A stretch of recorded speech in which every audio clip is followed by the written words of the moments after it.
What's good, Relocation Football League fans? It's your boy Smitty back here for the final day, man, of the RFL Season 10 draft. Boy, these things getting drawn out. And I do want to make an announcement, though. After this draft, I was talking with my staff a little early this morning. You know, the draft has been a long process, man. We've been doing it live. It's made for some great content. But moving forward, we're going to go back to a bit of the old ways with a little bit more presentation of making it more pre-recorded and having the draft done beforehand, and still a shock to the coaches where they'll see what overall you guys turn out to be at the end of, the same time you guys do. So this is actually going to be the last live draft that we are going to have in the RFL. Of course, it'll be pre-recorded, and we'll be able to join you guys in the chat to look at, those picks and react with you. Yeah, all that stuff. So let me see what's going on here. I don't know. Yeah, you guys don't have the first pick. No, not at all. Yeah. Steamers do. Yeah. All right. Steamers and then the Diablos with that trade. Yep. Now I see that it's got updated. Again, apologies for the delays. We got the Steamers on the board here. I'll be using my phone to check out what you guys are saying. Guys, we're not going to be doing a whole bunch of analyzing as well, so it'll probably be a lot of silence, but we'll be trying to interact with you guys, answering questions if you want to ask questions and such, and so forth as well, while he's getting his picks and everything. Yeah, I think that's a good. If you guys have questions in the chat and stuff, that's probably going to be a little bit easier. A lot of these guys that we're gonna see taken here in round 4, 5, 6, and 7 are guys that, not many of us really saw much of. And, in the case of some of these guys, we might not have seen it all, right? Because they didn't play at schools that were getting premier games or primetime games. Right. So, yeah, this is a great time for you guys to. Is there a sheet done that we could put out there that the community can access as well while they're going? Maybe. Or what? Of players that are available? Yeah, available players. Yeah. Pecan put out his rankings, and that's in Discord. Has everybody. Yeah. It doesn't. Okay. It doesn't cross out the guys that have been taken, but taken already. Yeah, correct. It at least has everybody. So, you guys would have to do a little bit of legwork on your end to figure out if a guy's available, but at least you could see who the players are, and again, it's all based on Pecan's rankings. That's not, obviously how things have played out or will play out, but it gives you an idea of some of the names that you might hear today. So if you guys don't have that, if you want to access that, do you know where is Pecan in here? Where did Pecan post that list? Or I guess, you know what? I have it. Can I just... All right, pick is in. Here, I will copy the link. All right, go ahead, Swing.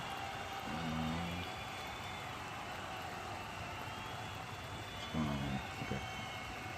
With the first pick of the 4th round of the RFL draft, the Memphis Steamers selects Todd Sutton, center from Penn State, 70 overall normal.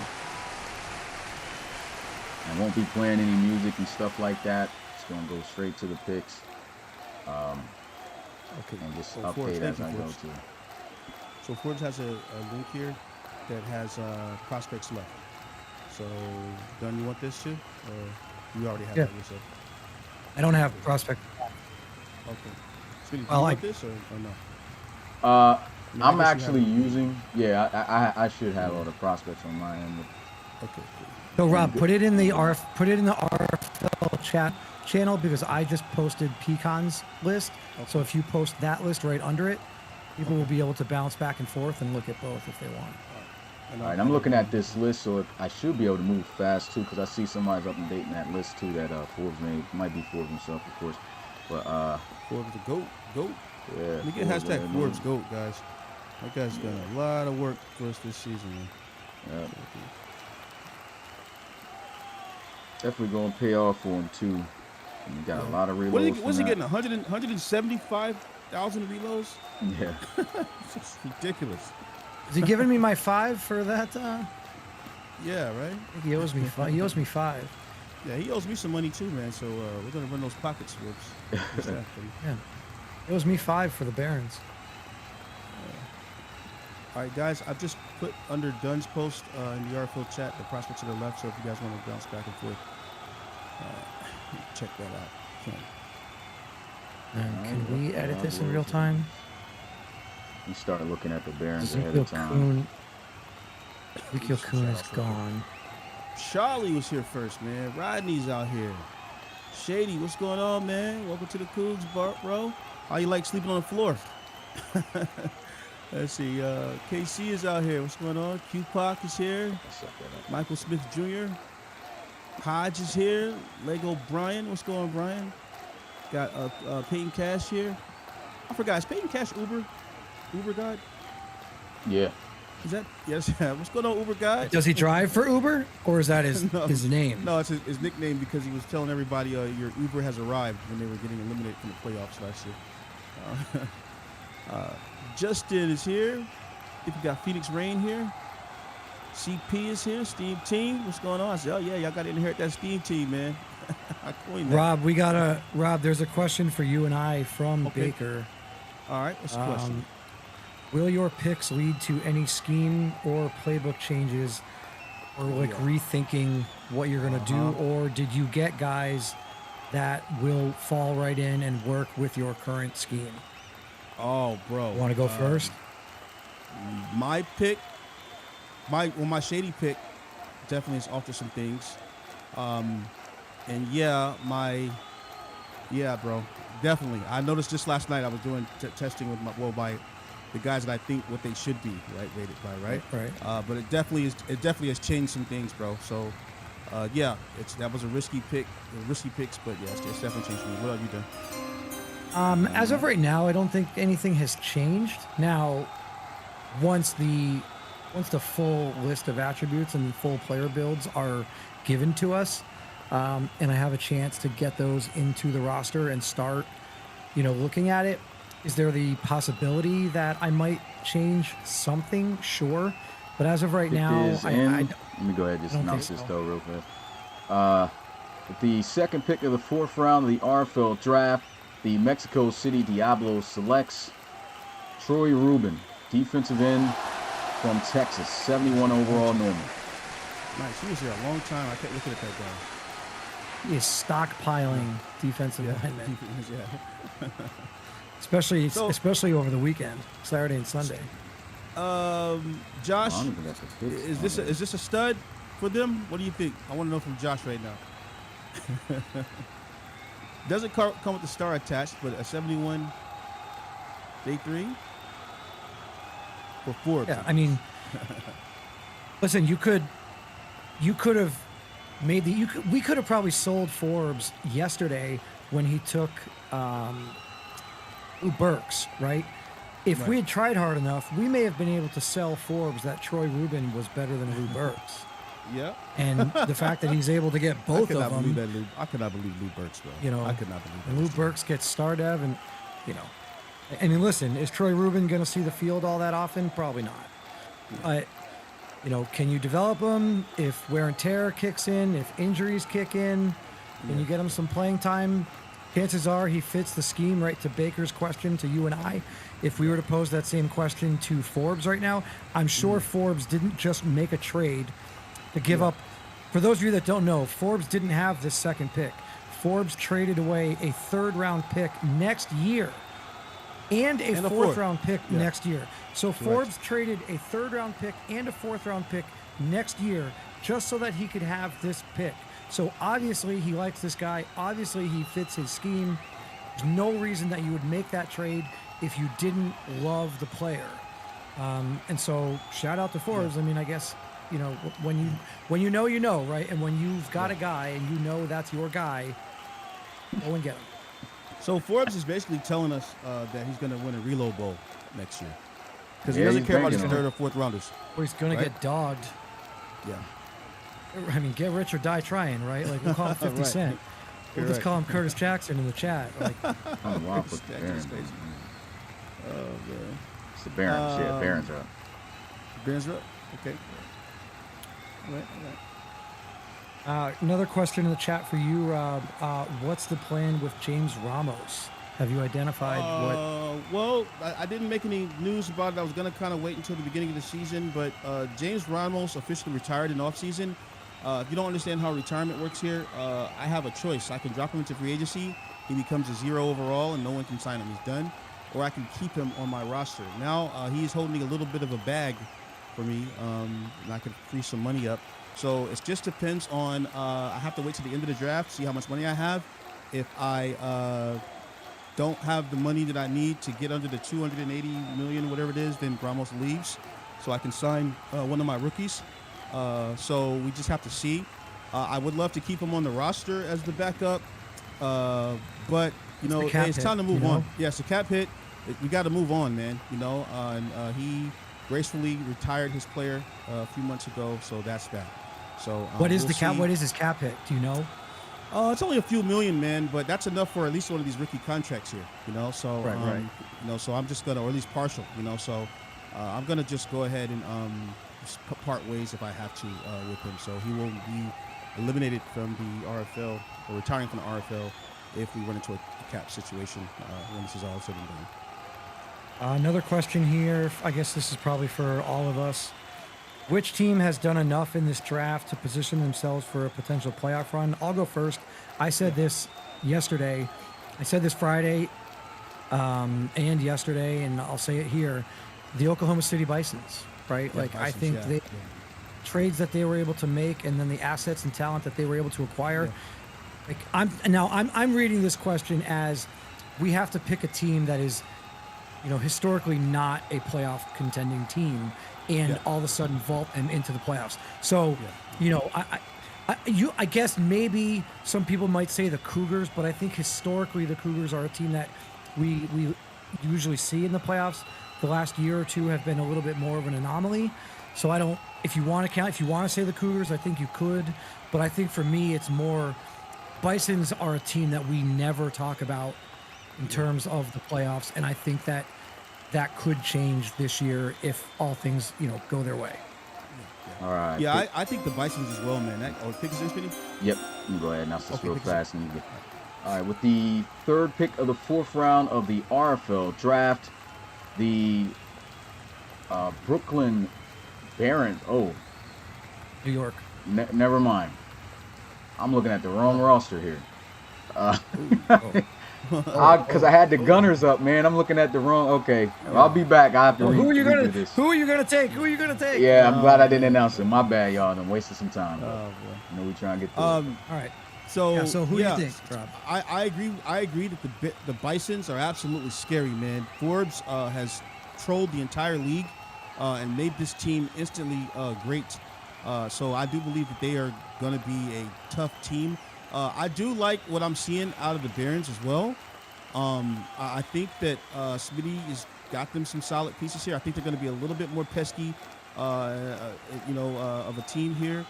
And then obviously the Diablos. I know they're already a contender, but I do feel that like they are now like the team to beat. And Forbes now he has a lot on his shoulders because he now has the win, and he cannot blame McAfton and all this other stuff. You know, he has to win with this team he's built. So those are my picks there. I'm trying to think. Is there one more team done that we haven't mentioned here? Let's look at the sheet here. Teams that we're drafting. If we're going. Oh, the Tigers, bro. So have the Tigers not had a great offseason and added players? What do you think about that? I have to pick now. My bad, guys. With the third pick of the 4th round of the RFL draft, the New York Barons selects Kentrell Davis Jr., offensive guard from Miami, 70 overall, normal. I don't know. I don't know too much about what the Tigers did in the offseason. Did they bring in Hakeem Prince? That was them, right? Yeah, they brought in the in Marshals. Prince. So yep, and they have another wide receiver. They drafted Steve McCaskill. Steve McCaskill. Yes, and that's all Kaiser. They also got. And they also got Demarius Regis, the edge rusher from Notre Dame. Yeah, correct. Well, yeah, I like their picks. You know who I also like quite a bit? Who's that? Look at the Pioneers. The first round, the Pioneers were able to get Manny Rojas at 11. Yeah, that's crazy. Didn't turn around. And then get they the turned halfback. around and they got Zach Tank. Zach Tank. Yeah. What was that, round 3? Yeah. And they're already So- a pesky team as well, right? Like the Pioneers Right. last year were definitely bringing heat to some teams, man. So now they've got, they got the edge rusher, they've got the halfback now, young. They're young. So yeah, they are also a team to be watching out for. Not gonna lie, I They like have a this, third man. pick. You know, I like that we were able to. This sounds better than even yesterday. It seems like Oh. y'all have more You to because y'all actually talking Well, more it's- league stuff. You know what I'm saying? Yeah. It's easier to talk about Yeah. this than fifth Oh, yeah. round picks and Yeah. yeah. So All the four Pioneers for only 70 had those overalls. 2 picks. Yeah. Am I right in that the Pioneers only had those 2? Oh, they only I'm had 2? missing Let me check the draft sheet. No, I think they picked somebody else. I Zach just Tank. gotta check the sheet Yeah. again. Oh, Josh Washington. They took Yeah, an lineman. offensive tackle. What was his overall? He Do you only remember what it was? 71 normal. Okay. Nothing special there, but I think they definitely hit on their first 2 picks. Oh, I'm so dumb. I'm sitting here scrolling like mad and not realizing that all the players are here on the sheet, bro.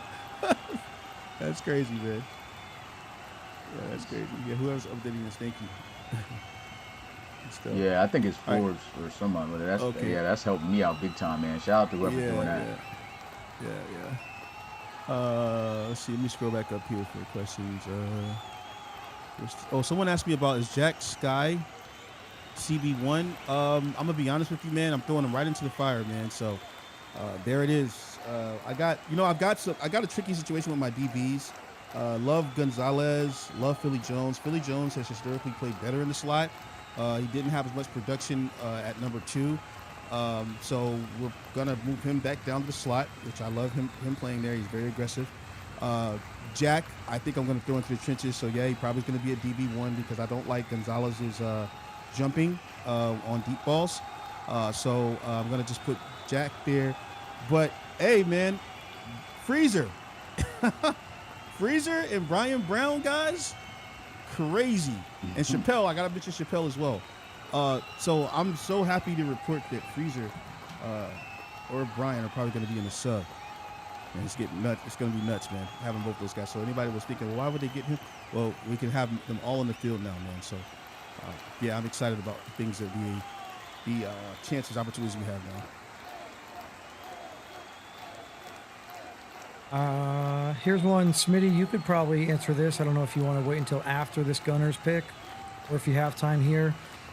Baker's saying Monty Wyatt is going to be starting his first full season with the Voyagers. Are there any other quarterbacks, non-rookie, that will be making their first full-time season debut this year that you can think of off the top of your head? I think all of them have already pretty much played. I don't think there's anybody because Javier played last year. We saw. Well, like first full season. This will be their first full season. Yeah, Javier Because had Monty a full Wyatt season. played. Well, if you're going to say full season, definitely I'd say Tyon Nickerson. Okay, yep. But that might be the only one so far up to this point. I don't think there's any other backups other than coach teams that are playing. Yeah. For mixing done, C.J. Johnson getting drafted today. I'll let you go first. C.J. Johnson getting drafted today. I mean, let me pull up my list. Like I didn't do too much on quarterbacks, obviously, because it's like the position that I have no real need to draft. We've got 4 rounds left.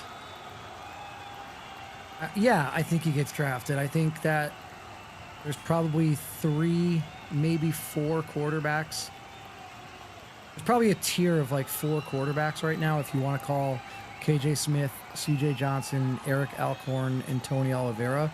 If you want to kind of put those 4 guys in like a similar bucket, I think that all 4 of those guys could get drafted at some point. I mean, again, we're going to see 128 picks here today, guys. So in the course of 128 picks, do I think that 4 quarterbacks could go?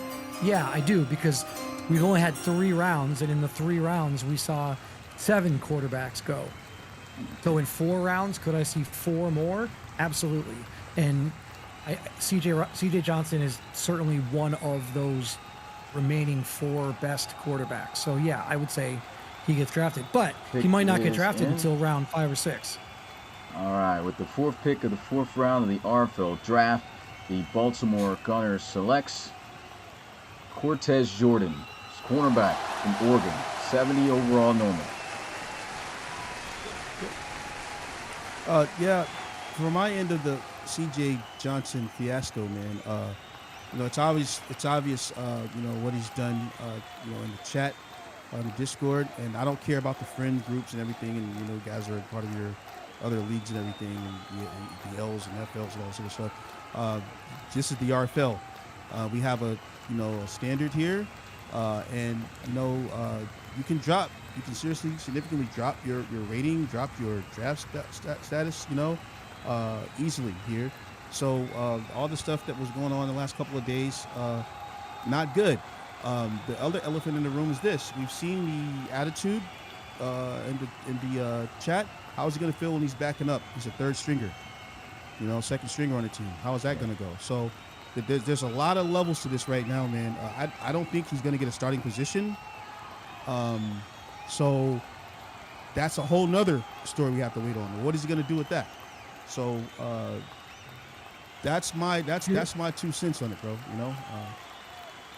Also, I think if you're looking for a team that could take him, we talked about the Aviators and how they don't have a quarterback on the roster other than they drafted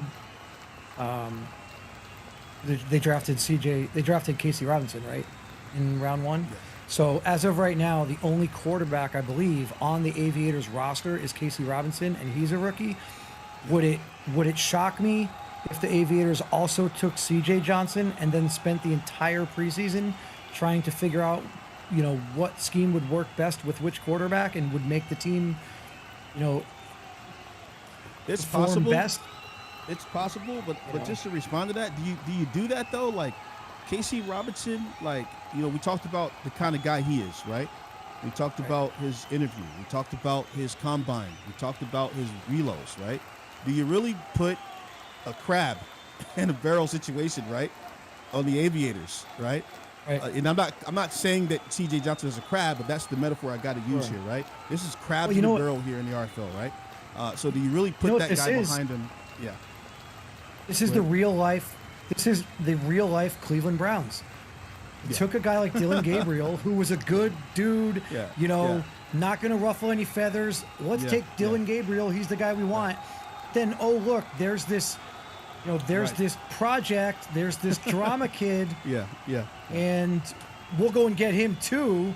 And what does that do to the locker room, right? Yeah. I agree with you. I don't think Casey Robinson wants any of that. That's going to be annoying. Right. Yeah, I don't think he wants that headache, man. But I can see Smitty trying to put some pressure on Casey Robinson, considering he came in at a 69 overall, right? Right. So I could see Smitty putting that pressure on Casey Robinson. Don't get too comfortable, dog. You're walking into a situation, but maybe I need to put some heat up under you and everything. So yeah, if Johnson goes there, I just don't want to see. I really don't want to see the arguments and bickering.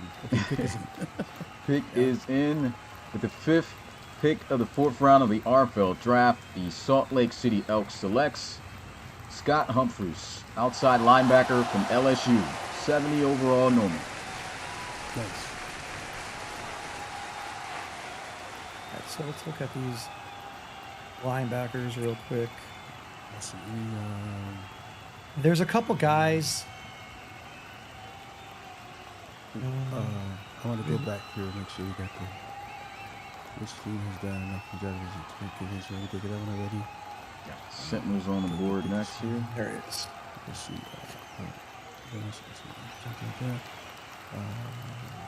Wyatt's first full season this year. Any other non? Okay, never mind. Then, with the drafting of Corey Baines, would this be the final year of McCoy with the Condors, potentially by trade? I don't think don't think McCoy is going to ever be traded from the Condors. I think he's No, we let him used to have right these off. names called legacy players, and his legacy, along with winning a Relo Bowl now, is definitely solidified. So I think he just rides off until he ages, or he retires. Baines is I just mean, he there could learning get from signed the by Just to another shed team. some light on that too, I think this Yeah. is his last year with the team. So, Right. and he has taken a severe regression, and so I feel like the next wave is probably going to do him in, and so this more than likely is going to be his last year. So, you got Yeah. Corey Baines coming in. If he does what he needs to do, that's going to be a good guy stepping in, user guy, to take over the helm of another, good quarter. I was about to say from Oregon, but I got him mixed up with LC3. But another quarterback that's just going to phase out, man, just due to the age of the league. It's been 10 years Mhm. now. I remember him getting drafted back with LC3, and he at least won that chip before he got out of here. Both of those quarterbacks ended up doing it. So, you know, Yeah. great storylines, and I'm looking forward to see what Corey Baines does, man. The future is definitely in his hands in San Jose. Oh yeah. Cardinals on the board here at 6. They gotta win on this pick, right, Rob? Yeah, Got to get a man. win here somehow. Yeah, they got to, man. It's been a long stretch for these guys, we've been in the back room. Not gonna reveal all that stuff, but the concern is needing for Orlando to start winning all their moves now. And I don't mean just winning by wins and losses. I mean games. I mean like winning their moves, right? So I really want to see them from this point forward, man. Just back to what we know the Sentinels to be. I'm from the older era. I remember when Tor was pretty much running things, and a lot of people don't know that, right? But I remember him also amassing a great amount of money for this team. I saw that year after year. He would not sign free agents and long-term contracts, and so it's just kind of disappointing to me as just a RFL fan of the Sentinels, right? Not seeing them live up to the expectations that we thought they would be at by now. It's just as a friend of his, a community friend of his, a longtime member, OG RFLer. I want to see them win, bro. You know what I mean? I just want to see him win something, man. This pick is in. And with the 6th pick of the 4th round of the RFL draft, the Orlando Sentinels selects Darius Hunley, offensive lineman from Notre Dame, 70 overall normal. Okay. Hey, that's my picture, Smitty. He's too small, isn't he? A Is little he bit. too small? A little bit. Yeah, But bro. Yeah, I it's thought he not was too like bad. a I little did midget. want to have like a little variety, but it's just a Yeah. little zoomed out. That's all. Not bad. I'm gonna tell you guys, I like this pick for the Sentinels, man. I know it's not. Look, it's right on par with everybody else, and I think at this point, and I think that's actually a win for them, despite the earlier picks that they took that were kind of below what the status of those positions were. So I think that picking out a 70 guard right now, 314, was that 6'5", 6'4"? No, 6'4". What he was. So yeah. So I mean that's a good win here in this round here. Yeah, I mean, Oh yeah, go ahead. I was gonna say I think you could make the argument here that's the best pick they've had this entire draft. That's not saying anything against Elijah Carter. I'm just saying Yeah, of course. Elijah Carter was a 10th overall pick and he was a 71 overall. I'd rather a 70 overall in round 4 and use that 10th overall pick somewhere else if I knew that it was only going to be a 71 overall. So in terms of value, I think this is arguably the best pick they've made the entire weekend. I do want to say, man, because I can sense this. You guys know I'm the old wizard here, but I can sense that people are thinking that we're trolling Elijah Carter and we don't like him and we have disdain for him and everything. And I just want to say that, look, it's just like any other player here. You get drafted, you work hard, you progress yourself, you prove everybody wrong, right? And so I think that we all know that. We just were saying that we thought it was a bit of a reach, considering if you compare him with all of the rest of the quarterbacks that were taken at that at that point after he was taken, right? So you guys can't be mad because we're looking at the fact that there were 76s taken after him, right? Based off of the draft sheets that we had that were made public. You guys can't be mad at us because we're reacting to that, right? So I just want to say to Elijah Carter that, yeah, you do a lot of extra stuff in the chat, but it also keeps the chat going. But at the same time, we want you to be successful here, bro. We don't want anybody here to fall off. We actually want, everybody here wants, even your worst enemy, wants you to work hard and wants you to progress, bro. So I just want to put that out there because I can kind of start to see the little pockets of people in the groups and people starting to form these factions. And you guys know how I feel about factions. I like to exterminate them. Shout out to West Virginia back in the day. Yeah, I mean, I would agree with you. I think, listen, it's no secret that, I am a little bit opinionated, and I find myself almost getting pegged as the person who's like hating simply because I have an opinion about a player or a draft pick or where they were drafted.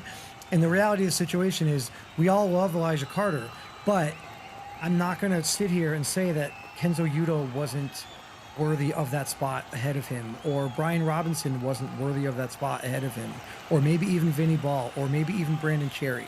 And that's all we're saying. Correct. Yes, the reloads are going to help, but you have to understand you're not going to come into the RFL as a rookie with a high overall simply because you're active and you're a good guy in the community. You are going to use that to help you develop in the future. But what we saw in the college series is what's going to determine how you come into the league. And Brian Robinson, Kenzo Udo, Vinny Ball, Brandon Cherry, they showed us more in game when it mattered than Elijah Carter. And that's all we're saying. There were other guys, like Rob said, that may have been worthy of the 10th overall pick. Or you could have just gone a different position entirely. You didn't have to sell out for a DB. Like maybe you wanted Jack Sky and he wasn't there. You could have pivoted and gone a completely different position. Correct. There's a couple of questions here. I will start with Coach Baker's because one is a Cougar related. I already answered a couple of Cougars. But was cornerback the deepest position group this draft? Which position group could be the deepest next season? Quarterback. Before we answer that question, pick is in for the Monarchs. And by the way, this is their first pick of the draft. They had no picks. This is actually illegal. But oh yeah, it's illegal. Yeah, you're right. This was actually supposed to be illegal because you got to have Smitty, you're suspended for the first 3 games. I think Smitty, that's why Ramos for the retired. first 3 games. Yeah, Ramos. I ain't gonna lie, that was my guy, but he made a lot of big mistakes with this franchise. Not gonna lie, but it is what it is. But let's go ahead and announce the picks for New England, man. So with the 7th pick of the 4th round of the RFL draft, the New England Monarchs selects Andre Onyemata, cornerback from TCU, 70 overall normal. Okay. Hey, Rodney, that's your first pick. Congratulations, my guy. Did Rodney make this pick, or did you make the pick? No, he can't pick yet. Okay. Oh, he can't pick it. Oh, Nah, so Rodney didn't do that. Yeah. Sorry, Rods. He can draft next year. Yeah. They needed a corner bad, though, bro. I mean, it's bad over there. So, Rodney, how are you feeling about the pick, man? Grayson says O-line, one of the deepest position groups this draft for sure. I agree with that too. Yeah, I know we said cornerback. As far as overalls though, it leans to the cornerbacks though, right? But if we're talking about the amount of talent, more than likely O-line. Yeah, I mean, I could tell you right now, yes, in terms of overall, you're 100% right. The corners are probably there. Mm-hmm. There's 2 or 3 offensive linemen that I actually considered taking. If I wasn't able to get the guys that I got in round 1 and I had to wait for the later rounds to get O-line, there's 2 guys on the offensive line that I would have considered taking in round 3 easily. Possibly even, well, not round 2 because I had early picks, but certainly in round 3 I would have considered if I had to, and they're still on the board. So yeah, I think O-line is deep. But again, we talk about this every year, Rob. It's just not. It's not the sexy pick. No one is bringing sexy back on the offensive line. You're just not doing it. Take them to the bridge if you want. But I honestly, I'll open my mind a bit here too, bro. Like, I literally thought that maybe I should just at 1, 7, and 9, just take all of the elite linemen, right? Like I thought that in my head, but like you said, it's not the sexy pick to do, right? And. I thought about it last night as well, and I said to myself that, man, finding linemen, bro. You know what I mean? It's like It's so tough, bro. You know what I mean? And so I'm hoping next year, now that I have a little bit more insight on what Smitty doesn't really count and everything, now I'll have a little bit more wisdom going into it, trying to find those linemen, the unsexy ones. in front of you. And then I remember you said that you weren't going to be here for the beginning. So I was like, oh, it's not going to work. Oh yeah. And then I missed here the you first are. part of what So. you said. I missed the first Oh, part. Of what you said. I thought about making pancakes for breakfast this morning. Oh. And I was just going to sit here and eat pancakes in front of you. Yeah. It's nuts, man. Yeah. I like even the guys in the locker room. I was like, posted. Oh, he's got 213 pancakes, guys. I was so excited about that, man. And I definitely. I know you guys think I did okay at lineman, but when I saw those 75 stars, those are the guys I actually needed on my team right now, bro. You know. So it's just Still landed a man, star though. I think you still Yeah. get made out good. I know, man. But you know how I am, man. I wanted to get the best of the best, man. Yeah. Pick is in for the Bulldogs, and with the 8th pick of the 4th round of the RFL draft, the London Bulldogs selects Ben Magan, offensive tackle from Georgia, 68 overall normal.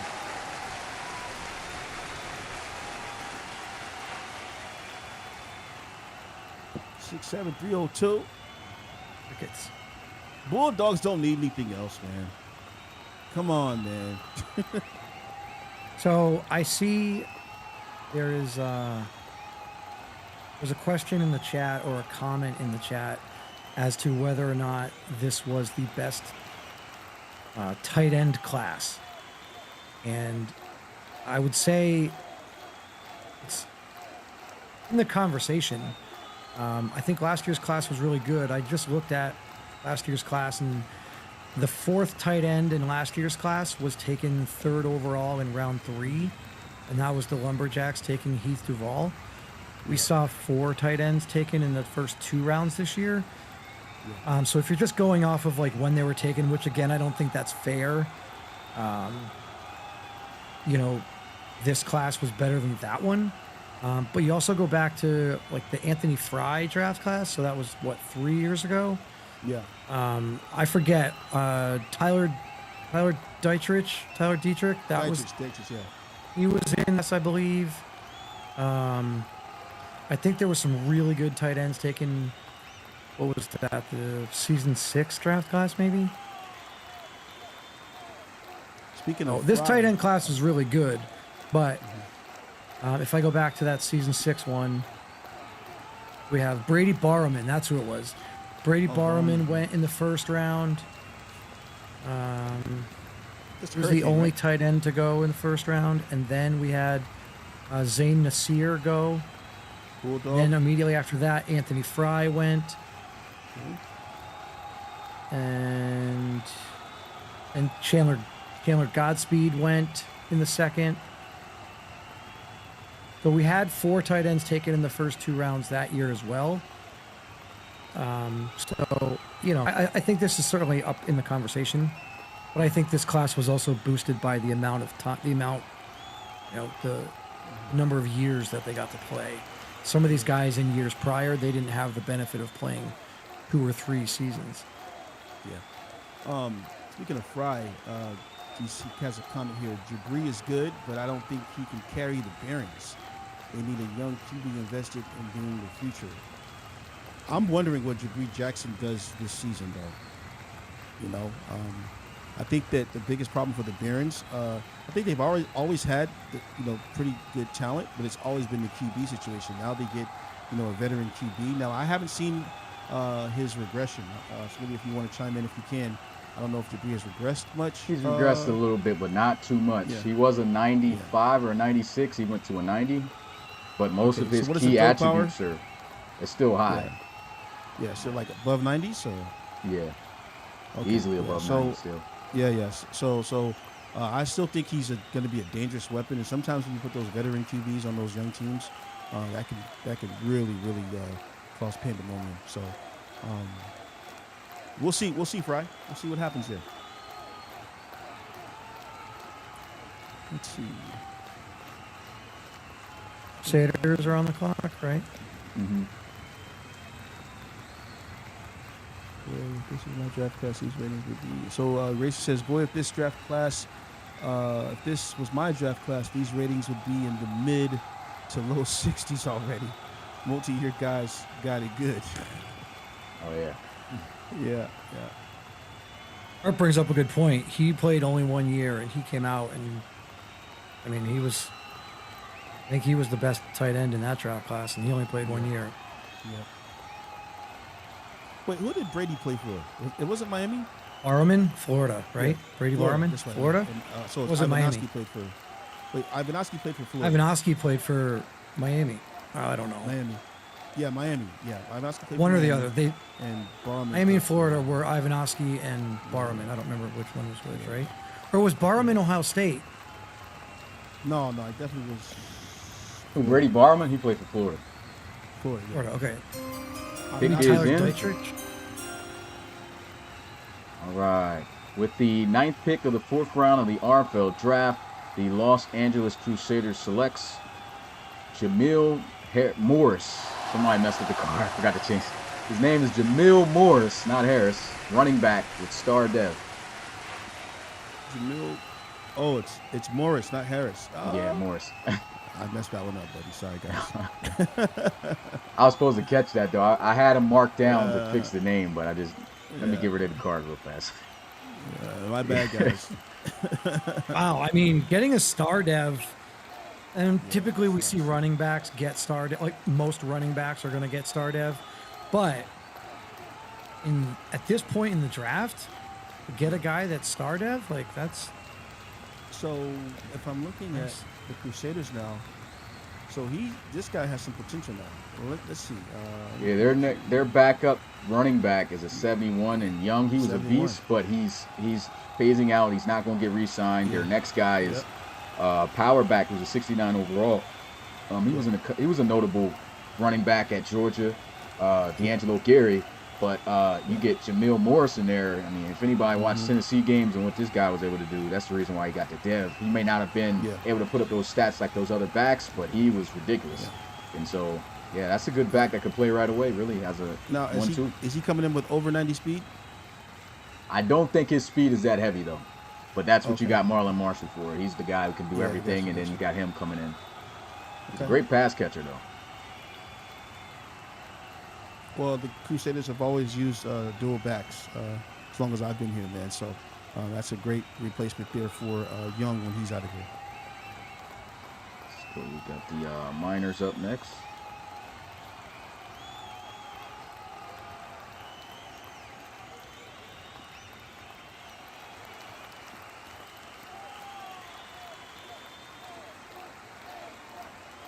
I want to talk about sexy picks in the draft, Rob.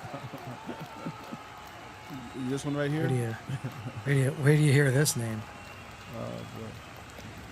Oh, I know who it's going to be. I already know who it is now. It's Sweet. Gotta be. Sexiest name in the game. Ooh-wee! Let's see. Questions in the chat. Pick is in. With the 10th pick of the 4th round of the RFL draft, the Sacramento Miners selects Kyle Adams, kicker from Ohio State, 75 overall normal. You gotta be kidding me. Look, Cougars. You see what I'm saying? Yo, I'm not gonna lie, bro. I thought one of these special teams guys was going to be pretty solid. Man. That's a great pick right there, Ben. So, what is your rationale? Because I need one of my players to understand this too. What is your rationale with this pick right now?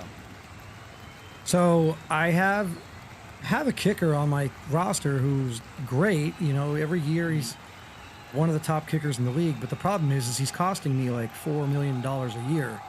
Boom! And he wants more money at the end of the year. And I'm like, I'm not about to pay $5 million for a kicker when I could draft a replacement.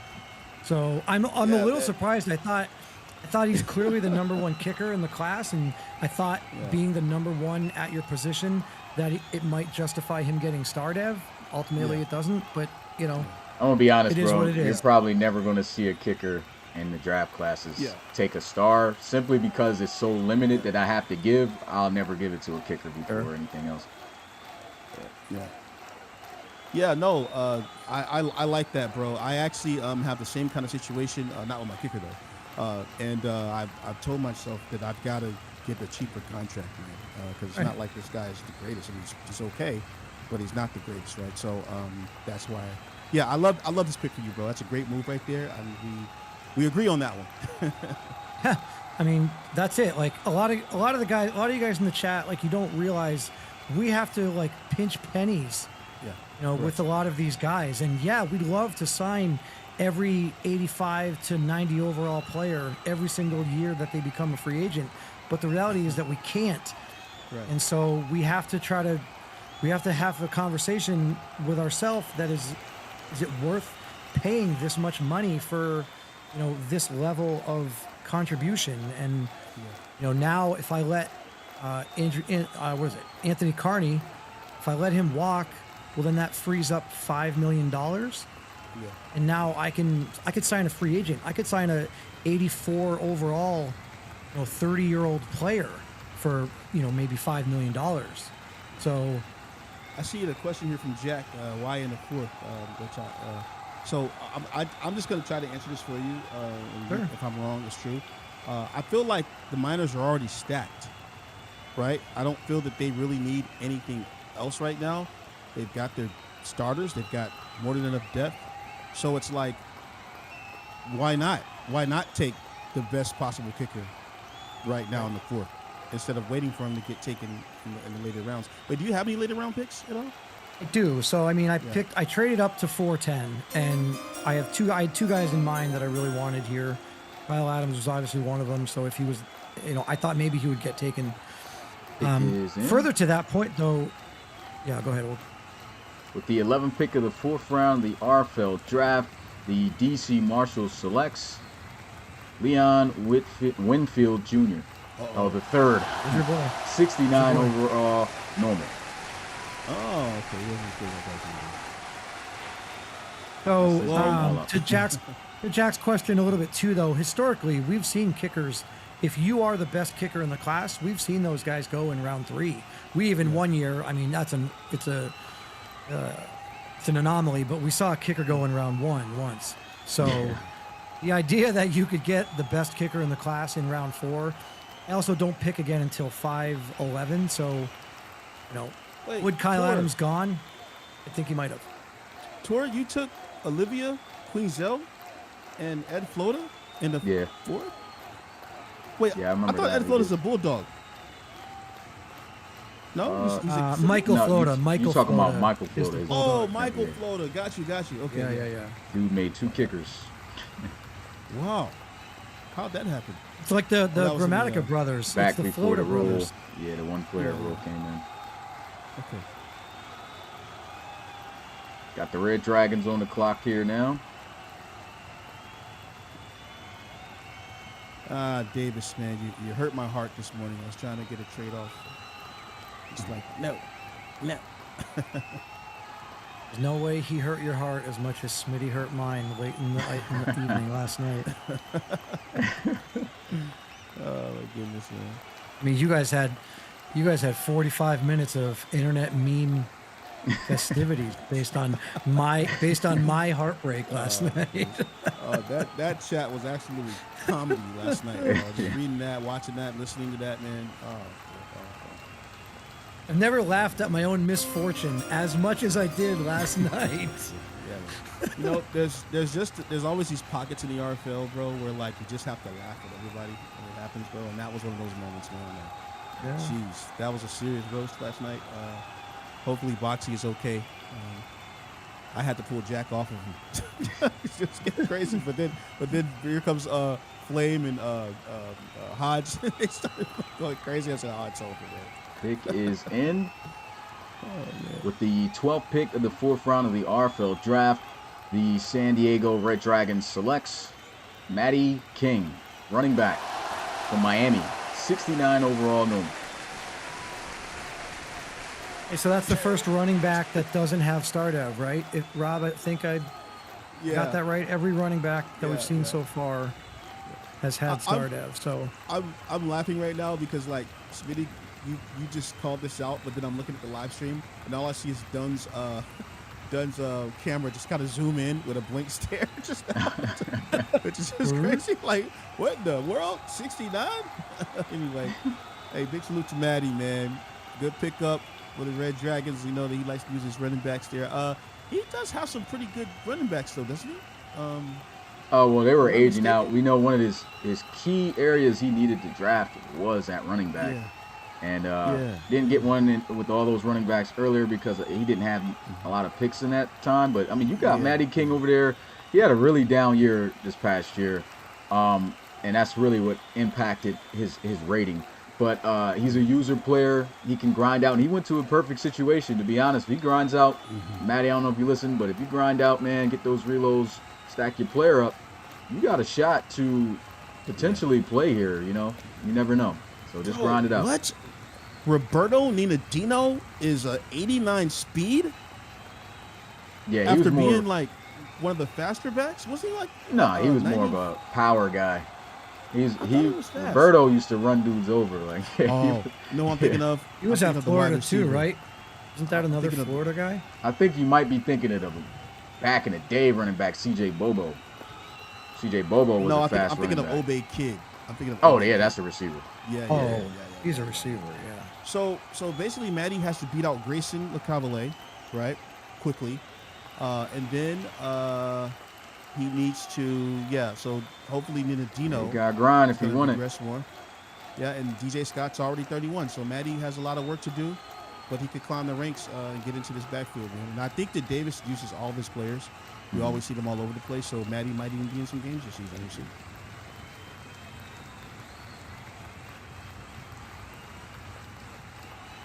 All right, Huskies, you're up.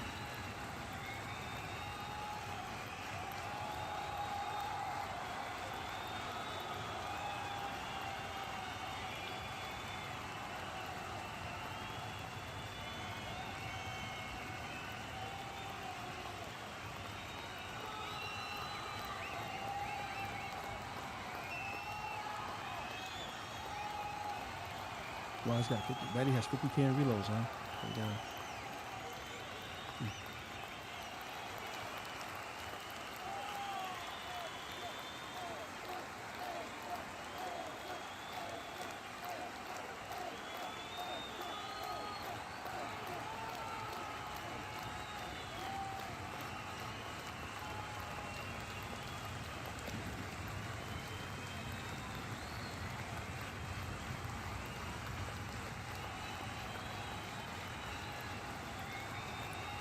The Huskies.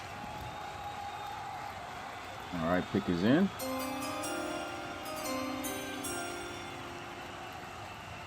With the 13th pick of the 4th round of the RFL draft, the Toronto Huskies selects Dion Goldson, tight end from Florida, 70 overall normal.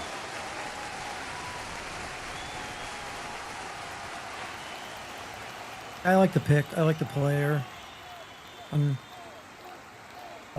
They only had 2 tight ends on their roster. They needed a third. And this guy was a dog at Florida. Only played 1 year, and boy, was he phenomenal. But Yeah. unfortunately, 1 year can't get you much higher than this. I'm sure he would have been. But a solid guy. Yeah, I mean, I've got probably 7 to 10 guys that are on my board. At this point, it's not really about a position. It's more about like a player. And like I said, I've got about 7 to 10 guys, and he was one of those guys. So if he was available in round 5, I would have had a choice there. I probably would have taken him, or could have certainly taken him. So, you need the tight end because, like you said, Smitty, you only have 2 on the roster. Go and get a guy. You're not getting a scrub. He had good production. If you give him an opportunity to play, then I think he could develop, and this could be a really good pick for them, a good steal this late.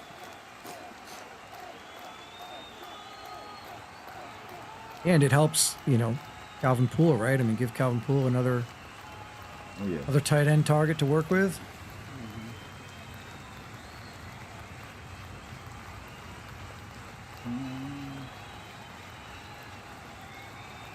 No, Pioneers Fry are loves up the fact next. that we're talking about tight ends in the chat. Any other questions that we missed here? Oh, I didn't see any.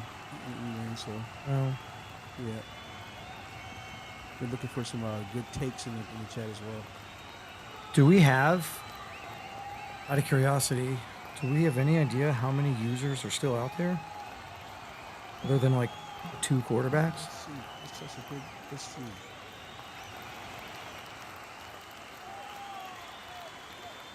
Oh, because I don't have. Oh, I got it. Are any of the running backs? I gotta check real quick. Matty King was the last He was the last user. running back. Running Yeah. back. So there's still Alcorn, quarterback, Oliveira, quarterback. Those are both users. Right. Running backs Johnson. are all. Wait, there's no Isaiah Fuller. That's not a real person. No, that's not a real question. It's generic. Okay. What about Khalil Harris? Generic as well. Khalil Harris, yeah, generic. Okay, so there's no more running backs. Then let me just check. All right, going to the wideouts. Zyrus Lead is lineman. Lyman is a user. Right. Cat Lemon, yeah. What about LaRue? That's a generic. Yes. Okay, and then Zyrus is a generic as well. So yeah, I don't think there's any more. There's no more wide receivers. Let's see. Tight ends, I don't think. Was Zeke Moore, that backup tight end at Texas, was that a user? Yeah, Is that's that Anthony Moore's relative? I have no idea. More than likely. It is. I think they had 3 more guys. Yeah, Zeke Moore, Anthony Moore, and Chase Moore. That's right. Okay. I know there's no lineman, so edges. Yeah, so Chase. Wait, was Chase Moore taken? No. Okay, so Chase No. Moore's there.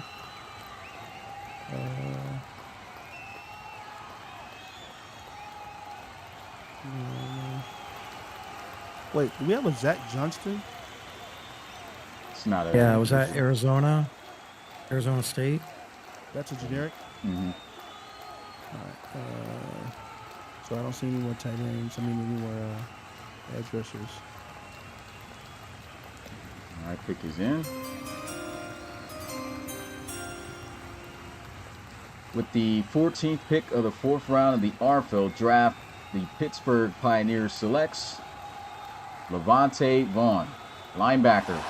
Oh man, forgot to change it. It says wide receiver, but linebacker from West Virginia, 70 overall normal.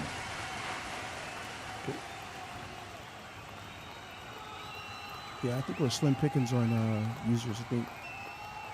Yeah, they're just about all gone. Yeah. And the ones that are here are like not really active, so it's Yeah.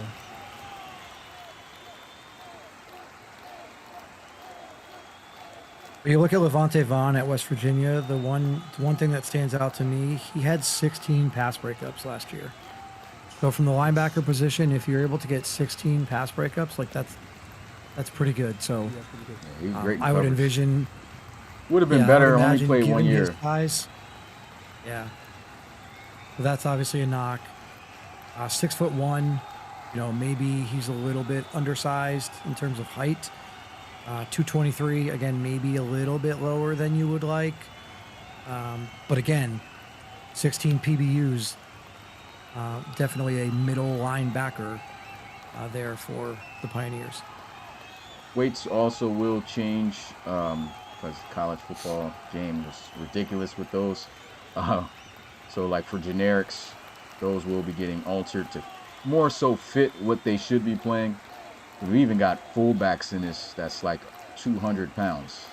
So that's unrealistic, So we got to make sure to fix those.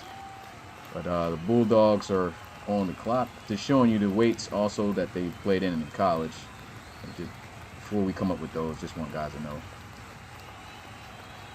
To that point, like, if you've got, so a guy like Brian Schneider's a user, so I guess he wouldn't do it. But like Deion Goldston at Florida, he's a tight end who was 224 pounds. Yeah, he'll more likely gonna be like stay? a 230 something. He's not going to stay 220 something. Yeah, he'll go up in weight. Okay.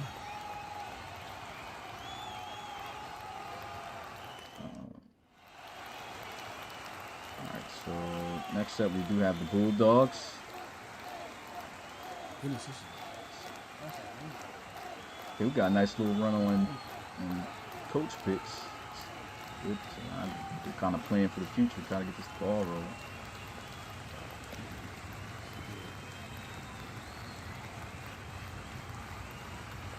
Who's on the clock right now at 16?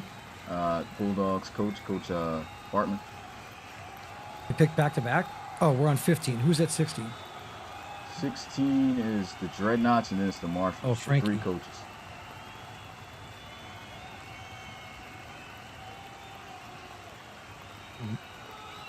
Okay.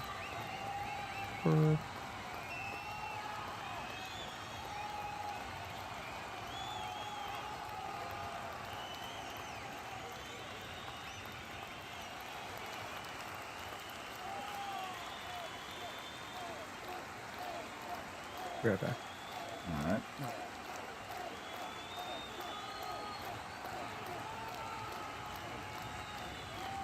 Yeah, J-Bo, Bulldogs, bro, definitely already stacked. He's had a great draft, putting on guys, I guess, around the edges here. So, yeah.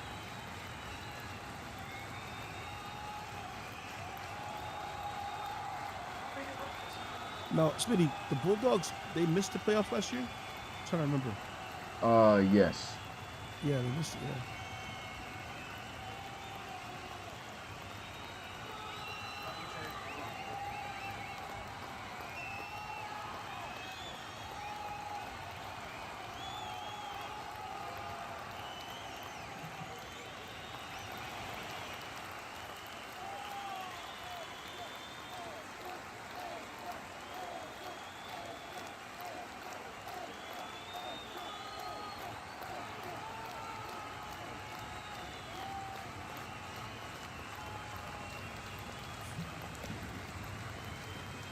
Still waiting on Bartman. He is typing currently.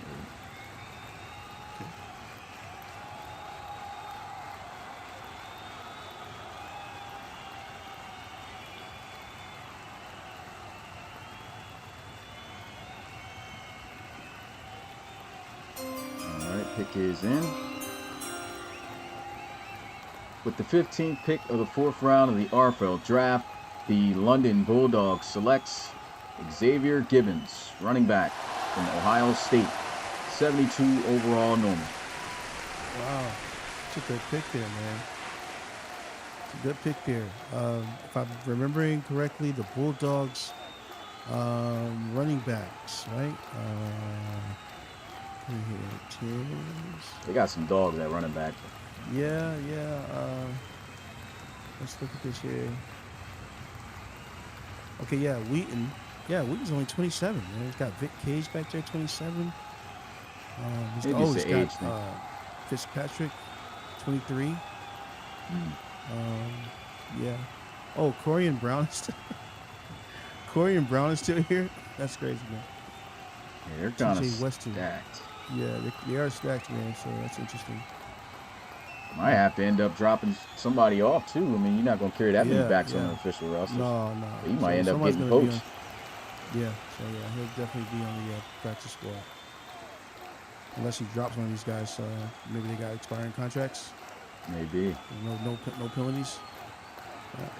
Dreadnoughts up next.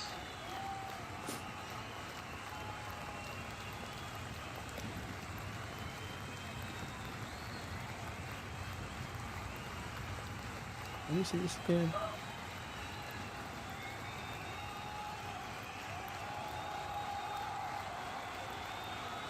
Yeah.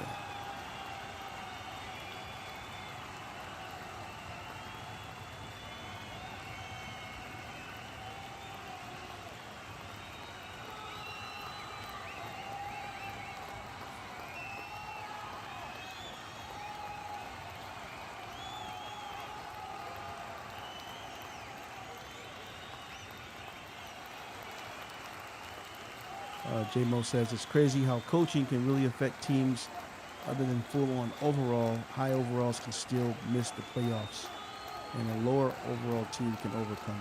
Yeah, that's very true, man. Yeah. Very true.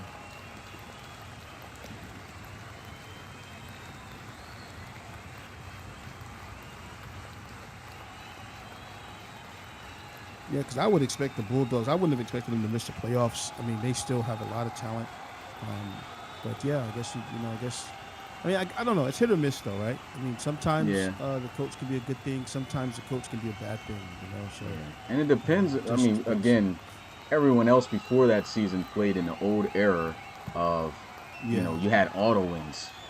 Auto wins Yeah. boosted it a lot, but last year you got to see the tough teams had a tough schedule and a tough Yeah. division to win, and they were part of the most competitive division in season 9 that year.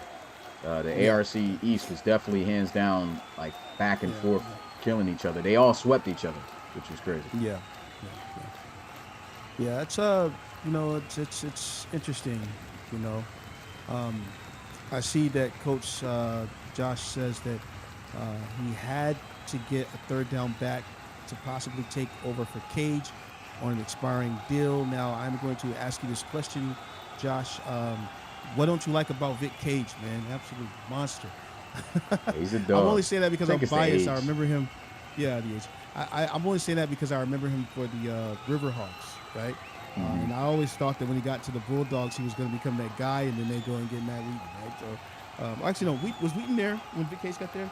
I think so, but I do feel like Yeah. at that time a lot of people thought he was going to get utilized more Yeah. because he was a monster Yeah. with the Hogs, return man, all that. Yeah. But yeah, He's saying money issues. Oh, so is he asking for a lot, or are you just trying to eliminate cap? probably need to with that roster, man. Yeah. But pick is in. And with the 16th pick of the 4th round, the RFL draft, the San Antonio Dreadnoughts selects Joshua Farmer, defensive tackle from Clemson. 70 What is overall. overall? Normal.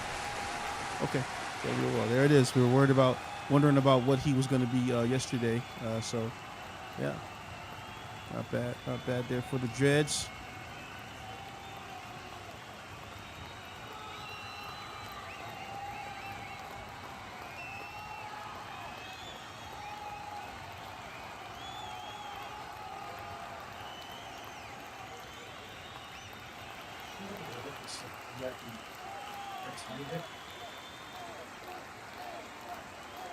Next up, we have the Marshals.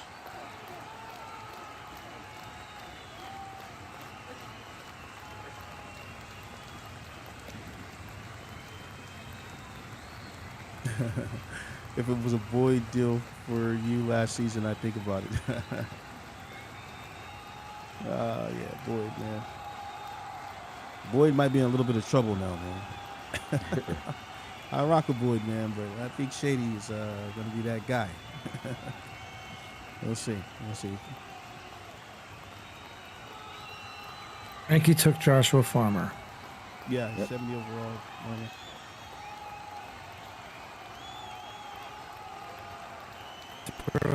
Tell me what your thoughts would be, Rob. So I offered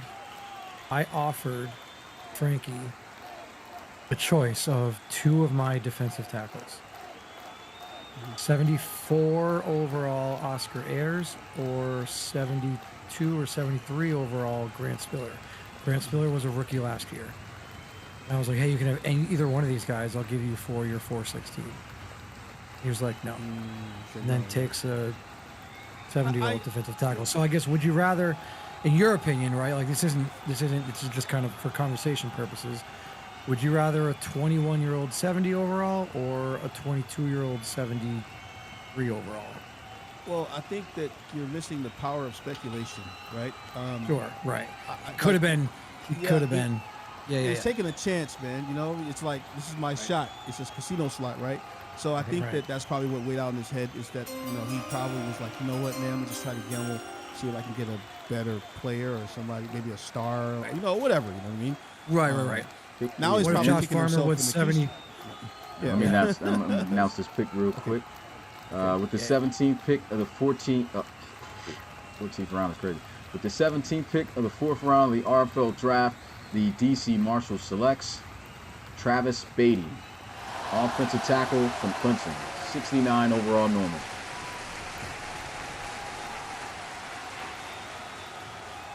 Smitty, Yes. rounds 4 can be traded, right?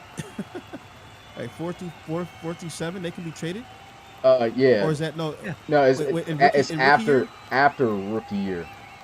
Oh, after rookie You have to year. play at least the one. Yeah. You have to stay for at least the first season, and then after Yeah. that, if you were not picked in rounds 1 through 3, then they could be Yeah. traded off. But if you were picked in rounds 1, 2, 3, then it's 2 years. 2 years, gotcha. So even thinking of that, 2 man, years, yeah, guys. don't even you couldn't even get that deal going anyway. Yeah. Forgot about that. Well, I mean, you would have been making an exception. We already knew that. Yeah, that was going to be a Well, I don't commissioner's. know, what, do you man. call it? What do I call it, Smitty? Commissioner's Yeah, discretion. I mean, but Yeah, that would have been that that would have I been don't know. a commissioner's I don't think that would've exemption. worked. Yeah. No, Smitty, that's what the commissioner's discretion is for. I know guys may not understand that, but there are just certain situations that are kind of like, a snafu, right? You know what I'm saying? And we have to fix them immediately, right? So you have that. The reason why we built that into the rules is for you to be able to override those things. It doesn't happen often, right? But I think that we have to have that rule in place to fix some of the things that happen. So that's just my 2 cents, but it is a rule, guys, so it's not favoritism.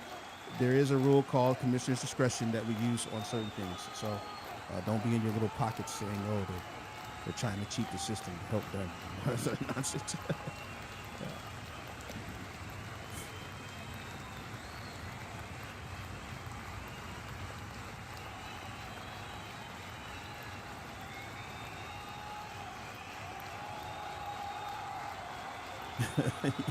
Yeah, Hodge, I think Boyd.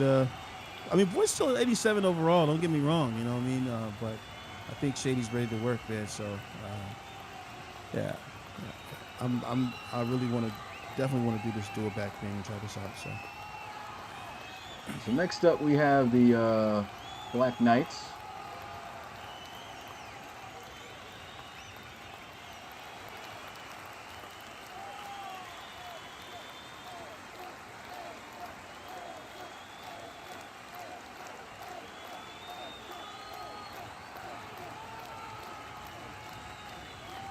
Where y'all going, Mari? Mari said y'all did the DB yesterday, Smitty. Is that where you're going today? We'll see. We'll see.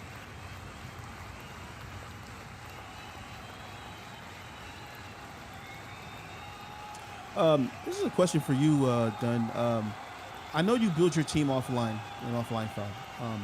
Is there ever any point where you have to rebuild your team offline? Do you think your team, after so many sims and progressing, I'm not sure if you go multiple years, but do you think does your team get soggy, stale at all, and you feel the need to redo it, like especially after a draft?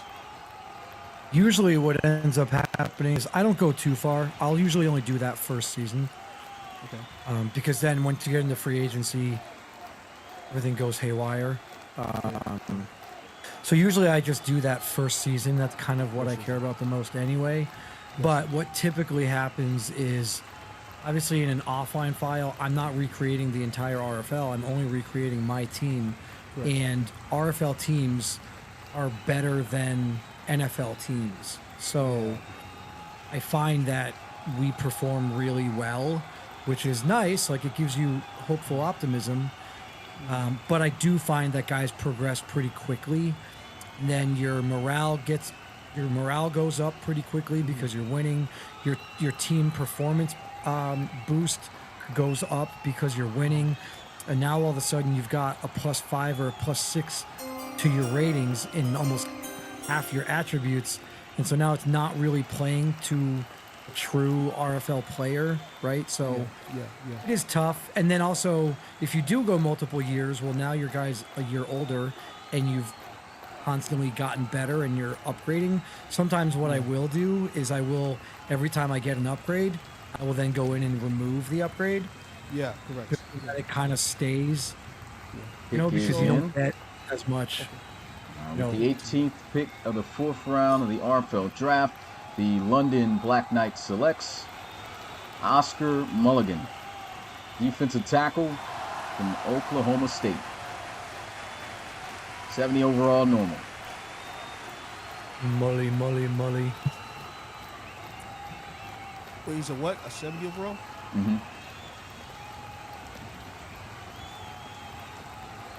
Guys, 70 overall? Yeah. Yes, okay, 7. Oscar. Okay, cool. Yeah, they only had just Yeah. 2 D tackles on the roster, and their starting one is 30 years old. They needed one back. Yeah. No guys waiting for DBs, but to be honest, the starting guys at DB, even though the rest of them get bad, I mean, they're good enough. Rather fill needs. That's a guy who could potentially be playing right away, too. Injury away.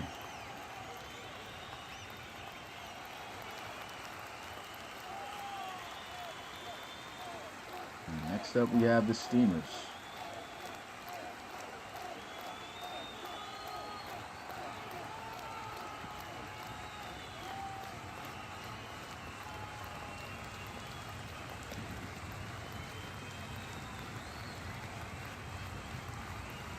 Oh, forgot to change that. So let's pretend that says pick 19. It was a JPEG instead of a PNG, so the whole screen turned white. Yeah.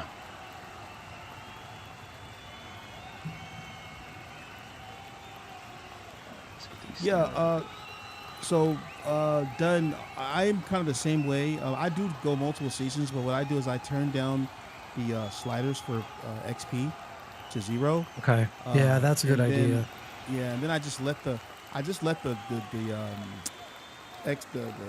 just Auto. You just auto progress the players. No, actually no, I let them stack. Right, they're just there. So Oh, like, they if don't. I showed you my franchise right now, it's in like year 3, and like a guy has like 30 points to spend, but I've never spent them. Sure. Or whatever. Yeah, So here's the thing. yeah. I'm not in the business of helping other people or giving other people any tips or anything, but I will Yeah. I'll give you this one for free. Yeah. The only reason why I like to spend them, and it might be, beneficial at some point, is you can see which archetype Yeah. tends to be better, right? So if you have Pick if you have is in. 10 stacked, you can. Yeah. See the art. Yeah, I got you. With the 18th pick of the 4th round of the RFL draft, the Memphis Steamers selects Trent.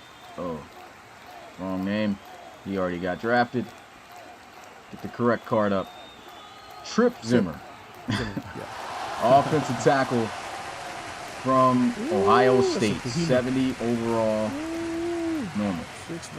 6'9", 348. Buffet boys out there in Memphis, man. Y'all go feed him fried chicken, biscuits, Pushing people. cornbread, beans and rice. Boy, oh boy. That guy's got an appetite for destruction here, man. Look at this. Sheesh.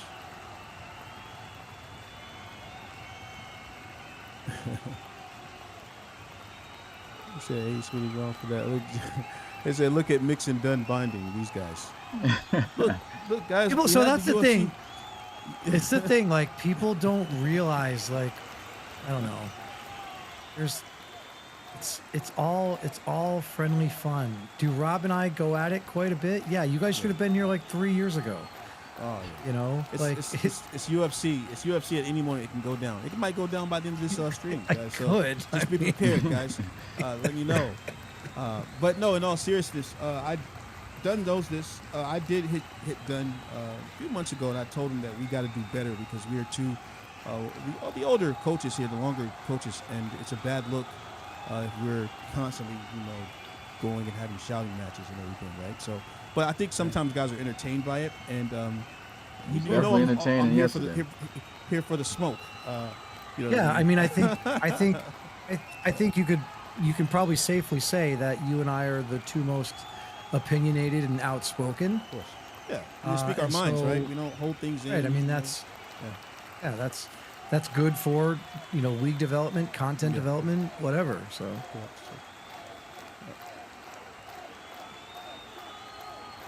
Remember last year, I was the first person to call you out on your locker room drama, and then I invited you on Miners Live to do a sit-down one-on-one interview. Yeah, you try to trash me, but you know it's all good. I get it, man. You know, so yeah, got you.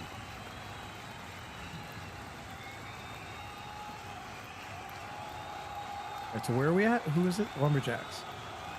Yeah. Trip Zimmer is the Ohio State one. Trent Zimmer was the Miami one. Mm-hmm. Yeah. And are we calling these guys brothers? Please? Nah. Come on, Smitty. What are you doing? One's brother? black, They're the not other one's brothers. white. They're I brothers. don't care. So it's Bo Nix. It's Bo Nix and Cam Johnson, right? Give them a high five. I wonder if everybody knows that one. Who knows that song? They're brothers. They're laughing and they're singing and they're. Yo. You know that one, Fitty? You too young for that? Oh, yeah, you know that? Wayne's. Yeah, brother. Wayne. Oh, man. Speaking of brothers, man. I'm not going to do it. I'm not going to do it.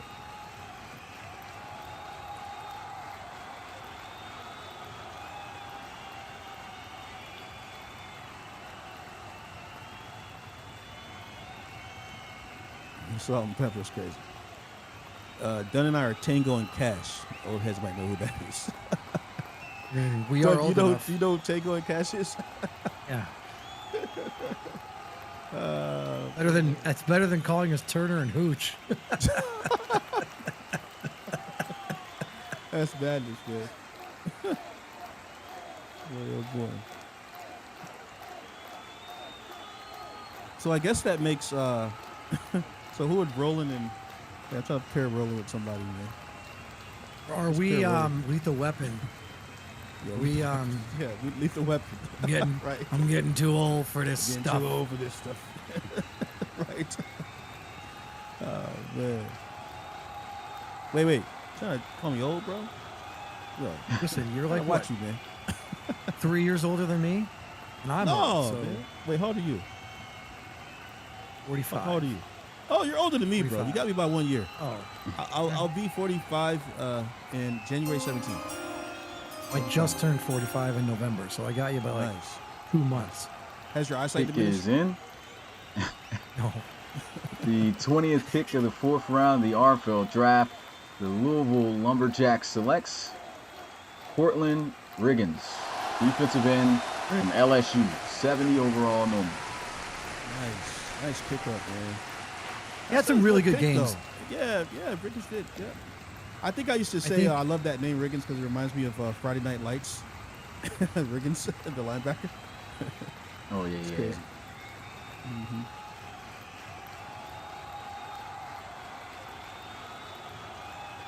I think the knock on Riggins is that he wasn't consistent, right? But there were games, like if you watch certain LSU games, he was putting in work. I forget which game it was, but there was a game during the college football playoff where I felt like his name was being called several times, and then even when he wasn't actually making a tackle or making, he was right there and around the quarterback a lot. Mm-hmm. That's the kind of stuff that really goes unnoticed. Like, you've got to really spend time looking at that stuff, and I know Smitty does, and I know that plays into his rankings. So a guy might not have a ton of sacks, but if he's the first one to the quarterback every single time, as soon as the quarterback gets rid of the ball, well, then he's probably going to have good pursuit. He's probably going to have good block shed. Like, those guys are getting to the quarterback. The quarterback's just getting rid of it, just in the nick of time type. Got Frankie coming up here. The Dreadnoughts. He is currently typing.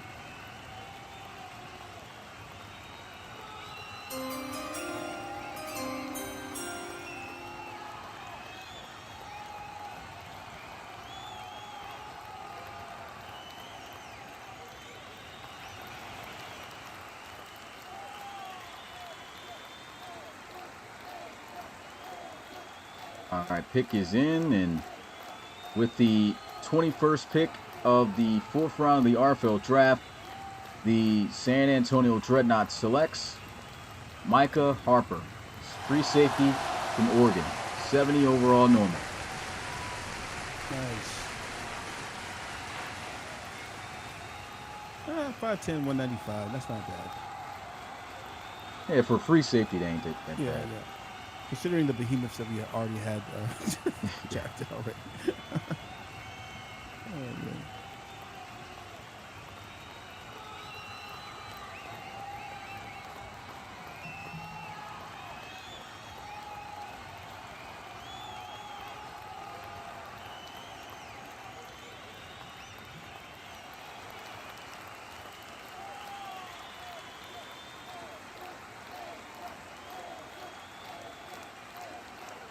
Next up, we have the Aviators.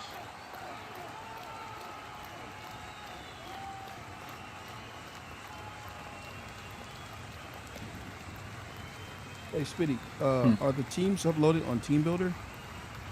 Yeah, all the teams, like the uniform, not the rosters, though. Yeah. If anybody's looking for the rosters, those are not Yeah, on there. uniforms though, yeah.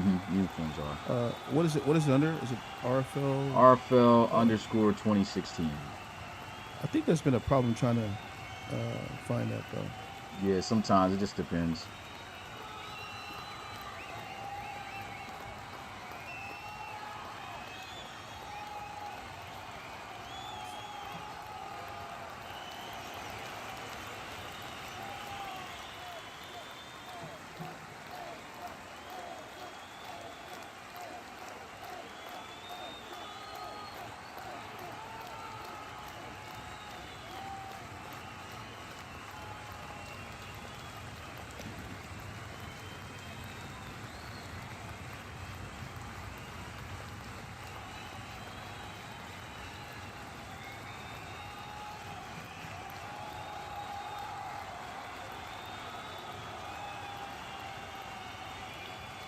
Go check something real quick.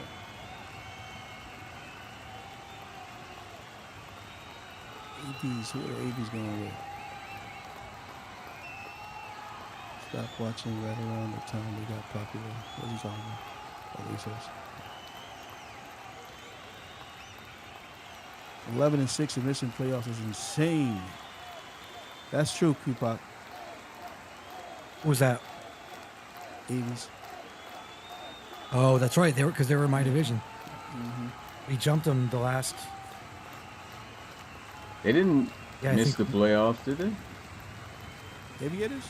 Yeah, they didn't miss the playoffs. No, They played the Red No, the Dragons, Red- got eliminated. Oh. Yeah, they made the Black playoffs. Knights are the ones. The Black Knights missed out. Mm-hmm. We got the tiebreaker over the Black Knights. I think we were the last team in. Yeah, we were the last team. We were the last team in because we played the Armadillos in round 1, and the Armadillos were the 2. Mm-hmm.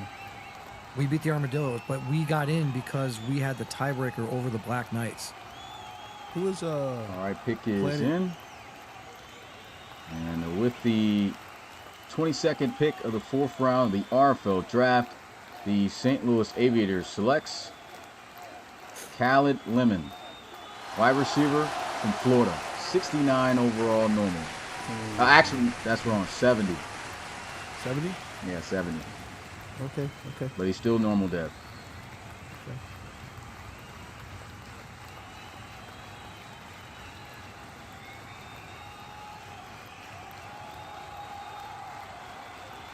Well, there it Yeah. is. And another user taken off the board. I don't know if I've seen him around. Have I seen him around? I haven't really. I mean, sometimes I've seen him talk. I checked his reloads, and he has 42,000. So I mean, Yeah. at some point, he can get on and off. Really, this pick was made. I got a message from KC, and this was his former receiver. He was just like, "Hey, man, let's pick up Khaled Lemon." So who knows? Maybe he could get him active. I don't know. But as of recently, he has not been active. So we'll Yeah. see. Okay. All right. Cool. Oh, that's Sean. All right. What's up, Sean? Hey, Sean's an aviator also, right? Yeah, he's an aviator. Which Okay. Sean? So they Sean? got Sean Duncan. Oh yeah, Sean Yeah, Duncan. he's an aviator.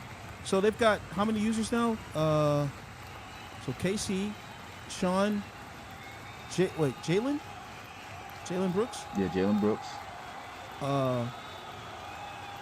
Now Lemon. I thought there was another one. Is there another? No, Polly did it, his player. So, and then the other tight end was it is no longer here anymore. He's a dead player. Yeah. Okay. Bisons are on the board. Oh, Giovanni Diggs is there too. GCU. Thomas Yep. Didymus. Haven't seen him around a while, but Yeah, Didymus hasn't been around Arturo. pretty much at all.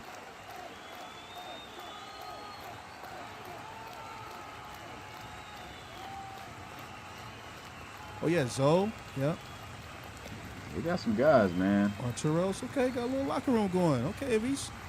Yeah, get them going there, new leader, KC. Yeah. Get them right. Okay. All right. Oh, the Bisons. Oh my goodness. You know, Jay Morris, you sparked this whole new this Bisons thing, man. 'Cause as soon as you left, they just started making moves. Really, what sparked him Over- was that trade, Yeah. man. Yeah, The yeah. Diablos. Which Yeah, one was man. that? Or the one where they. Oh, you mean the draft picks? Yeah, I got you. Yeah, all them draft picks just to move up to Yeah. 2. So I mean, that helped out the Bisons tremendously. No, I remember when, like it was yesterday, man. Jay Morris, he got traded from the Bisons, right? A few seasons ago. That was a little way back. Actually. Yeah, way back. Yeah, I remember that. Went to the Sentinels, I believe. Yeah.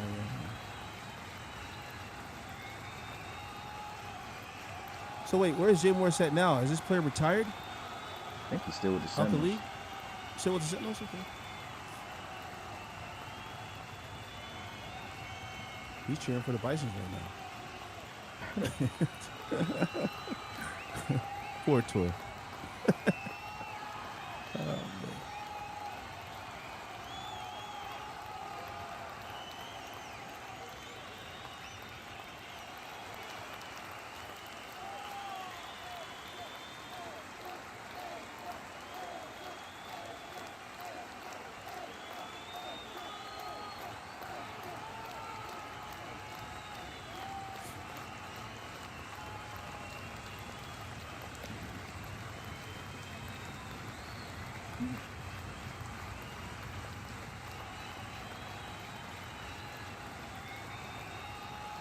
Pick is in. With the 23rd pick of the 4th round of the RFL draft, the Oklahoma City Bison selects John Ayalana, tight end from Pittsburgh, 69 overall normal.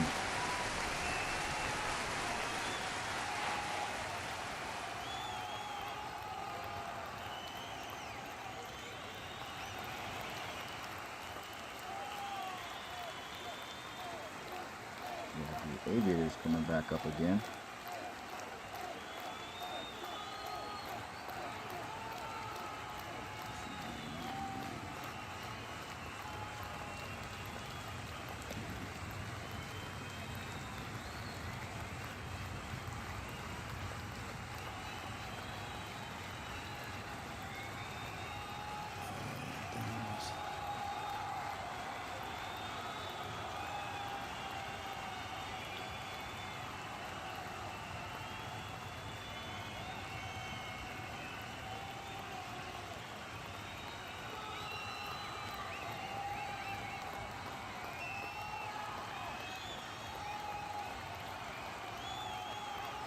Aviators right back.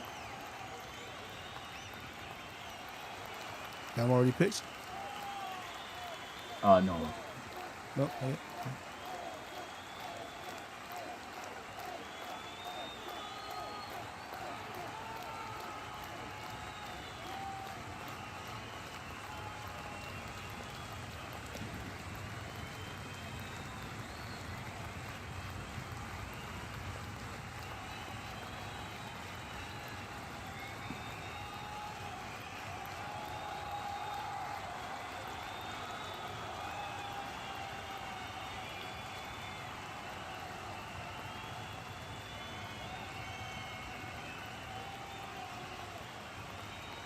Pick is in. Oh, I didn't even change the screen. You didn't change it? Yeah, I didn't. My bad. I didn't even look at the stream. All good.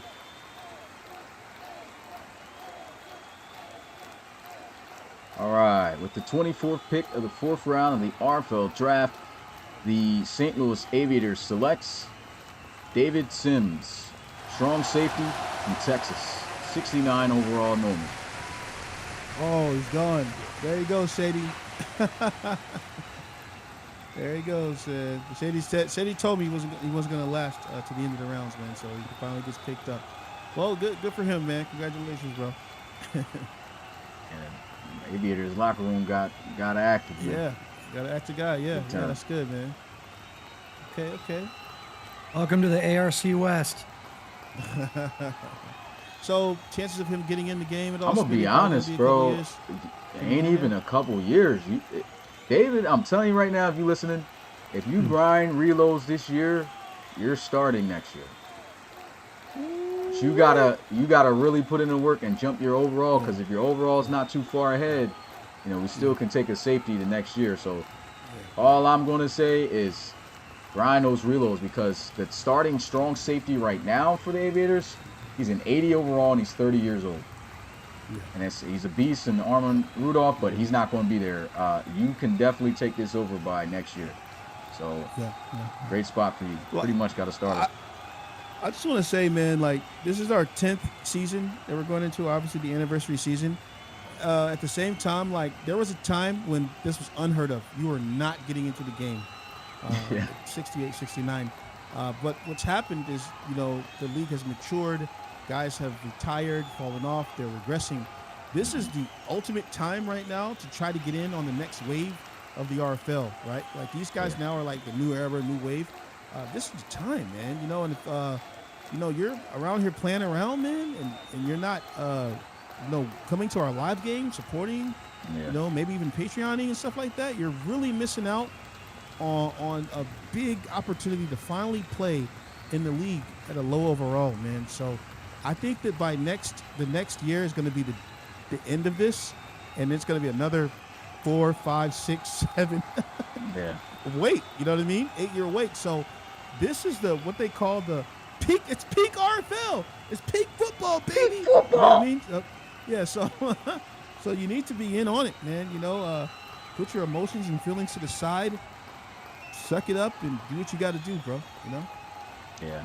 And that's why there's no sympathies for guys trying to talk about, well, I ain't been able to play and this, and you ain't been getting reloads. I do not care. Do not tell me no sob story. I'm not trying to hear it. Yeah.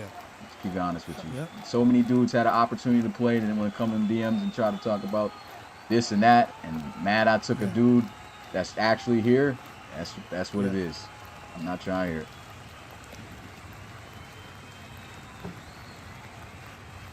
All right, so we got the Shamrocks up here next.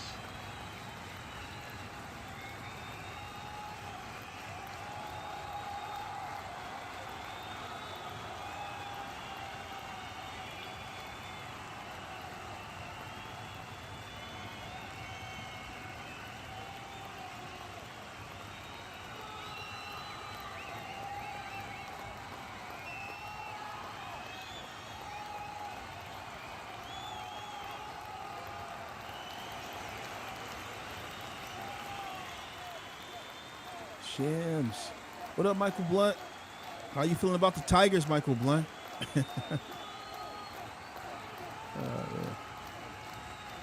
I like what the Tigers have been doing, so that's gonna be a nice team, a fun team to watch. That feeling. Most definitely, man. This is about to be a fire season in general. Oh yeah. Shamrocks have only had 2 picks so far in the draft, if I'm correct, and both of them were interior offensive linemen. In the second round, they went Grant Morris. In the third round, they went Lennox Steele. So there's not a lot of things that I will say with 100% certainty, but I will say this with 100% certainty. They will not take an interior offensive lineman with this pick. That's the most John Madden thing to say. Boom! Boom. Oh, man. You got this guy running over here, and he goes over there, and as long as the guy with the ball goes over there, boom, it's a touchdown. Right. Oh, yeah. I'm trying to remember the classic one he said, man. It's so obvious. Mhm. Man. But yeah, he used to say a lot of basic stuff, but it sounded good, especially with the using the highlighter on the on the screen and everything. Him and It's Pat crazy, man. Summerall, man, was Yeah. so much fun. Right. You get 4 downs in football. And after the 4 downs are done, well, you got to give it to the other team. It's like, Oh, really? thank you. What's funny is when we were kids, right? Like Rob and I, we can appreciate this because Yeah. when we were kids, we didn't really Yeah. think anything of that.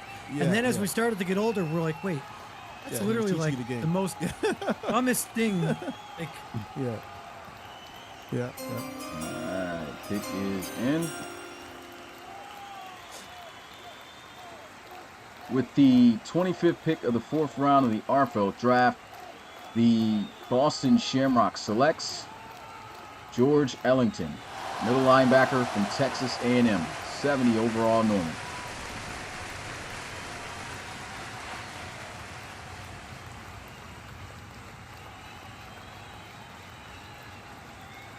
So where does he fit at, Smitty?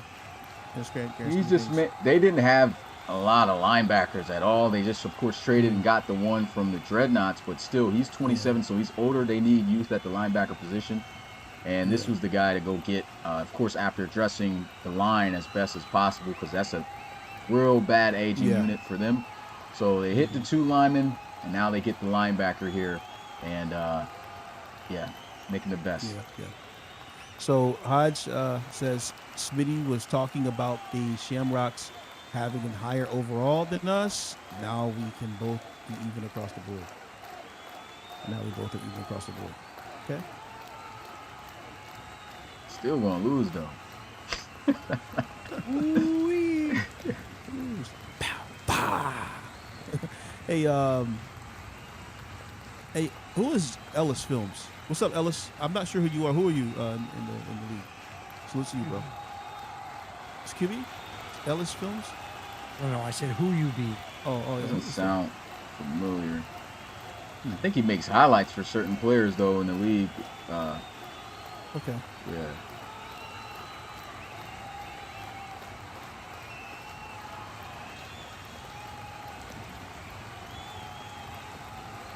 Yep, Voyagers on the clock. Is this their first pick of the draft? Yeah. Yeah. Yeah. Baker has been doing a lot of trading, man. Yeah. Well, he would have picked earlier. He had the 10th pick in the 4th round, but I wanted it. Obviously, I moved up so that I could take a kicker.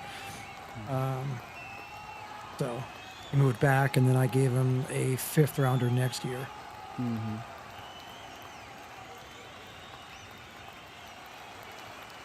He said, he goes, bro. Shamrock smoking the Marshalls 10 out of 10. All right, pick is in.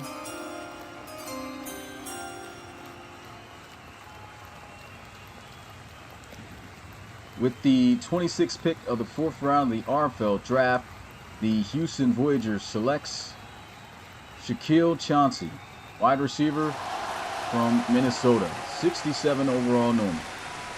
Ooh, is that the worst guy we've seen? Not worst, but lowest overall. Wow. 67. Have we seen a 67? I don't think know. so. We Yeah, saw I think Not 68 in this is the draft. lowest. Yeah, that's the lowest. Yeah. Okay. Rohan, Oh, my Nyshawn Miller, goodness. Rohan, and Ezekiel Kuhn were 68. 6-7. It's crazy. Is it Chancey? Because there's no U in the last name. So Oh, is yeah, it Chancey. My bad. Chancey, Oh, right? Chancey. Okay. Must be Chauncey. Jack Chancey. Yeah, I don't know who made that card. That card hard. What you mean? We're out there skating on them boys. Right. Skating is crazy. All right, next up we have the Sentinels again. You guys were saying they finally made right with their first pick of the day. See what they get with their second. Oh, okay. Ellis. All right. So you make videos. All right, cool, man. Whose videos are you making? I got to go watch those. Oh, you do it for many RFL players? Yeah, bro. Tell me some of your best ones that you've made for guys. I'll go check those out. I think he's done Nashawn Miller, like guys like that. That Okay. has that little flashing highlight. Okay. Okay. You can tell the signature tape, Yeah. that he makes. I'm excited about Wyatt Harris, man. He made a graphic, guys. I don't know if you guys saw it. It's a realistic player for his player card that has his stats on it and everything. Man, I really liked what I saw of that, man. It shows that he has an eye. So excited to have him on the team, man. Maybe we can have a media guy, man. Get some things going. We'll see.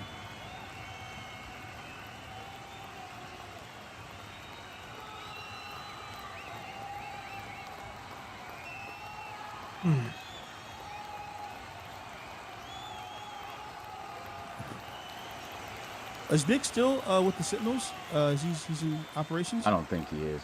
No, they let him go. Yeah, because he said he were taking David Sims here until he was stolen. I don't know if he was still working with him.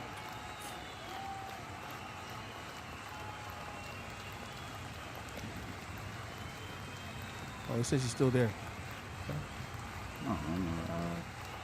But remember, I ain't gonna say nothing. Gotcha. Brands, Smitty knows the logo that love. He knows the logo that love. That's love. I got you, Mitch. Okay. Mitch, love media guys. Yeah, JoJo. You know I love the media, man. You know I like to post and everything. That's my thing, bro. That's my strong suit. It's just branding. Branding has always been my strong suit. So definitely love that, man.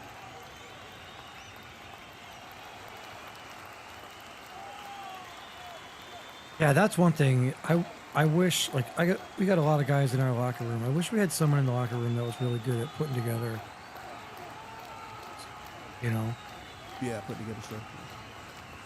I do a lot of graphics. I mean, I do a lot of stuff, but it would be nice if, there was a little bit of video. I can do a lot of graphics and stuff, but video's not my strong suit. Gotcha. I still got the Sentinels up here. Tayshawn comes to the chat. Get to work. Where my tape at? Oh no, it's supposed to be the Sentinels. I'm tripping. Got the Voyagers up here now. Yeah, I was wondering if you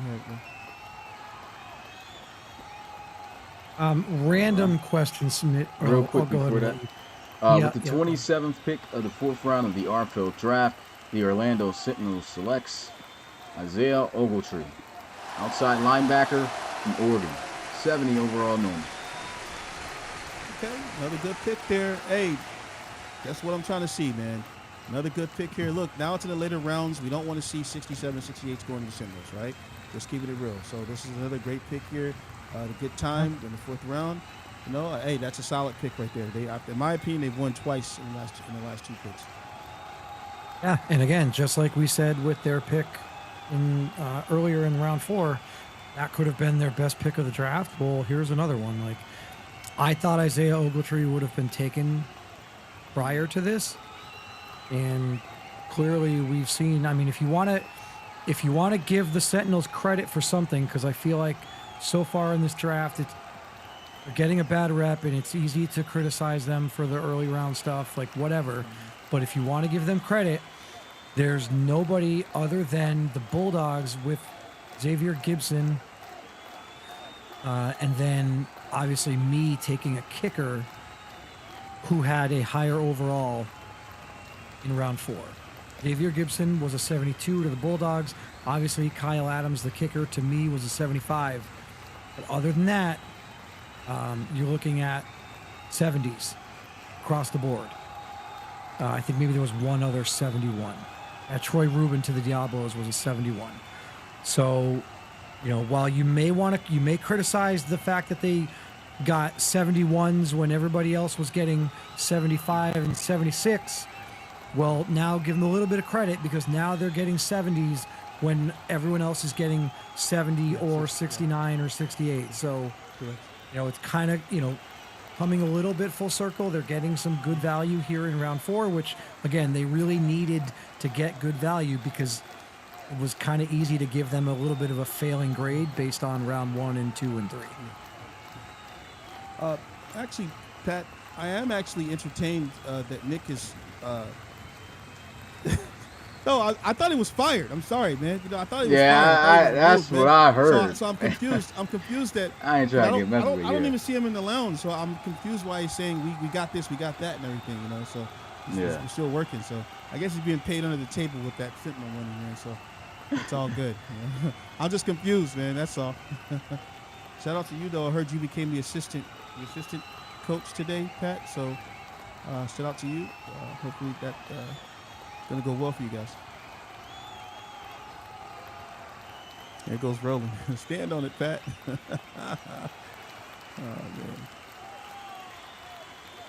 man. Looks like Ellis is looking for a job, Dunn.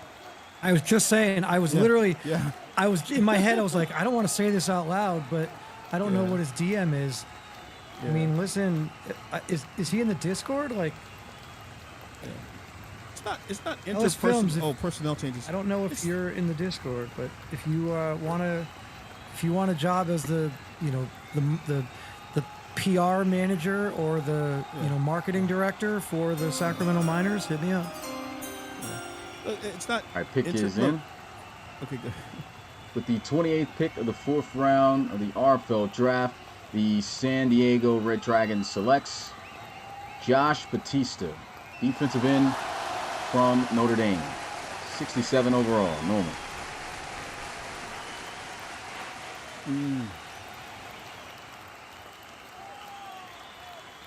Oh, I didn't realize J. Ellis Films was Nishon. Oh, it's nice, Sean. Oh, he's making his own tape? I don't think any of us. I don't think any of us I had realized no idea. that. Yeah. Okay, that makes sense to me. Oh well, he's got to make videos for his team now. Right, then I guess I'm out of luck. Yeah, he's out of luck.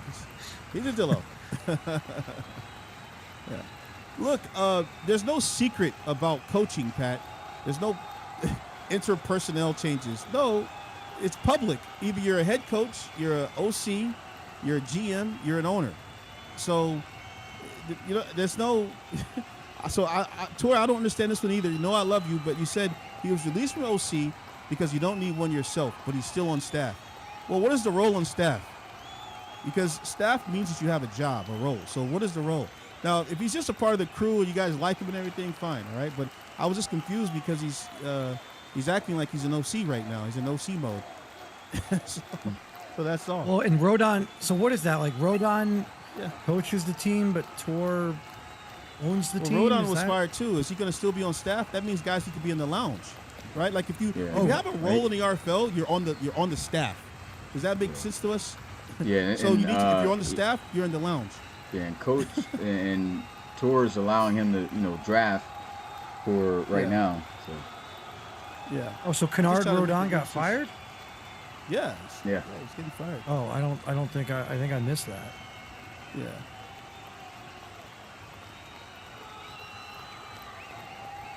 Okay, so he's part of guys might sit here and be like, that's getting messy, but honestly, bro, let's keep it 100, man. It's how it is in the league, bro, in real life. You get fired, you get fired. Yeah, you get fired. It's public. It doesn't. Now, I'm not gonna go into details and hit dudes up with that, but it is what it is. Yeah, it's not hidden. You make so. Y'all think it's bad now? Wait till this blows up.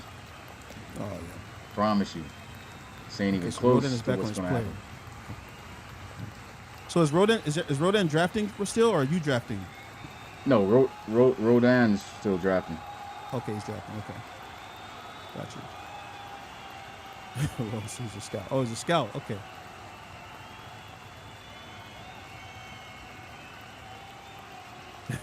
Doing work for the ops is crazy. Nah, you can only do work for Roland now, unfortunately, man. Oh goodness. I mean, that'd be so crazy if accurate. no, it's not accurate. But it'd be so crazy if Nana starts doing highlights for teams that beat the Armadillos. I will just send him. I'll just send him videos of all of our games against the Armadillos. and be like, okay, here you go. Cut up all these Hey, highlights. cut these up, man. Cut these up now. Go back and watch the man. first round. Go back and watch the wild card playoff game last year. Yeah. Just cut up some highlights and send that one out to me. Yeah. Smitty, are guys still able to pay graphic organizers with their reloads? Like graphic? No, we stopped all that because just quality issues and stuff like that. No. Yeah. Gotcha. Yeah, I remember one guy was flipping all types of graphics. It's just terrible. Getting reloads like that. Yeah,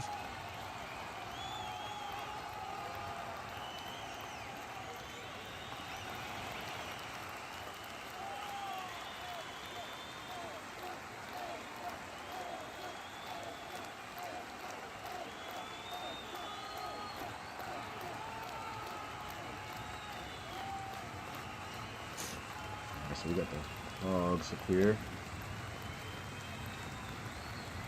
shit, I'm signing. That's the end. Oh my God, the Buccaneers are going to fire their head coach at halftime.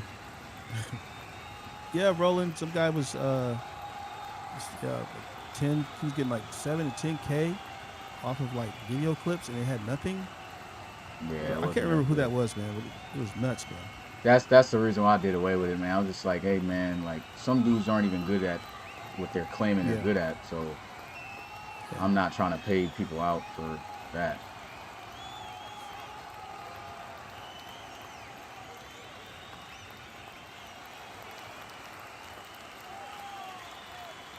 He got one touchdown clip with some letters, some font over the top of it. Touchdown, such and such player. 10K. Talk about a highlight reel.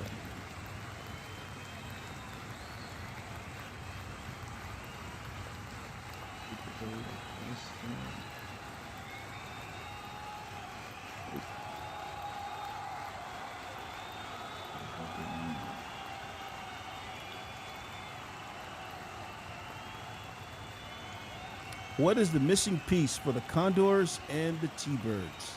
Let's go to the Condors. I'll pull that up. Missing piece.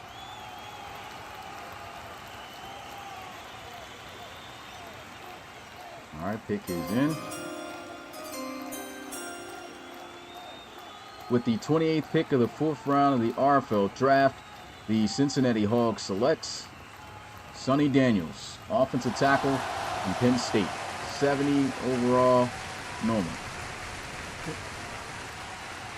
That was one of the, if you remember back to yesterday when I was talking about there's 5 offensive linemen that I could consider going in the next 5 to 10 picks here in the early 3rd, Sonny Daniels was one of those names.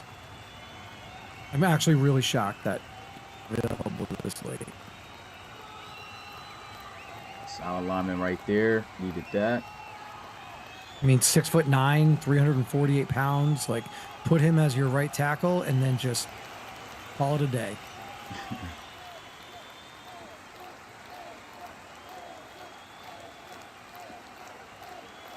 Next up, we have the Snowhawks. So to answer that question about the Condors, and I'll check out the Thunderbirds in a little bit, but in my opinion, the next piece that they're going to need is a big wideout, man, a big star wideout here, because they've got they got Carrick, but he's a veteran at 32, and then the next best player is Devin Dean, who's 26, 6'4", 222, and then it just goes kind of down here from there, man. I know they have Michael Rochester. That's a user, right, Smitty? Yeah, Michael it was. Was? Yeah, and those guys are. I think they're actually cool there because some of those guys who may have went away in their generics, though Michael Rochester is a monster, and that other Enrique Bird is a dog. Yeah. Oklahoma, right? Yeah. So those dudes, they don't even need a receiver, to be honest. They play those guys, and I think it's going to be a crazy receiving core.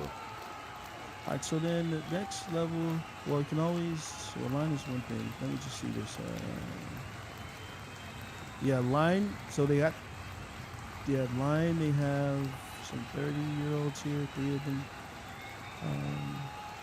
Talking about the Snowhawks? No, the Condors. They picked up a lineman, no? Oh, they got Rondell. No, they picked up a Right now. linebacker, quarterback, linebacker. Yeah. So, Yeah. I see. I do see maybe a lineman coming in their future, possibly.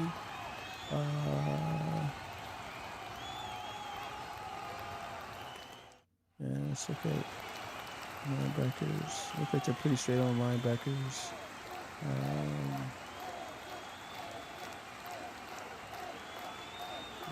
I don't know, man. I can't say, bro. Cornerback? Oh my Let me goodness, see. what's going on here? No, I can't even connect to Neon. Can't connect to Neon? All of a sudden out of. Just go on your phone, bro. Neon. Well, I have to use my phone for something else. Okay. Let's see if I can think.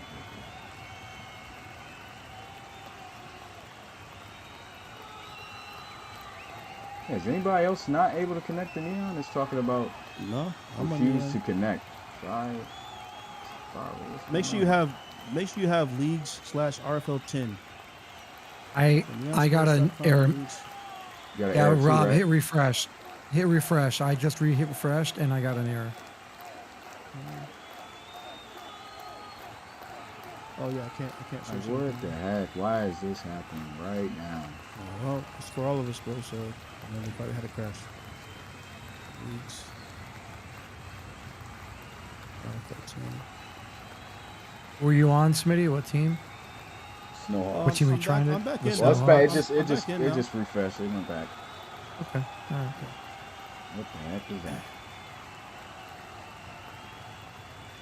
It was Mitchie hacked into the system. Trying to look at his old boys. Smitty uses the whole clock. You're right, Roland. He uses the whole clock. Mm-hmm.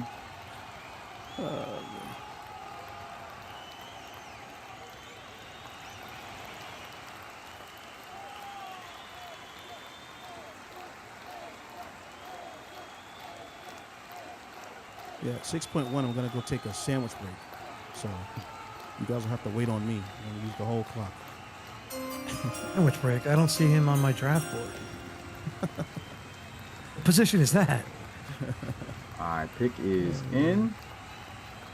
With the 29th pick of the 4th round of the RFL draft, the Portland Snowhawks selects Ernie Spear, punter from LSU, 74 overall normal. You see what he did there? You know what? I hate you, bro. You know, I really do. I hate you, bro. All right, we got the first kicker and the first punter taken in round 4.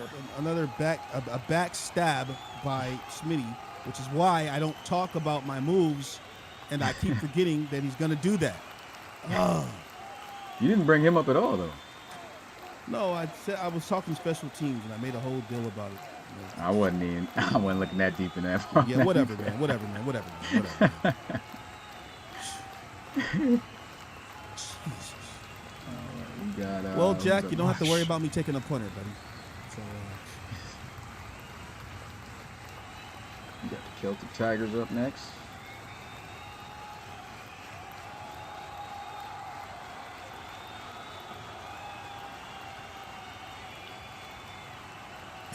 don't really fakes with him. Yeah, Shady, don't really fakes with him. That's funny.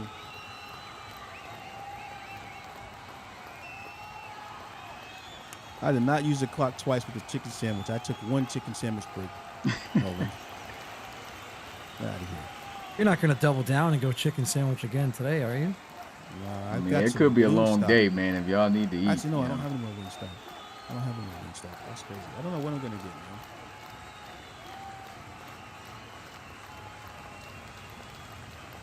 I got some for Christmas from some of my family back in Massachusetts. They sent down Omaha steaks. Have you ever had those? Yeah. Those are amazing. Like the big, like, mail Well, I order haven't had the ones. big I've thing? only had the ones I might have bought them from some store or something like that. But Okay. I've never yeah, had yeah. like the actual. Like these are fresh from Omaha. I mean, you know, the Omaha Steaks is like a company that You basically order them, they deliver them to your door, Oh, you yeah, know, yeah. frozen. It's crazy. You throw them in the freezer, but they're pretty good. Really expensive though, so it's kind of one of those like, Yeah. I mean, could I go to Publix? Could I go to the grocery store and probably buy a steak that's cheaper and probably just as good, or go to a local butcher? Yeah. I miss Publix, man. Oh my goodness. We got this doggone Meyer out here. Like, Yeah. It's not nowhere near the food from Where Publix. did you live that you had Publix? Virginia. Okay. Yeah, Virginia. Sheesh. I miss Publix so bad. How long ago was that? 3 years now. Yeah, 3 years. I think I've been here just about Yeah. Anyone who's 3.5. Anyone who is unfamiliar with what we're talking about right now, Publix is arguably the #1 grocery store chain in the country. It's phenomenal. Yeah, I didn't have that up north in Delaware, but when I moved to Florida, that thing is fire. I'm not gonna lie. It's off the hook. Pick is in, and oh, I didn't change the pick number. Are we on the 31st of this year? So one more pick This after Cubs this. Tigers pick, yeah? Yep, Yeah, so it's a 30, yeah. should be 31st, 31st. I'm sorry, 31st, yeah. For the 31st pick of the 4th round of the RFL draft, the Dublin Celtic Tigers selects Nair Drummond, defensive tackle from Oregon, 70 overall normal. Nice. Who took this rain pick? I don't know, but I definitely didn't edit it, and this was one player I couldn't go hurry up and find a pick for, but yeah, it was pretty bad. Oh my goodness. Let me go ahead and take that off the screen real quick, because that one, Yeah, that's pretty bad, bro. That was pretty bad. Well, I mean, I do like Nair Drummond. I think at Oregon he probably didn't get as much run, right? I think they had, if memory serves, Oregon had 3 defensive tackles that were starting caliber, and 2 of them, I believe, declared.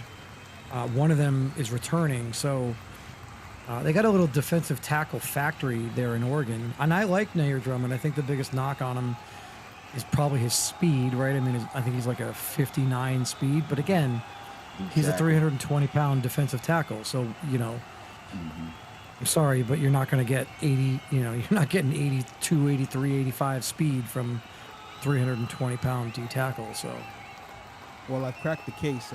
Forbes is the one that used that picture for that crack. that was Forbes. We'll bell him. We'll bell him. Oh man, yeah, I gotta get the bell loaded up. I on did this 185 cars for you guys, man. I don't want to hear it. Oh man. Baker, you are in the chat, and you are 100% right. I absolutely do owe you a 6-pack of You're My Boy Blue. So for those of you that are wondering what the heck Baker is talking about, Baker lives in Texas, and he was on a business trip in Tampa probably like 3 years ago. And he reached out to me and he was like, "Hey man, I'm going to be in Tampa. Are you like around? Do you want to get together and meet up and have a beer?" And I was like, "Hell yeah." So I went up and we met up. He was with some of his work buddies, and we sat and had burger and a couple beers. And he had never had it. It's basically like a kind of like a blueberry wheat beer. It's a good springtime, summertime beer in Florida. And he had never had it, and he was like, "Wow, this is really good." And I was like, "Yeah, man, like I'll send you a 6-pack of it." I think we actually had a head-to-head game. I think we had a head-to-head game the following season. And I was like, "All right, winner of this game gets a 6-pack." And he beat me, and I was like, "All right, what do you want?" And he's like, "I want a 6-pack of You're My Boy Blue." So you're 100% right. I do owe you that. Nice. Yeah, I just googled this. Unfortunately, it's not in Michigan. No, it's a local brewery in Tampa. Gotcha. But if you've ever had like Sea Dog Blue, or Oh wait, I can order this stuff from. Well, you can order it. How about yeah, that it's kind of pretty thing? good. If you go to a bar and they have it on tap, a lot of times they'll put blueberries in the glass, and then they'll pour it. Again, it's one of those like a hot day in Florida, Yeah, it's really nice to have. yeah. The closest we've got to that is something called Sheboygan. It's Okay. Sheboygan. You know where that's from? Sheboygan, Wisconsin. yeah, Wisconsin. It's Sheboygan. South Bill. Yeah. I was at the beach one day this past summer, and there was a couple from Wisconsin, and they were down here on vacation. And they brought, there's some kind of beer, I couldn't remember the name of it, but he was going on and on about this particular beer and how it's like a claim to fame in Wisconsin. And he had to like bring down a bunch of it, only get it in Wisconsin. And every time he goes home, he buys like 3 cases of it and brings it home. And I was like, try one of these beers. I tell you, it sucked. I was like, you flew all the way to Wisconsin for this? This is like it tastes like a Yingling. Like I could go to any bar around the corner here and I could get a beer that tastes better than this. Like, I know you ain't got much going on in Green Bay or in Wisconsin other than the Packers, but Yeah, taking a flight for Packers beer and is crazy. Badgers. But man, That's an addiction level. Pursuits. here you go, rolling in the chat. Smitty has been picking for the Condors just as long as Baker has been waiting on his beer. Yeah, man. Yeah, man. What You know what, doing, bro? Roman? I've gotta Roman, look that at might be the- the the funniest stuff, thing you've man. ever said.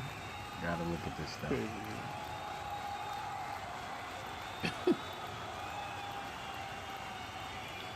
Yeah, I knew this was happening, man. I knew I was going to get on this, and he's going to be taking 8 minutes per pick, bro. Like, jeez. Oh. Boys. 30 more minutes. Just trade me right. the pick. I know who I want. With the okay. With the 32nd pick of the 4th round of the RFL draft, the San Jose Condors selects Tremaine Snyder, middle linebacker from Louisville, 69 overall normal.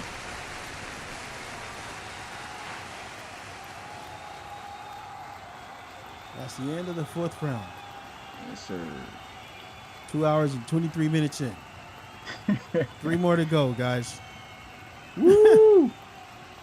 Just want some woo. Not at 8 to 10 minutes a pick by the AI teams. Hey, look, man, I can't rush it It's any gonna be faster, New Year's. man. I ain't about to rush the picks. Jeez. I'm trying. I'm definitely moving as fast as I can, but it's a lot. My goodness. Who we got up here? Monarchs? Wonder how they got this pick.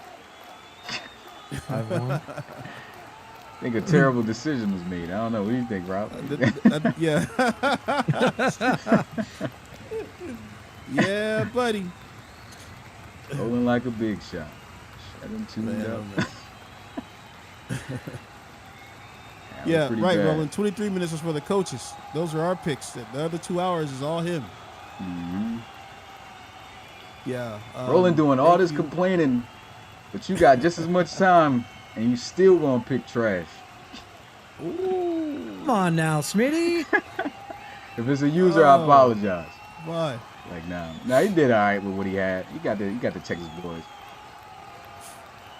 And but he better not run that read option. I'm telling you that right now.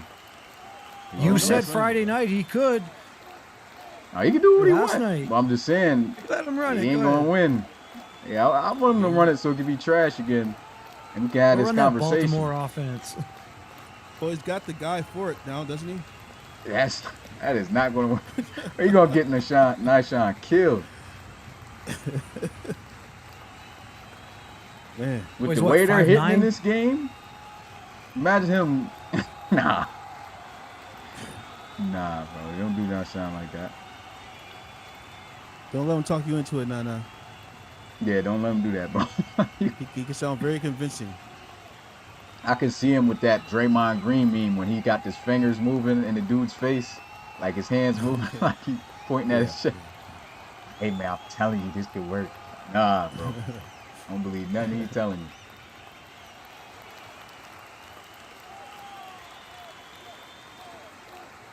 What I get for the Monarchs last time? Okay. We only had one pick, right? That was Andre Onyemata, Yeah. DB, 70 overall normal.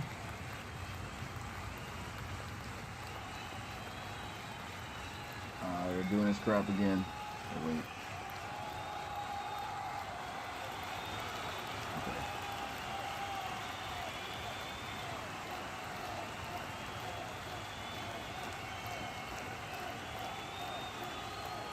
Offense All already right. in place before the draft. The pick in, Smitty, or we got a minute? Yeah, you got a little minute. Yeah, I'm still. All right. Okay, so last night after we finished the draft, I went over and met up with some friends, and we had like a couple drinks, and we're sitting out in the backyard around the fire, and they brought out this little like snack tray. Rob, right? This is for you. Yeah. So they Charcuterie brought out board? this little snack tray. No, not a charcuterie board, like actual like candy snacks, right? Okay. And in the snack tray, there was gummy bears, there was gummy rings, there was Whoppers, right? Like those chocolate malt Oh, Whoppers. Yeah. There was Skittles, and there was Reese's Pieces. Okay. So that's what the options were on this snack tray. Yeah. If you were sitting around that fire last night with a couple cocktails, which of those been your go-to snacks? Oh, Reese's Pieces all day, bro. That's 100% where I went.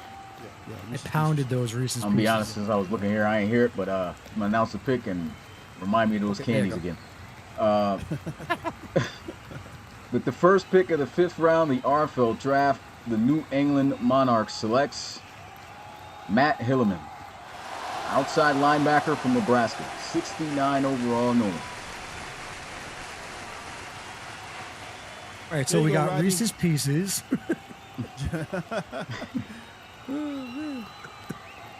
Yeah, he got number 9, man. That he's shot. Okay. Anyway, so go ahead. Let's go ahead. I'm gonna lie, he was a dog. So man. they were Yeah, he was. gummy bears, gummy rings, Skittles, Reese's Pieces, or the chocolate Whoppers. Like Did the you say chocolate gummy malt bears, balls bro? there. Yeah. Yeah, that, I ain't gonna lie, that's my joint. I don't really eat chocolate too much like that, so that's why I wouldn't. The only chocolate I do eat, I don't know, y'all know about Carmelos?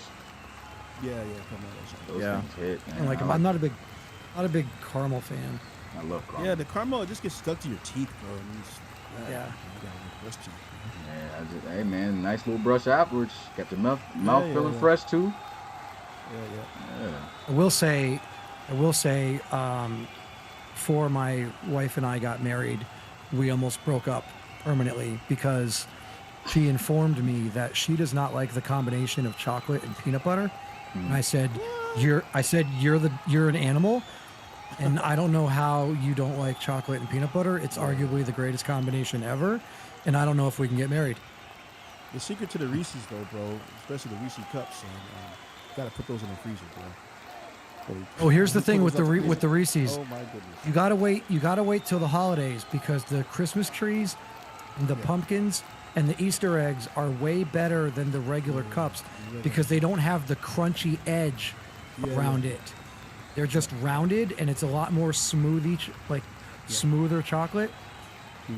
No, you're right. Yeah, I like those. So I got some of those. Kid gave me some of those for Christmas for my students, man. I've got a whole what was in this thing here, but it's filled with those smaller Christmas Reese's. Oh my goodness, bro.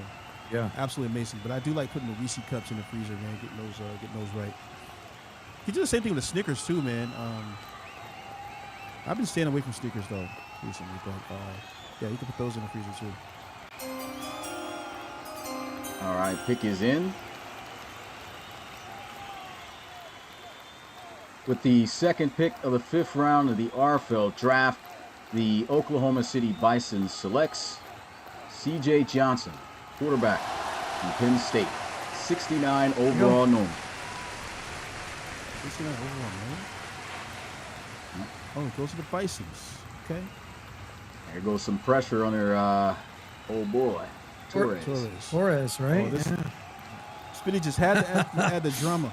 I love the drama in my division. I love Let's the go. drama now. Oh man. All right, there it is. It goes to the Bisons, man. Hey, I'm not mad. 5.2, I wouldn't be mad at that at all.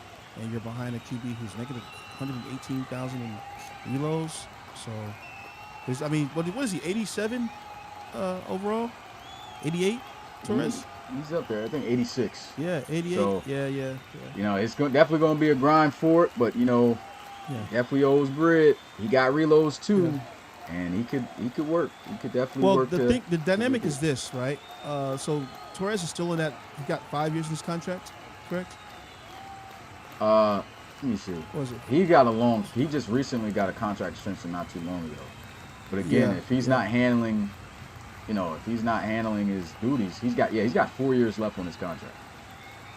By that time, he'll be 29, and of course that'll be aging up C.J. Johnson. But C.J. Johnson is gonna have to grind, man. Definitely gonna be tough to win that. But based off of how things might go, at that time Mike could go with C.J. Johnson, and then he'll have to go somewhere else when his contract's up. See how bad he really wants it. Mm-hmm.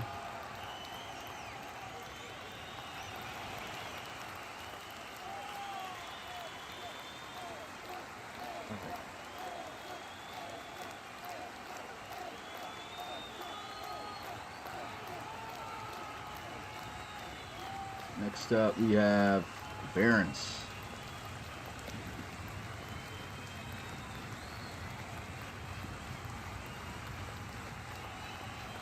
Yeah, I know exactly what you're talking about, Dior. The Amish in Virginia make the best, the best gummy bears. Also, Virginia, man, there's a spot. I know you don't like this, maybe, but I don't know if you guys have ever had this apple pie, man. Oh my goodness, bro, this apple pie is ridiculous. That I had at Orchard Mountain or something like that in Virginia, man. It's ridiculous. I think those people are Amish as well. Trick with apple pie, you need the Dutch apple pie where it has like kind of like the crumble on top, right? Like a normal apple pie, you kind of have the regular pie crust that covers the Dutch apple pie. You almost take like a graham cracker crumble and you put it on top, and that little crumble in the bite with the apple and all that, so much better.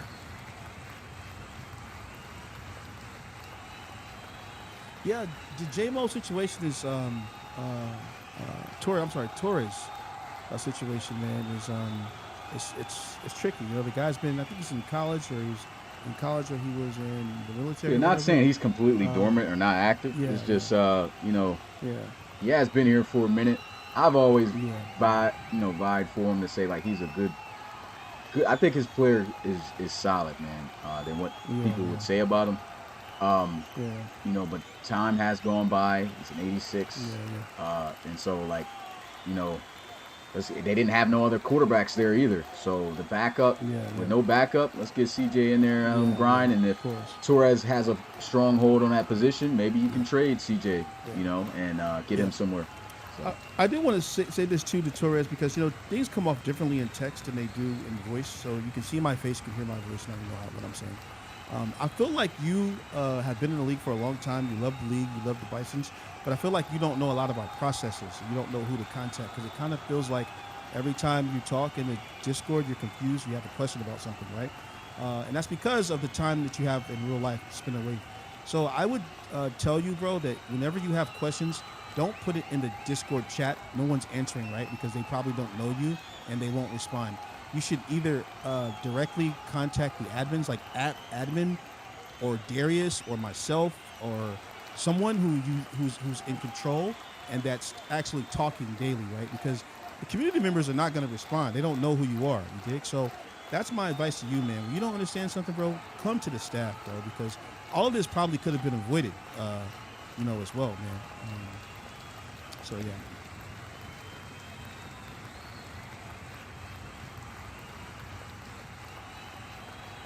And we don't want to dog him. We're not dogging you, man. Yeah, we're not dogging. Like, literally. I know you can screenshot it. I'm pretty sure no one asked, right? No one answered you. I see that all the time. That someone asks a question, no one answers, right? But yeah, it's okay, bro. Contact me, or Darius, or Tor, or Hodge, or ESJ, or Q, right? Or Pecan. I mean, there's a lot of guys you can at. I mean, even Chrome will lead you to the right way, So I wouldn't say Smitty because he's very busy and he'll make you wait. You know what I'm saying? But I'm always here, bro. Like at the very least, I'm always here. But there's other guys who are also here as well. You know. But yeah, man, it's all good, bro. But good thing is that you only wait a season, and then you can clear it. So after the season, you clear it, and now you're back on the up and up, right? Mm-hmm.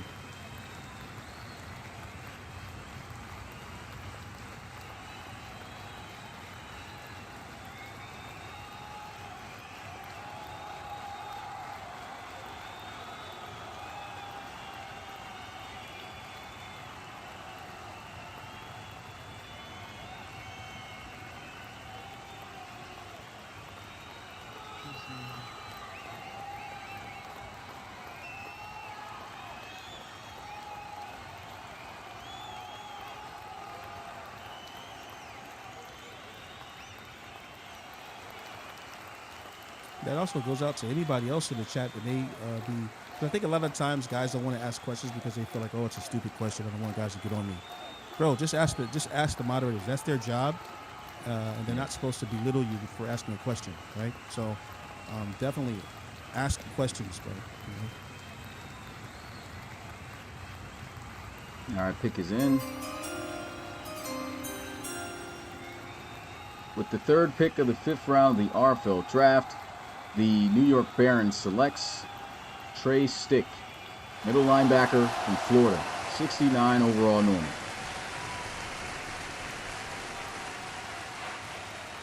It's a great name. Stick a couple players. Yeah. Hey, yo.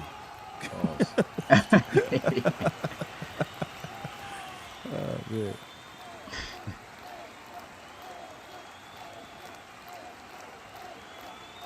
Well, I'll tell you this, Torres. Have you watched this draft? Your team is absolutely phenomenal now. So I don't see any struggling going on anymore.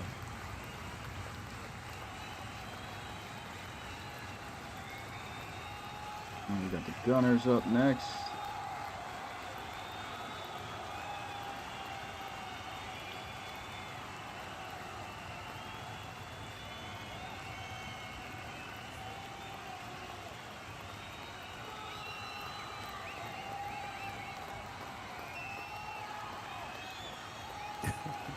I like the CJ pick, but I feel like the Bisons don't really want him there. Let's not speculate, you know. Aaron Rodgers sure loves crazy.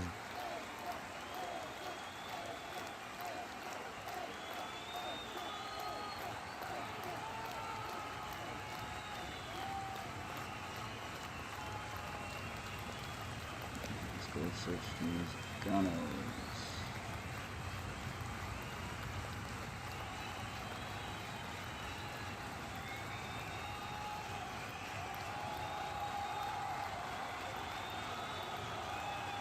Yeah, I had a discussion. I asked the, I said, hey guys, should we get CJ at 6.1?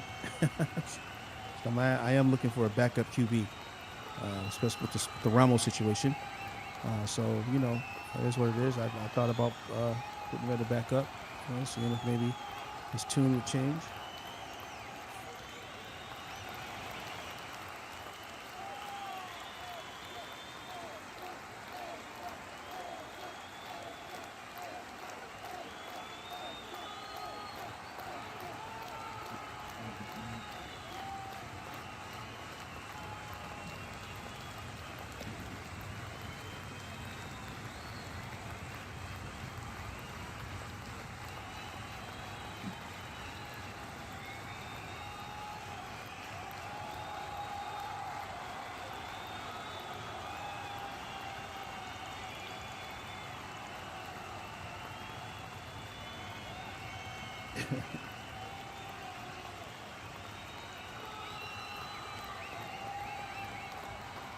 All right, pick is in.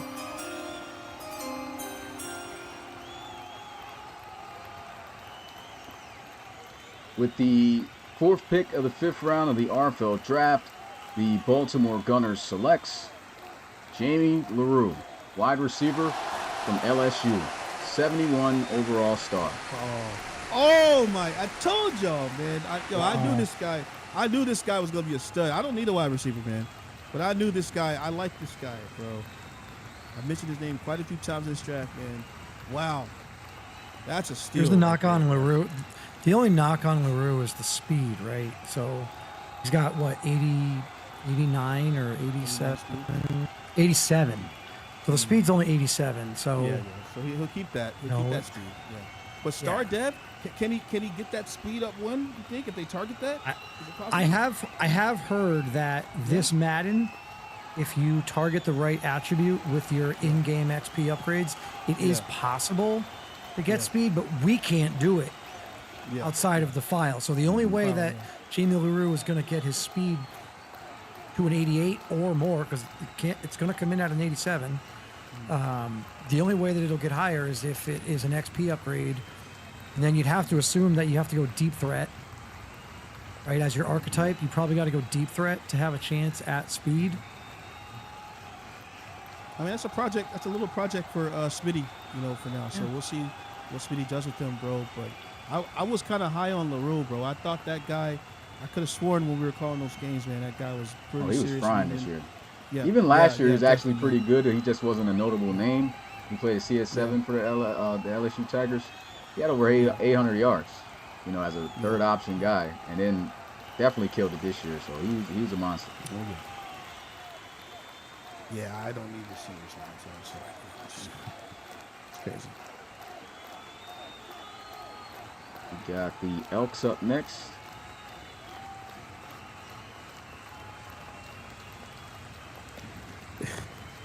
JoJo, was that game I was calling when he fried you, bro? You were like, I just got cooked. What'd he say? I remember it was one game where, I can't remember if it was him, though. That was hilarious. That was crazy, man. That was so funny, bro.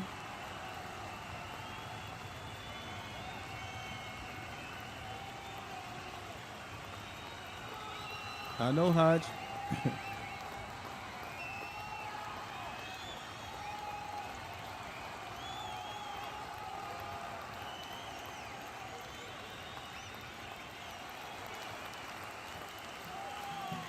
Why am I thinking of Sean Best Jr.? Did he hit me up? I think he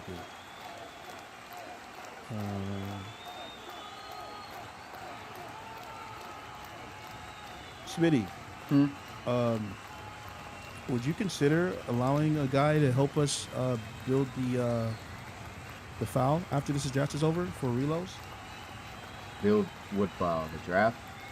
Yeah, after this is over. I remember you said we need us to help. I think with the guys I have, because that's not something we can all attack multiple at a time. That's actually one at a time. So I'd rather. It's one at a time. Yeah. Is it because? Why is that?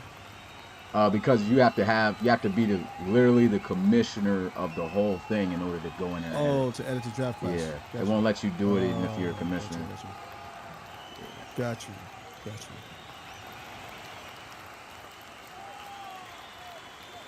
This might be a dumb question. There's no way to advance the draft so that they're on teams and we go edit them off the teams? No, I want them in a file so that way it can be to the public to be able to download and use. And it's easy for dudes to be able to just look at that, create their player. Oh, the draft class. Gotcha. Okay.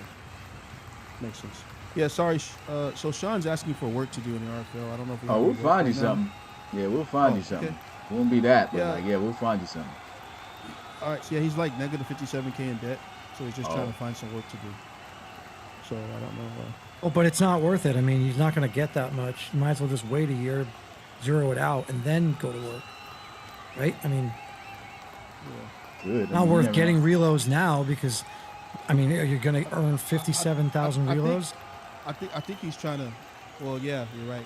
But I think he's trying to work to chop that down so we can start. He can do some or gain reloads this year, even if it's like mid-season later on or whatever.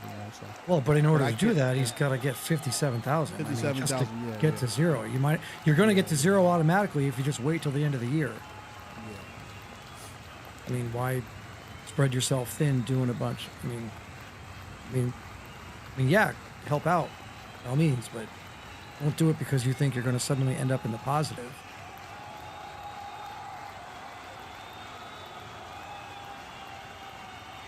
Where are we at, 5-5? Yeah.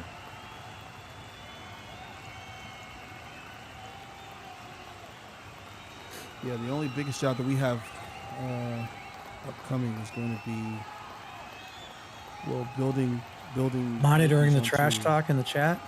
yeah monitoring building the rookies onto the teams and then premier games. So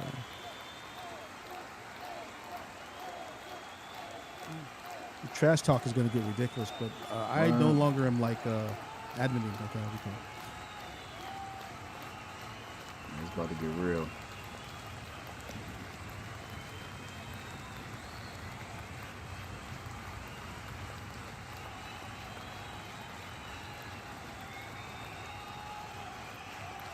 Oh, the pick is not in. Mm-mm. Oh, I thought. Yeah, so I'm like I've kind of taken it back from the admin thing. The only time I step in is if like Getting guys out are of like hand. getting out of hand, yeah, and it's getting bad, and then the moderators have told you multiple times we're still not. Then I step in and do whatever, or if you just blatantly do something crazy, I'll just go in there if no one else said anything, because what I'm trying to eliminate is that whole uh, favoritism thing that we only punish some guys or don't punish others. So I've been kind of swiftly going in and just stopping it all. Yeah. As soon as I see it. So, but yeah, I am definitely not going to be releasing these guys when they start going Yeah. back and forth this season, bro. Another And I got thing a feeling too, this is about to bro, be crazy. is when guys go, you know, it is for anybody who's been in a leadership role position. Dudes are always going to accuse dudes of favoritism just because they're not getting their way. So Yeah, I always tell my staff, I don't care what dudes say. If you believe that favoritism and stuff's going on or whatever, I don't understand why you're even here. And so I'm just putting it out there too. Anybody get caught doing any of that stuff, saying any of that stuff, and I don't want you here. And I will get you out of here. I'm just letting y'all know that right now because I don't stand for that. If you think things are corrupt because you losing or you not getting what you want out of it, then all I gotta say is watch what happens. Just don't be spreading that poison amongst community when you're just mad. You know what I'm saying? If you get caught doing that, I get a DM, anything on that. Just letting dudes know right now, like that's one thing that is not going to fly in this league, and I don't care what the reason it is, you're gone. So you're not going to be dealing with that. But hey, the pick there it is is. in. The fifth pick with the fifth pick of the fifth round of the RFL draft, the Salt Lake City Elks selects DeMarcus Rome, middle linebacker from Florida State. 69 overall, Phenomenal normal pick. dev. I love this pick. Thank you, man. I had took that DeMarcus one. Rome. I had DeMarcus Rome as on my board. I had him as the second best pure middle linebacker, and that's only behind Brian O'Connor. And I know you're gonna say, well, what about Hallie Jacqueline? DeMarcus Rome, being a generic and watching some Florida State games, having recorded a few of the Florida State games, I just, you know, Yeah, DeMarcus Rome is a good pickup. He's a great addition to the Elks here. They're bad on linebacker. They don't have a single linebacker that's an 80 overall. Most of them are like 25 years or older. Did draft some not too long ago, but he's coming in young. I think 21 years old. So yeah, Yeah, so in terms of like production, right? So DeMarcus Rome had 140 total tackles. He had 6 INTs. So, for as great of a season as Brian O'Connor had, right? Brian O'Connor, I believe up until the playoff run, had 5. And then he had like 3 in 3 games. DeMarcus Rome had 6 interceptions this year. So you're talking about, again, a pure middle linebacker, cover the middle of the field. And in a draft where, again, we only saw 1 go in the first round, we didn't really see that many go in the second round. Here we are in the 4th round, and maybe Rob, you had him, below a guy like a George Ellington, some of these other guys, but it's 5th round. as far as coverage linebacker, oh yeah, we're in 5th round now. This is a great pick in my opinion for Salt Lake City.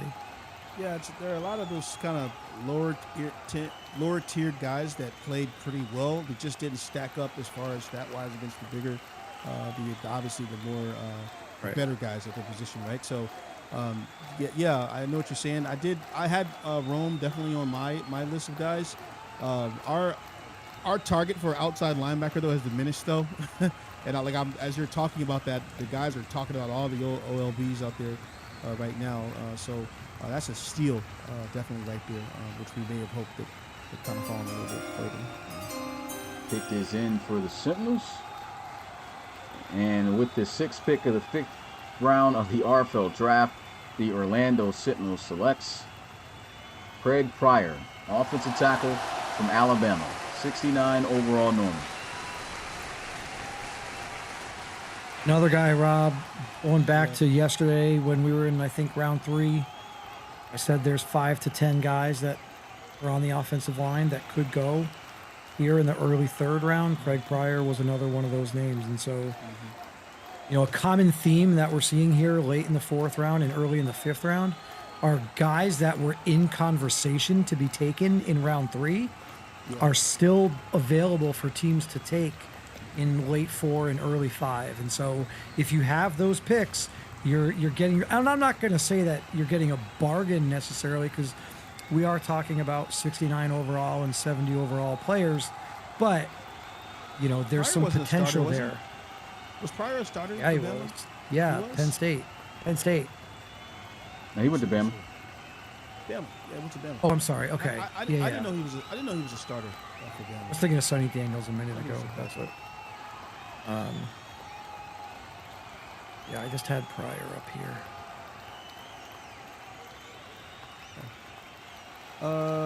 Spitty, mods, did someone time out Jack in YouTube?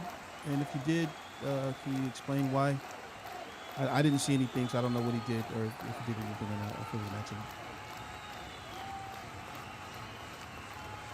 Yeah, so the big thing about Craig Pryor that I think stands out to me is in CS7, he gave up 10 sacks.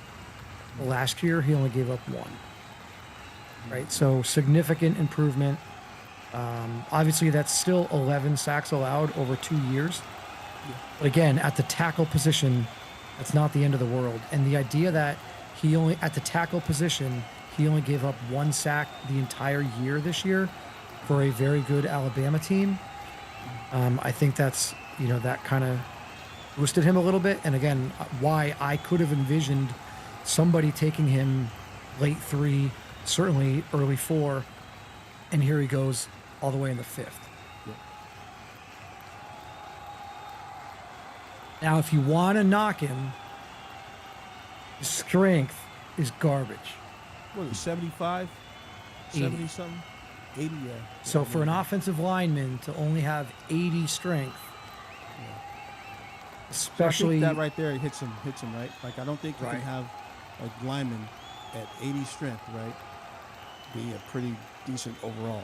I think that. right, you got to think that he's going to have to be a tackle, Correct. because you can't have a guard with strength that low.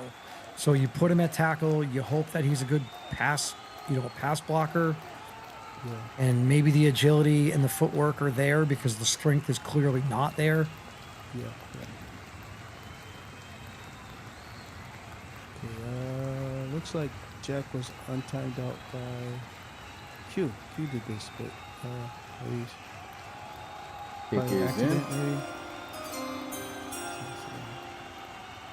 With the 7th pick of the 5th round of the RFL draft, the New England Monarchs selects Richard King, offensive guard from LSU, 70 overall normal.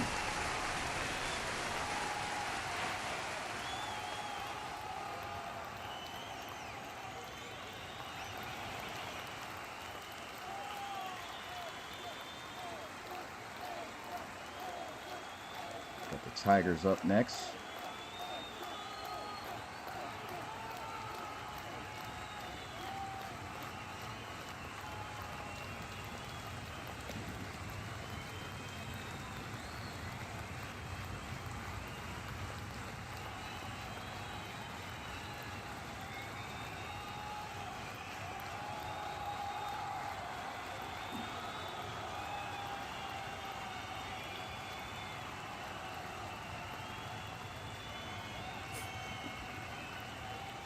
Is the Tigers' first pick today? I don't think I they think so. picked in round 4, did they? Yeah, I don't think they did. All right, so we go back to round 3, and that's where they took Demarius Regis, second overall pick in round 3. And then obviously they got Steve McCaskill in round 1. They have a round 2. I don't see a round 2 for them. So Steve McCaskill, 8th overall in round 1.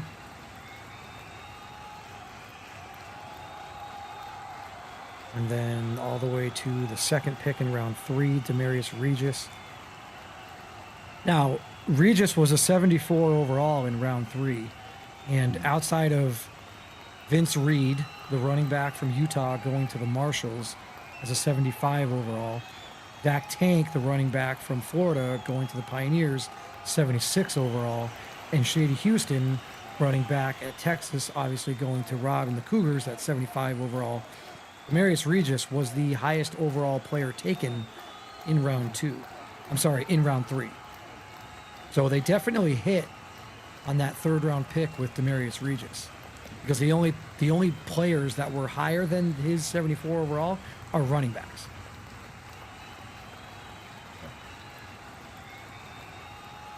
And then also Rob got Devontae Freezer, who was also a 74 overall. So Start. 74 in Freezer, 74 in Regis, and then the only other guys that were that or higher were running backs.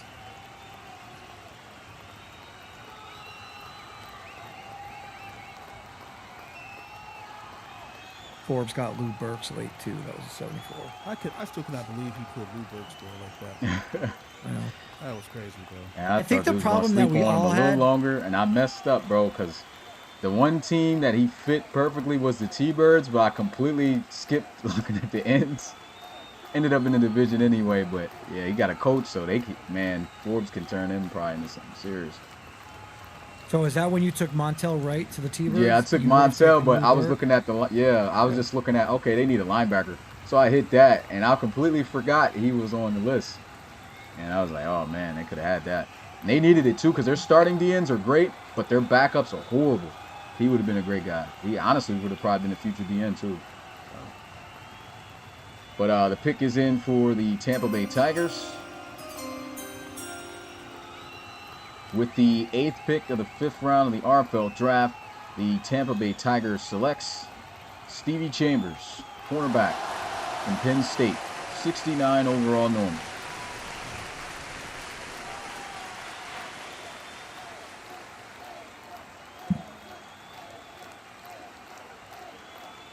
Now we're on 9. And then the Voyagers have 10, right? Yes. Okay. So we got the Voyagers pick.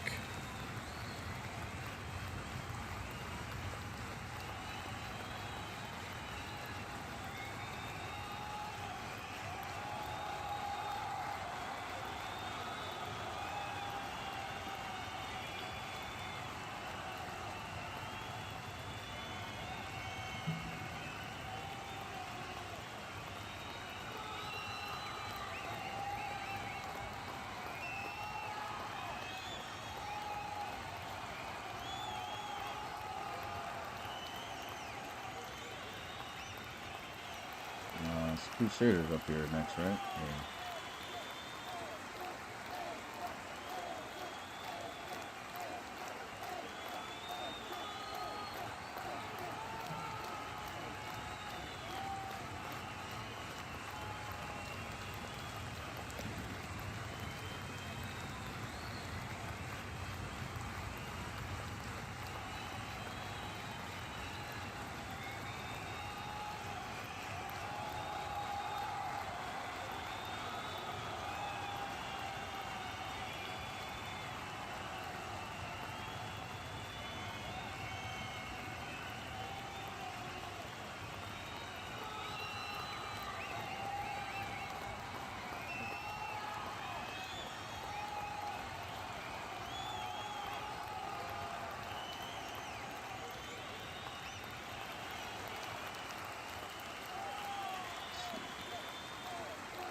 All right, so Crusaders. Let's see.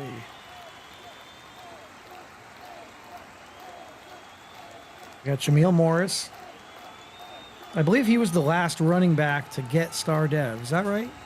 Jameel Morris? That's star dev, 70 overall. Yep.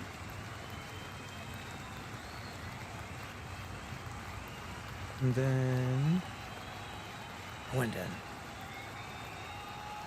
Ethan Nation, 70 overall. I think he was a normal dev in round 3.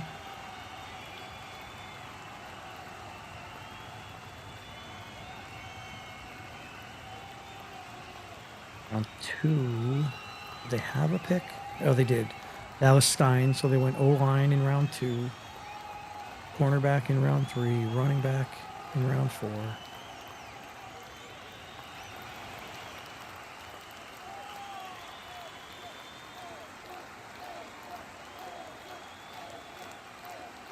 And they didn't have a pick in round 1.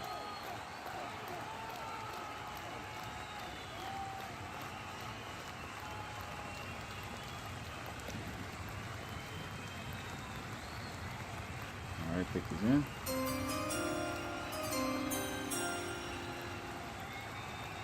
With the 9th pick of the 5th round of the RFL draft, the Los Angeles Crusaders selects Joel Antoine, outside linebacker from Washington. Is that Antoine? Antoine? That's how I was saying it. Antoine? Antoine, okay. Outside Yeah. Check. Maybe that's misspelled. Now they said that's how his name's spelled. Antwine. Yeah, I think I was saying Antoine. Yeah, Antoine. What 69 team is overall. it? Yeah. Washington. Washington. Mhm.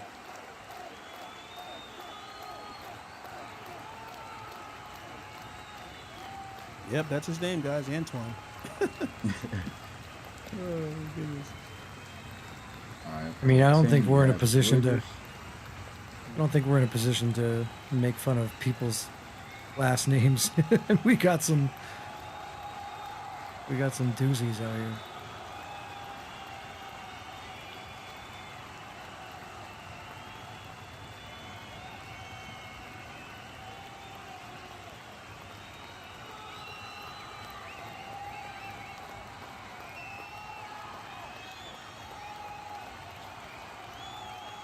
All right.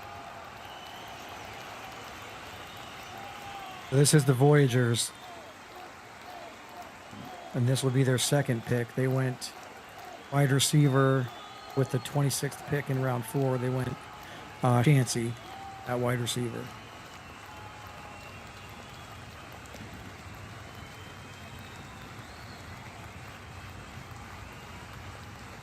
All right, pick is in.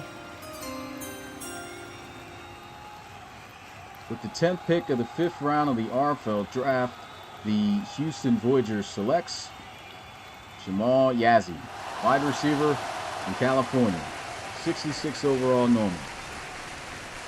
Can we call him Yazi? Is it Yazzie? I don't know. I like mean, Yazi Yazzie. He's a generic, Yazzie. so. More Think- Yazi. I think it's Yazzie. Is it though. Yazi? Is it Yazi? Jamal? Is it- You're sure it's not Yazi Jamal? because of Nah, not Jamal. the- Jamal. Jamal. Jamal. No, that's Jamal. Jamal. That's Jamal. bro. Jamal Yazi. Jazzy and Yazi. Jamal Yazi. Yamal. Jamal Yazizi. Yazizi. Oh, Yazizi. Jamal Yazizi. Yazizi top, right, Rob? Yeah. Jamal So how about- Yazizi top. How about Jamal Yazizi? I done turned him into a Middle Eastern cat. You know? It's crazy.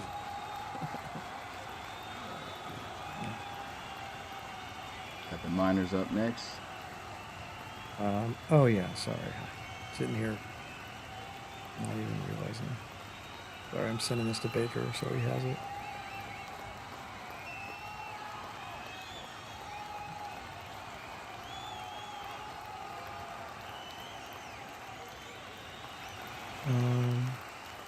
What?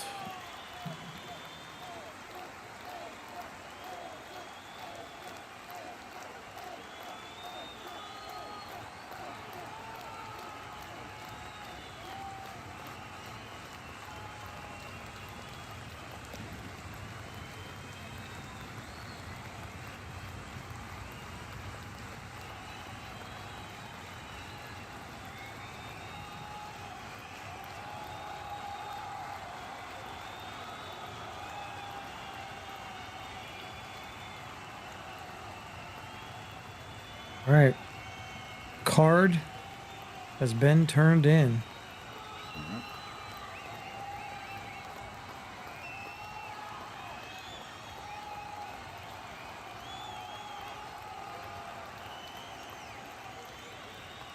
All right, here goes the pick. With the 11th pick of the 5th round of the RFL draft, the Sacramento Miners selects Quentin Douglas, defensive tackle from Utah, 69 overall normal.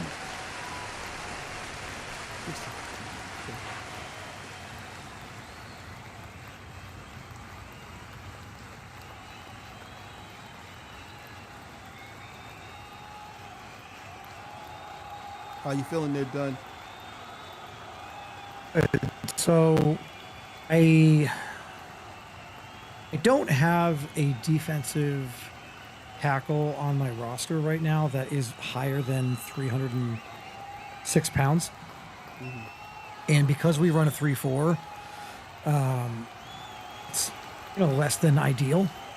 I think Jack Brodine, who I just signed in for agency, is like maybe he's 310 or 312. There are two guys that are left that are, at that 320 range. And I just thought that Quentin Douglas was the better of the two guys. And so I've been threatening going back to a 3-4. I used to run that. I used to run 34 Storm exclusively. When I had Rob Slater, a quarterback, man. I've been thinking about it, man. It's just like sometimes that DT, that 3-4 scares me, bro. Because you see three guys on the line, and you see a offensive line like the Thunderbirds or something like that, and you're like, oh my goodness, I'm about to get in. You know what I mean? you can get always gashed. Scares me. Yeah, it scares me. There have been games where I got gashed. I mean, if you look back at my entire tenure with the Miners, I think every year we've had a top 5 defense in terms of passing. Yeah. But we have been, somewhere in the middle or, in terms of running. And to your point, yes, like there's been times where I remember games against the Red Dragons where, was it DJ Scott? Is that who I'm thinking of? What was the old Red Dragons? Oh, Bobo. Was it No, Bobo? no, not him. For the Red Dragons here. The old running back? Yeah, the Red Dragons running back. Or maybe he's still there. Yeah, DJ Scott. Oh, Scott. Yeah, it is DJ No, Scott. No, he's not the old one, though. He acquired him within the last 2 seasons. Because there was okay, well then prominent back there. It was Bojo, CJ okay, Bobo. Well, in the last 2 seasons, DJ Scott has DJ Scott, yeah, has done a number on us. I also think back to I think we've played the Bulldogs on 2 separate occasions in the last couple of years, and what's his name? The guy that nobody can seem to stop with the Bulldogs there, White Thunder. You talk about Matt Wheaton? Yeah. Matt Wheaton. Pick is in. Like Mike Allstott. With the 12th pick of the 5th round of the RFL draft, the Atlanta Thunderbirds selects Carl Nielsen, kicker from Clemson, 75 overall normal.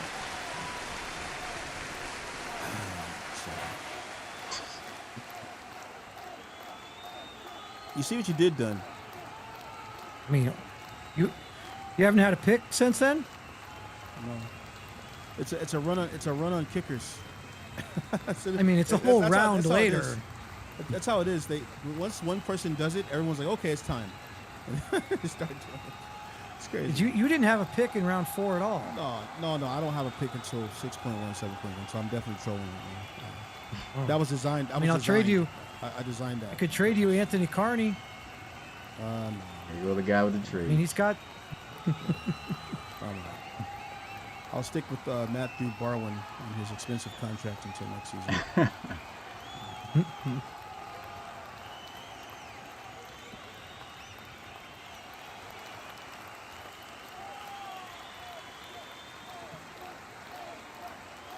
Got the Huskies up next.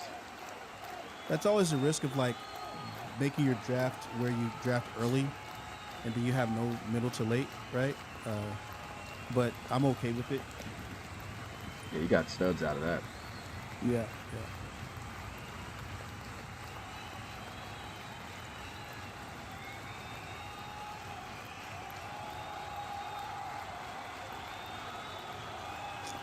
The other thing too is I like, so I basically had to like budget my draft. So there was only a certain amount of salary that I was willing to spend. So that's why I kind of like got rid of guys and moved up and all that stuff. Oh, the curse right now.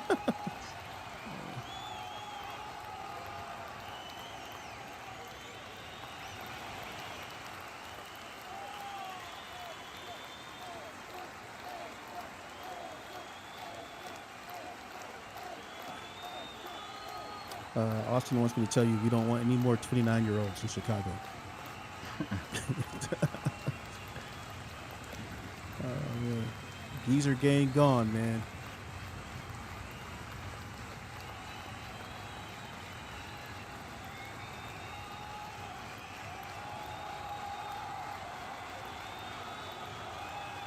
All right, pick is in.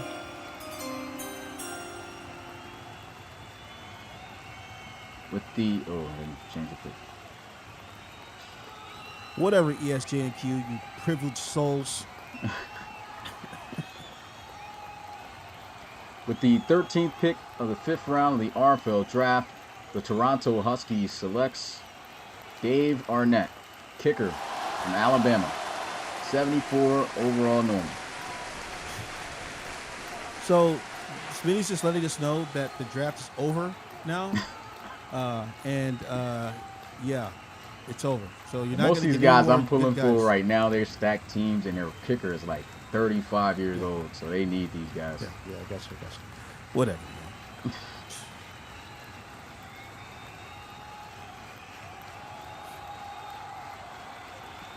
This is sickening. This is sickening, man. Justin.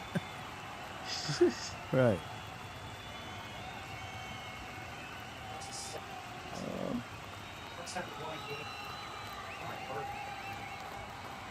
All right, who's up next? We have the Pioneers.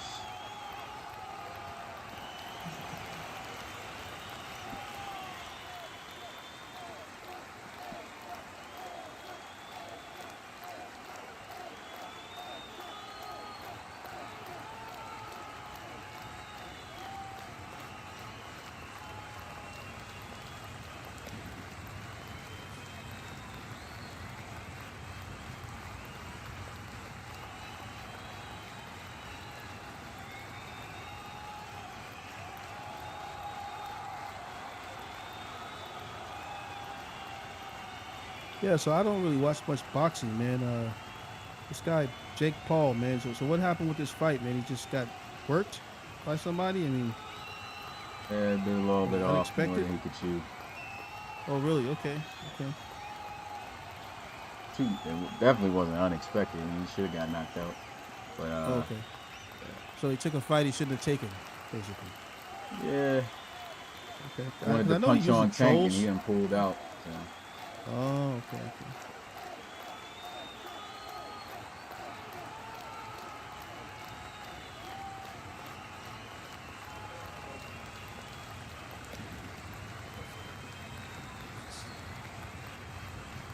Dude, he didn't follow the script. I think he did long enough. I think because Anthony Joshua could have been watched him early, but you could tell he was pulling back. Yeah. Never seen him throw like one, two punch, then just stop punching and not rush. So anytime So he this had to guy's, do it in the corner like that, he had killed. So this guy's a former champion. Yeah, he used to be like one of the top boxers when his time he was on top.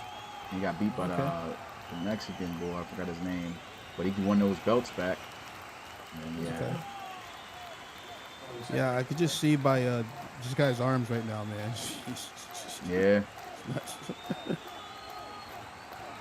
I'll have to go back and maybe watch that. Yeah, I stopped watching boxing, man. I used to be a huge Tyson and Roy Jones fan, bro. I used to just watch a lot of boxing, man. But once those guys were out of there, it was over. I didn't want to watch anybody else. I used to like Cesar Chavez as well.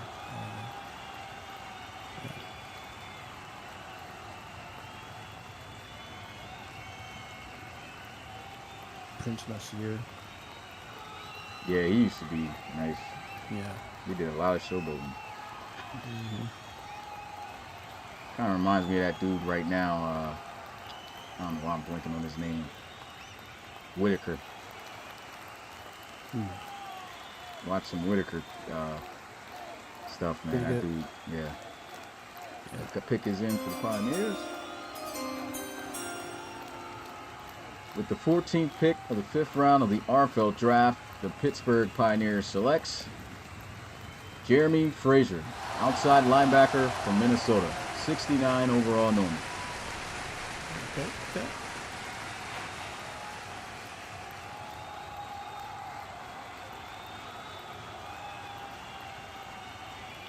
Bulldogs on the clock.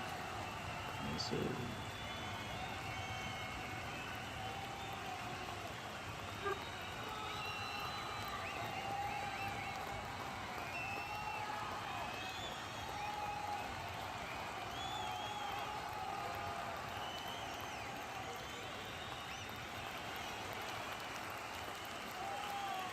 Oh, it's from Fight Night.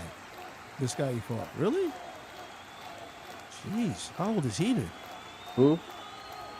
He says this guy. Did you mention that knocked out Pauls from Fight Night? Ben Whitaker. Oh, Whitaker. Okay, I'm about to say what in the world? Yeah, I don't know about no fight. That sounds like a video game. Yeah. I know what you're talking about now. Okay, Yeah. okay. I was like, wait a second. Nah, that's crazy. Yeah, right. Fight night. What?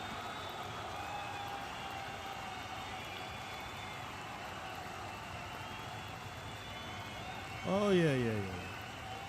The surgeon.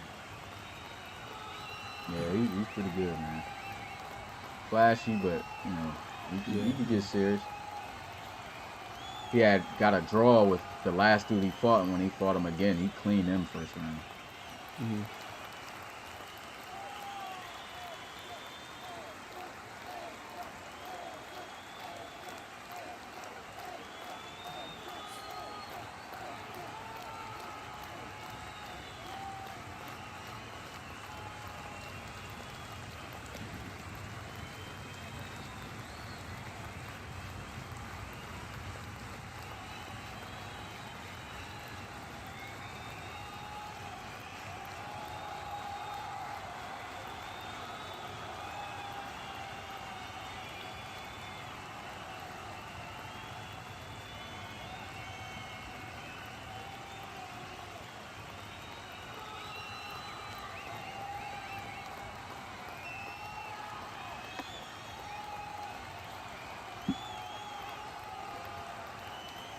Right? I'm definitely looking into the future right now for these picks, so I could try to get. No, you a little good. bit. You good. Oh well, no, this is You good. still waiting on Bulldogs. coach, so that's pretty good. That helps me out. At least I know the next pick I'm going afterwards. Yep. Okay. Did submit his pick though. I'm gonna ask a fun question for the chat. Chat, man. Hey, man. Jack Sky wants to know how many picks you think he's gonna have this season. What do you guys think? Honest opinion, man. You know the RFL is tough competition, man. So his expectations might be a little high. But I'm not gonna tell you what he thinks. Let me see. Where's this? Looks like I might not have this guy's card. So let me make sure. Man, it's not showing up. 2, 3. Q5 says 3. Marty says 2. Yeah, a lot of Qs you be throwing nonsense. What's up? This guy is not in the draft. Who was that? Let me make sure first. I don't have him listed on his draft thing. Maybe I missed him, but let me go because I have 2 sheets. Can one of you guys check real quick and go in the Pecans thing and make sure, because I might have missed him. For who? I'll You got type to the say it out name. loud now. Yeah, I gotta Oh, type okay. the name to y'all in the pod thing. If you look for it, you gonna look for it? You want me to look for it? I can look for it. I gotta find the chat here. Where's our pod chat? Oh, I got it. Okay, here's the guy's name. Oh, I don't remember making a card for him. Let me see this. Yeah, is his name actually even in the Oh, class? wait a second. Is the name wrong? Maybe the name is wrong because there's another guy with that first name, Smitty. I said his name earlier when Dunn tried to make a joke about the guy's name being nice. You Are remember you that? talking about Why Michael can't Harper? I find? But No, the last name is starts with an S. Sweet? No, it's not him. Yeah, I am. Okay. Why don't It I? said he's on Pecan's list. I never had him listed. What chat? But I do What have chat are you? Where are the you VC chatting? the VC chat. Any VC for Why the the heck RFL won't it open? podcast. Don't worry about it. You It's have all to good. click- Okay. If Oh, he's there we on go. Pecan's list, so he should be in the class. Well, this is a player even I couldn't see, so he pulled the wool. But I do have his overall because I have a list that's officially who's in the draft class and guys who were staying. So I do have his What overall. list is he on? Oh, he's a strong safety for Oregon. Yeah, he's been here this whole So time. Yeah. all right, yeah, let me announce that. Yeah, because I talked about him. I talked about him the other day. Yeah. This guy's gonna be gas. Oh my goodness. With the 15th Rob's pick, like, with the 15th pick of the 5th round of the RFL draft, the London Bulldogs selects Marco Wilder, strong safety from Oregon. He is a 70 overall, normal. Oh, I thought he was sweet or something. you can't be upset at that, Rob. I would have No. definitely You got- pulled you him got a the little better earlier. guy. No, because Smitty Well, no, said- you wouldn't have Smitty because said, you didn't know he was there. I know. I'm Smitty- saying no. if he was on my list, I'd have took him before. I Yeah. think I took a 69 for somebody else. Yeah. Look, I pay attention to Smitty's voice, you know, and so the way he was talking just now, he was excited. So I was thinking, oh, this guy's gonna be sweet, you know. Yeah, right. He's like, oh, Yeah. I was like, oh, hold up. And then I looked at the rating. And I said, oh, you know what? That's not bad. That's a good pool. Yeah. All right. So who we got up next is the Gunners. And I do already know their pick. But let me get the presentation set up.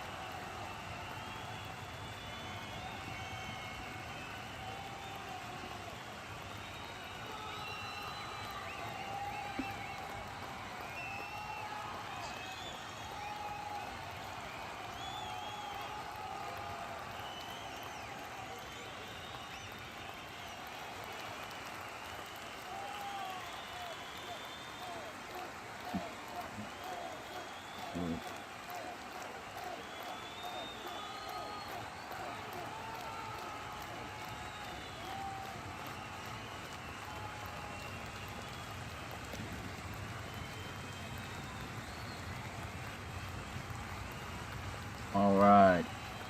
With the 16th pick of the 5th round of the RFL draft, the Baltimore Gunners selects, I don't even have it, Isaiah Fuller, running back from Notre Dame, 69 overall normal. 69. Yeah. Yeah. Well, I thought he was better than that. No, he was better than that. He was solid, don't get me wrong. I know you was bringing up the 1,000 yards, but there's a lot of 1,000-yard rushers in college football. Yeah. So, you got to separate Yeah. more than just 1,000 yards. I think he only had 16 touchdowns. I don't think he had many touchdowns. I don't think he 16 had is pretty good. But, Notre Yeah, Dame but I didn't think have those guys too that great had of more a than year. that, though. Yeah. Yeah. Wait, I thought Notre Dame was killing it until the end there. Now, they kind of No? got messed up in the beginning. The end, they actually got a little better. Won their bowl game. Really? Who am I thinking of? I thought they were like destroying it. They lost the first game of the season against Miami. it did. They got blown out in that game, right? Mm-hmm. Who am I thinking of? Yeah, here? they did. They won their bowl game against Utah. Yeah. And we got the Explorers up next.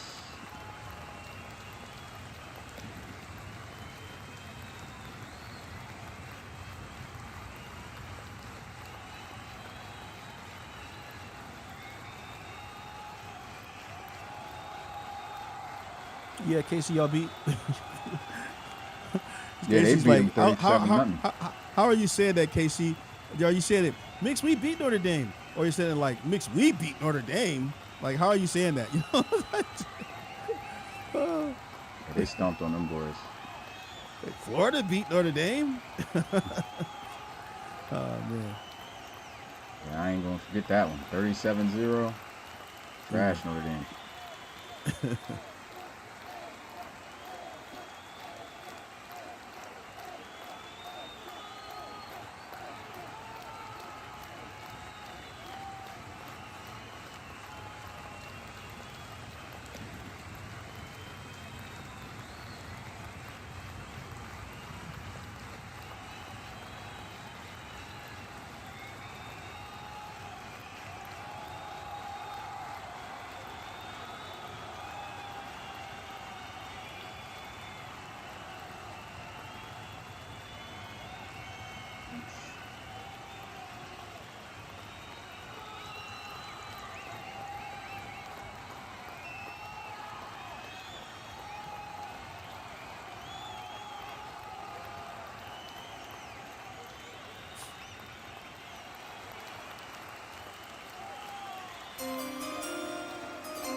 Pick is in.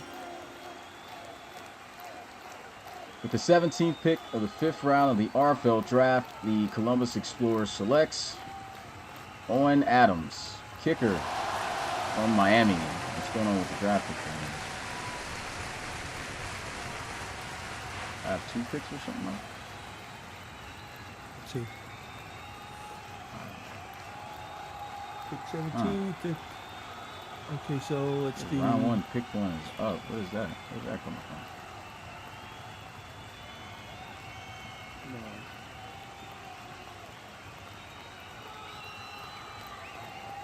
Kind of uploaded something crazy. This should be, oh, it's part of the graphic, that's why. So that round 1, pick 1 wasn't supposed to be there, but this is pick, yeah, you keep that on. 73? Yeah, he's just 73 overall normal. Forgot to get rid of the round 1 though on the graph on the PSD, that's why I was messing up. Okay.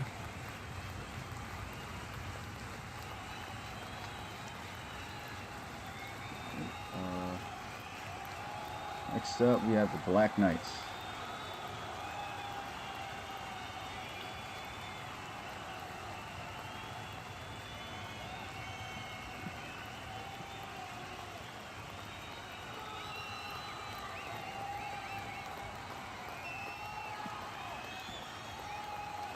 Wait, who went to the Gunners? Oh, Forbes is doing it. Just got running back Isaiah Fuller. Is that Forbes? Mm-hmm.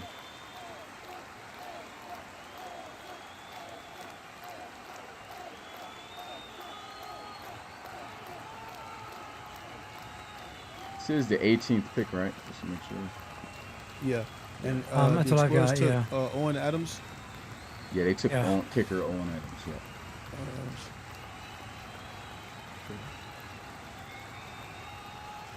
Black Knight swung the quack.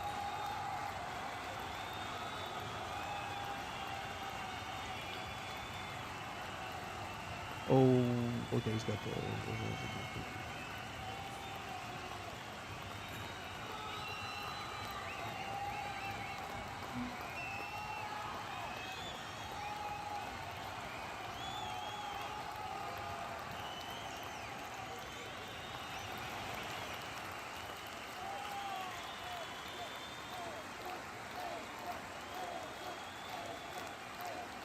Who is GSC Phoenix Rain? I don't know why the name isn't ringing a bell to me, but he definitely. I know somebody's been around. I don't know like who it is off the top, but I know he's check. He tunes in. Pick is in though. I'd say Monty Phoenix Rain. Yeah, I don't know why it's still not this one. With the 18th pick of the 5th round of the RFL draft, the London Black Knights selects Kenya Dunham, cornerback from California. 69 overall normal.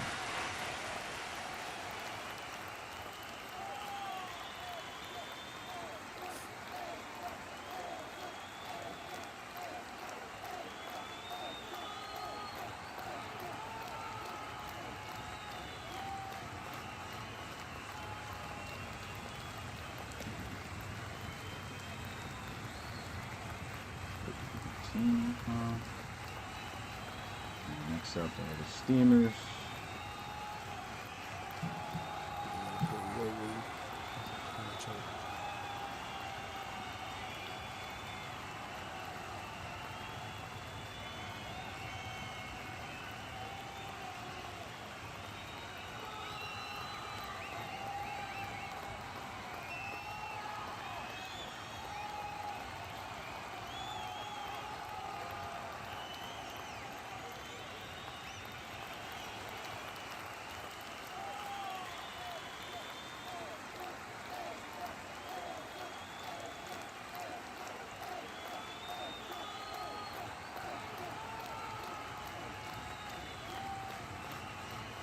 All right, pick is in.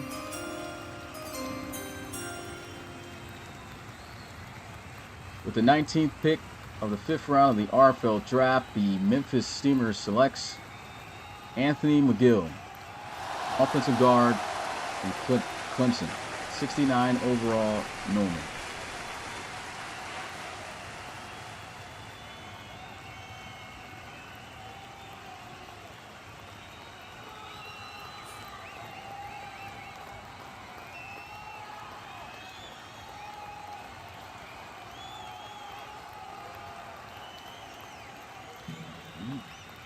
And next up, we have the Lumberjacks.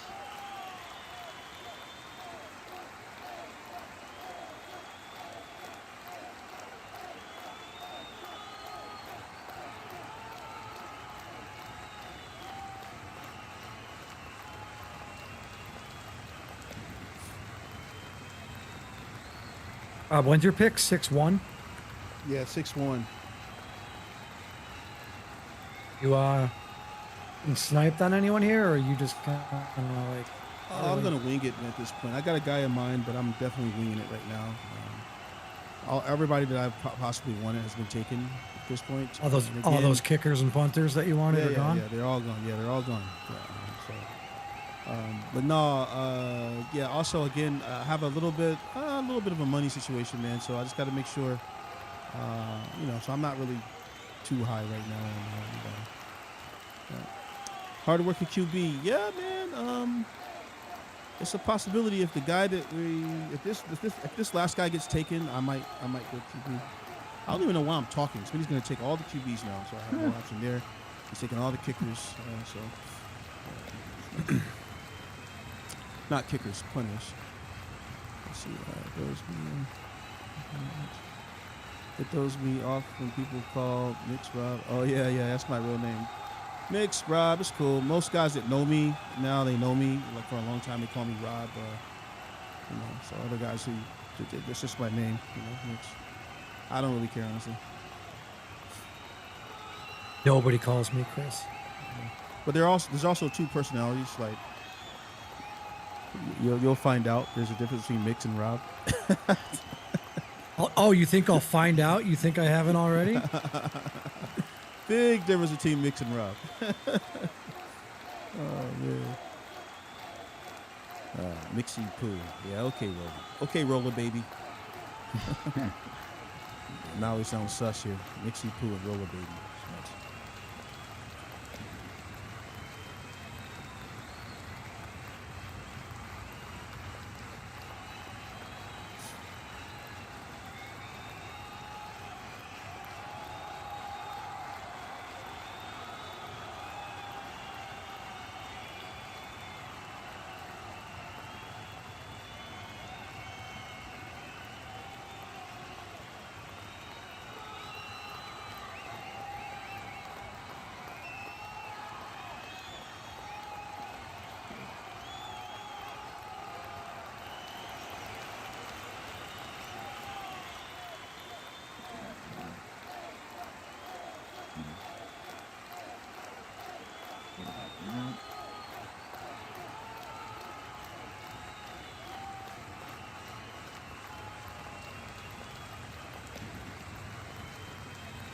Feels so good.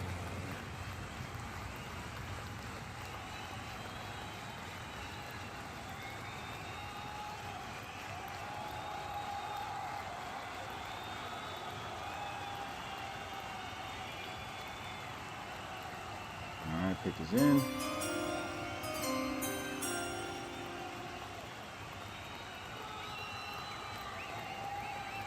With the 20th pick of the 5th round of the RFL draft, the Louisville Lumberjacks selects Tevin Leach, defensive tackle from SMU, 68 overall normal.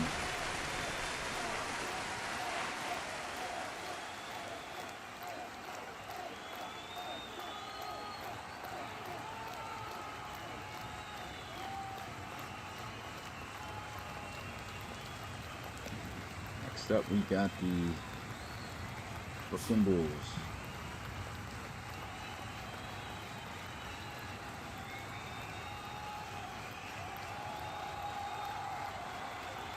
That's crazy. Ezekiel Kuhn is mocked to be a 7th rounder. Pick 201 to the Crusaders. 7th rounder, not- 201? What are you talking about? Oh, I took Ezekiel him. Kuhn. No, he's talking about Yeah, where no, he was mocked. took But on the Ezekiel mocks, Kuhn. he had him slated to be a 7th rounder. Oh, 201 overall. Yeah. I mean, so I think I talked about this yesterday. He had 99 speed, 99 XL. Did it on a team that we didn't really get to see all that much. He did it with a garbage quarterback. You knew that a lot of these late round receivers are going to be a 68 or a 67 or a 69 overall. And chances are he's going to be the fastest of all of them because there's nobody at receiver had higher speed or higher XL than him. And nobody even had the same. He's the only player who had 99 speed, 99 XL, and no one even had 98. Actually, that's not true. Well, yeah, Kyson Covington has 98, but he's not in this class. So there's literally nobody in this class who was even one speed within him. Alan Ross had 97. And so even if there are other receivers that come in at 68, 69, 70, like you saw Jamie LaRue and you saw Khalid Lyman, those guys came in higher than Ezekiel Kuhn, but Jamie LaRue has 87 speed. Khalid Lyman at best is going to have 95 speed. And I wanted to take that chance with a guy who's going to be an absolute burner. So When is the last time the Bulls picked? Okay. Yeah, what's going on with that, man? Did you trade their picks away or something, or was that the? I think that was previous from the coach, or- last coach. Last time they picked was in the first round, I think. Earl Matthews, Yeah, 72. that was it. Really, 21st overall pick on Friday. Yeah. Yeah, plenty of time for chicken sandwiches. So Phoenix Rain is not a player in the league, but he's been rocking with the league for a minute. He's thinking about making a play. What's up, man? Go ahead, join, my boy. Make yourself a blast, man. It's nothing like it, man. Experience getting to the RFL, great. Yeah.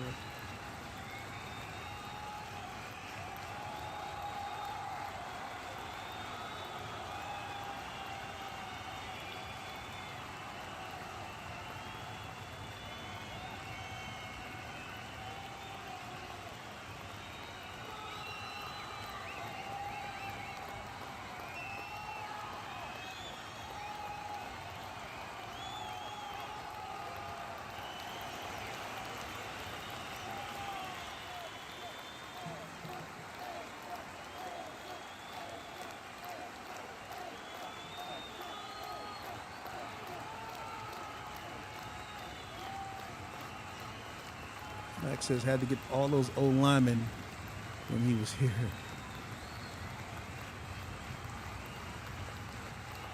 And got rid of him, too. Yeah. Mine nowhere near where it was.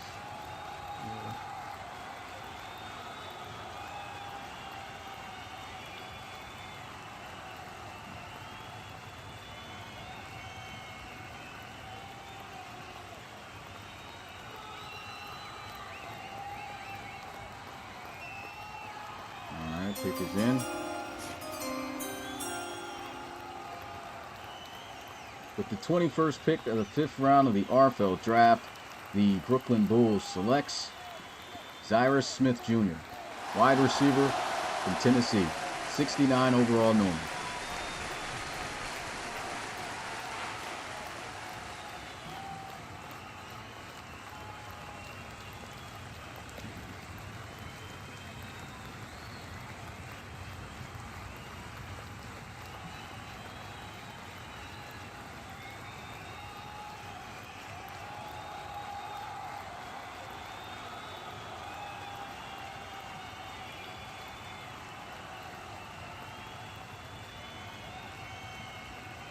Next up, we have the Aviators. This is 522. Yep.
Pick is in. Oh, I gotta get rid of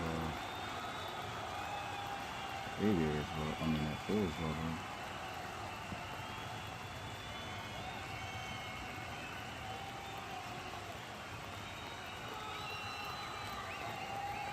All right, with the 22nd pick of the 5th round of the RFL draft, the St. Louis Aviators selects DeMarcus Wolford, defensive end from Miami, 69 overall normal.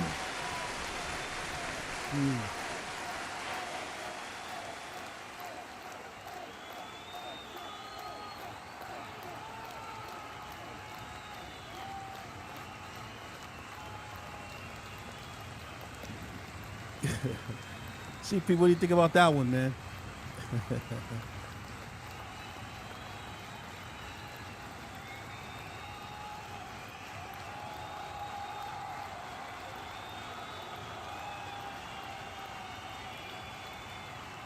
Next up, we have the Armadillos.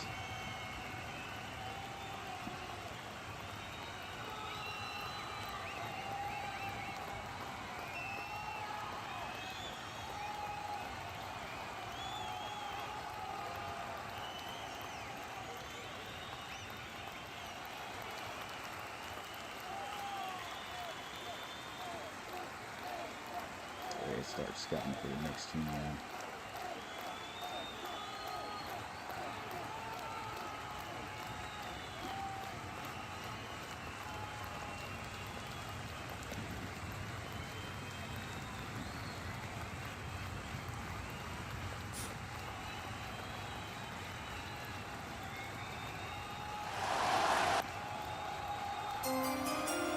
Pick is in.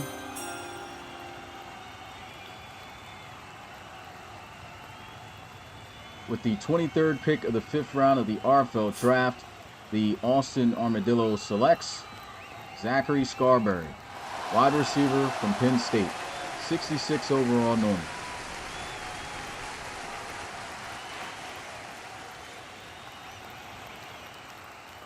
What did you think about Scarberry's game? Is Dunn still here? Yeah. No. Hey, what did you think about Zachary Scarberry, man? I'm gonna be honest. I didn't watch him much. Yeah. It was because of his name, because the Scarberry. I kind of viewed him a little bit, but yeah, I'm just kind of wondering, what guys? Let me ask you, chat, man. Anybody watch his games? As a guy who graded him, he really was not much of a factor, contributor too much at all. He was already a low-rated overall wide receiver on the Penn State team that had to start because he was a user. But he actually had a pretty decent year this year with Penn State. You know, he was not bad. He made a lot of big catches. But the season before, I mean, like, again, everything beforehand was just not good. Not good, yeah. Yeah, but you know, he had his moments this year. Big Ten champion with Penn State this year. Yeah. But you know, that's really what led to his overall being what it is. But hey, if he grinds, never know. Yeah. Desperados are on the clock now. KC, you're playing dirty. What'd he say? He said he was the only wide receiver CJ didn't blame. Oh, goodness.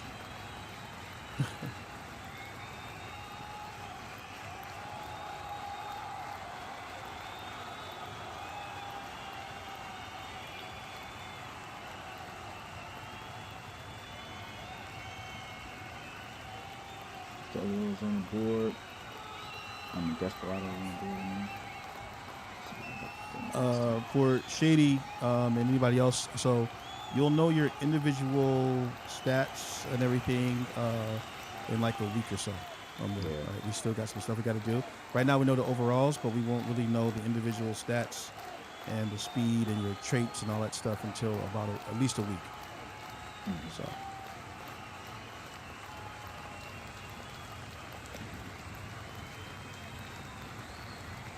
But for the Cougars, the extra offline foul is being built as we speak.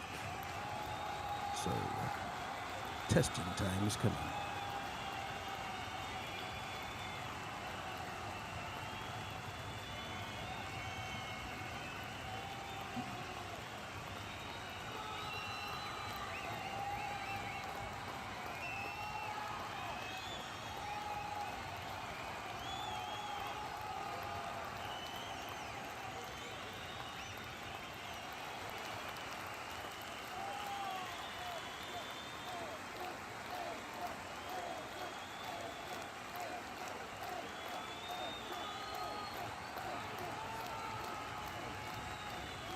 Oh, Smitty, since we're waiting on this pick here, I meant to ask you, where did we end up landing on linebacker?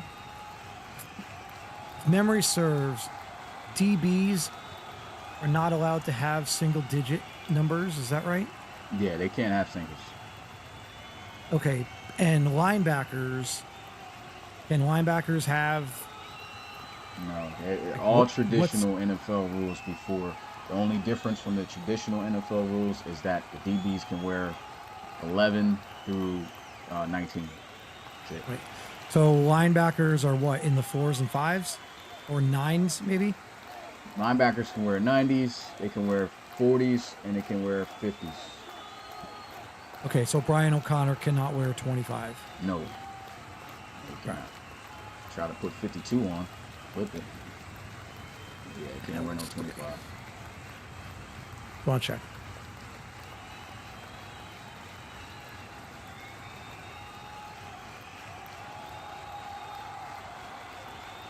Yeah. Oh my God, what are you doing? The bandit.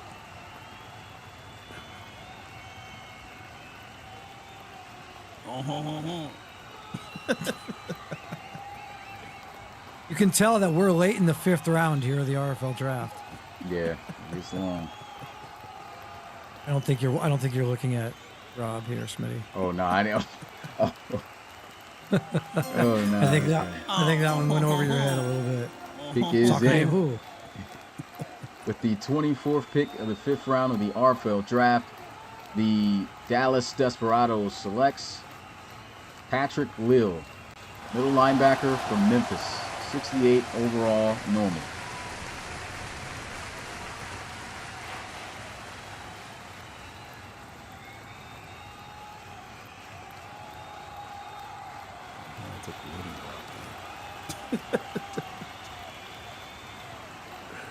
Oh, that's funny. I can't take this off. I'm messing around.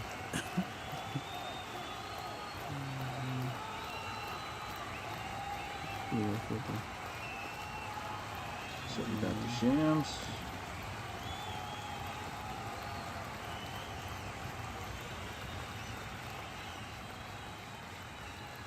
There we go.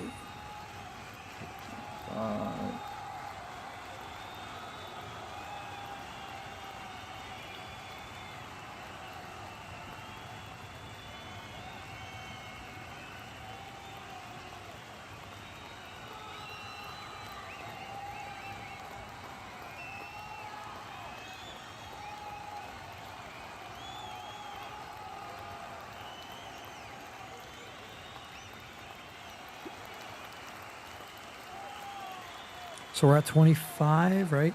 Yep, almost at the And then- halfway point. I'm at 26, right? Restroom, guys. Be right back. Okay. I believe I'm at 26, right? That I'm not sure, but maybe. Yeah, you are 26. Yeah. Okay.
All right, the pick is in.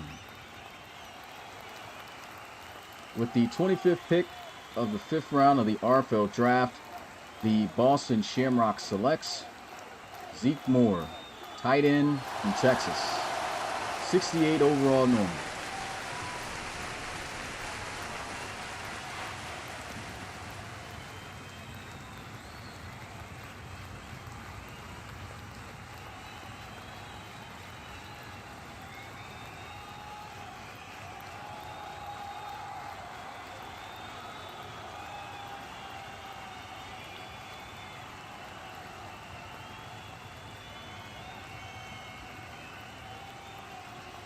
Dunn is up next.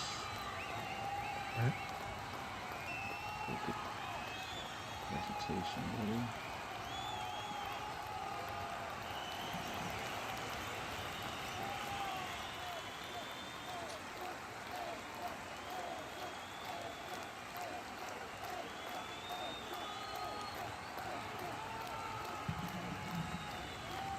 Yo. You.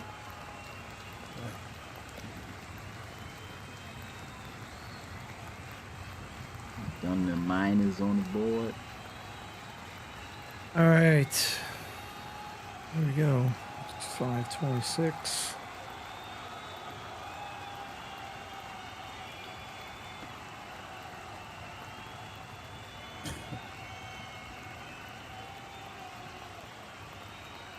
RFL chat speaking. Jeez. I can't wait to see it. So many takes here. You said takes? Yeah. Just like, guys yapping, man. You already start to see some of the stuff we've been talking about already, man. It's crazy.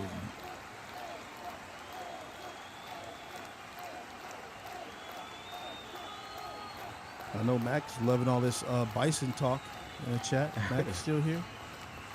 All I see is orange, orange, orange, orange in this chat. Yeah, speaking of orange, I think I'll be right back. I'm going to go burn this hat and jersey real quick.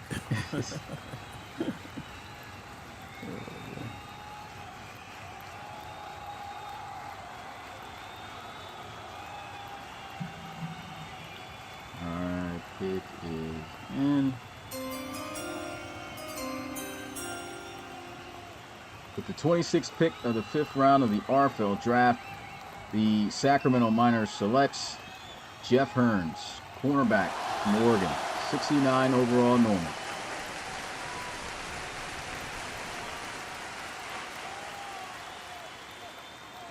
All right.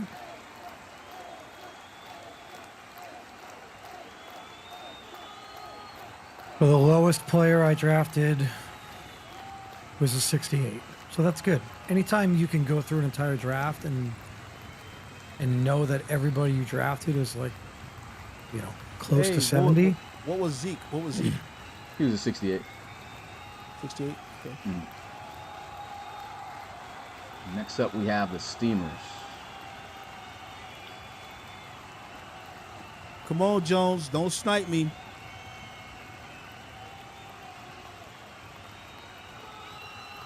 Yeah, so just to, the whole Hearns pick here for me, I would have been in the market for a DB a little bit earlier. Obviously, we saw a run in the first round on corners. And so at that point, I just kind of pivoted and was like, I don't really need to. Hearns is the 5th corner on our team, so I wanted to get one in this draft because I didn't want to only have 4. You kind of need to have 5. And then just looking a little bit further at the numbers, he had 5 interceptions in CS7. He had 5 interceptions in CS8.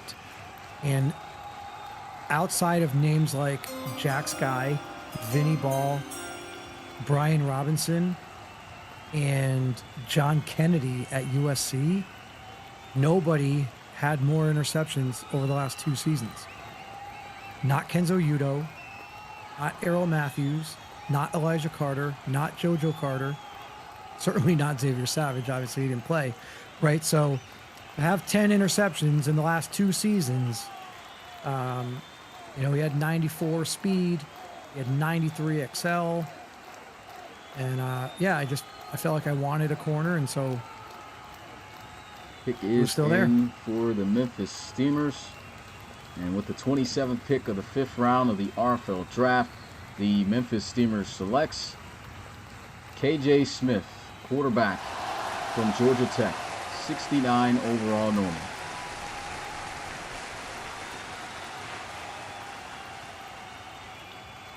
You know what, Jones? I hate you, bro. I hate you.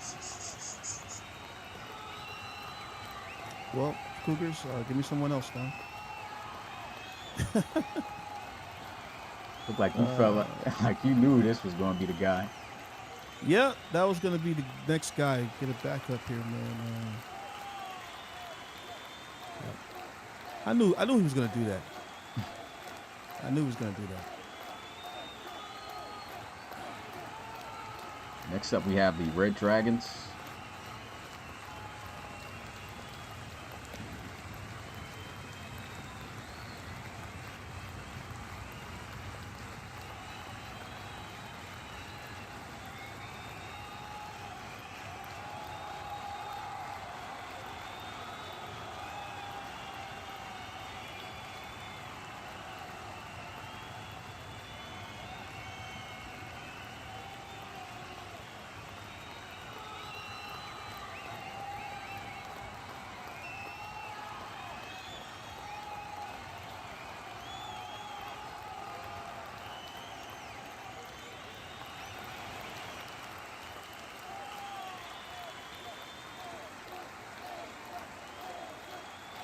All right, pick is in.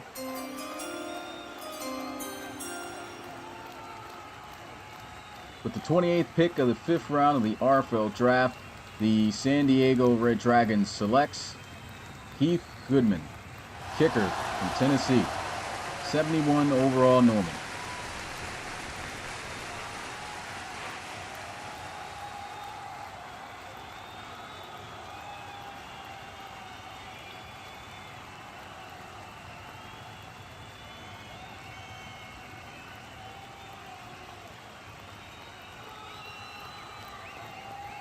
And we have the Cincinnati Hogs next.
Pick is in. With the 29th pick of the 5th round of the RFL draft, the Cincinnati Hogs selects C.C. McKenzie, cornerback from Tennessee, 69 overall Norman.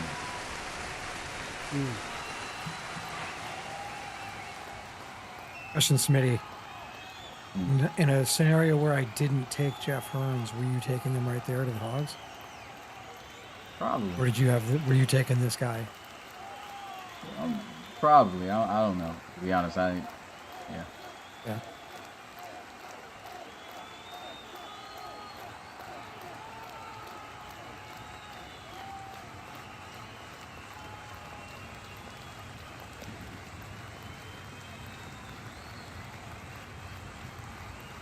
All right, next up we have the Snowhawks.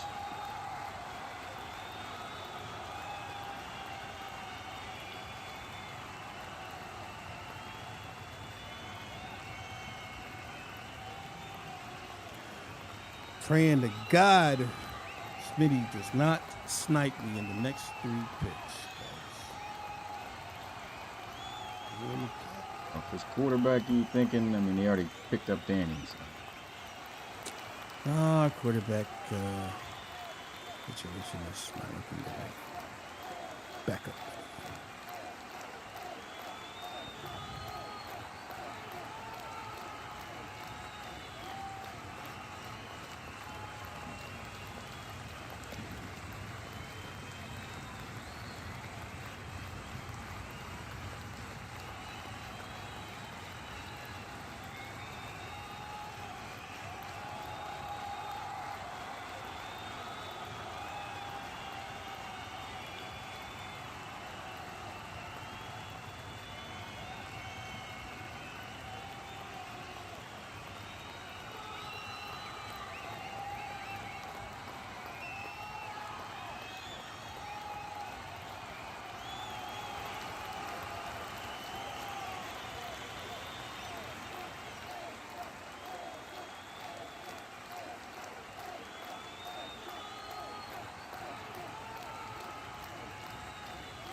Forward to social.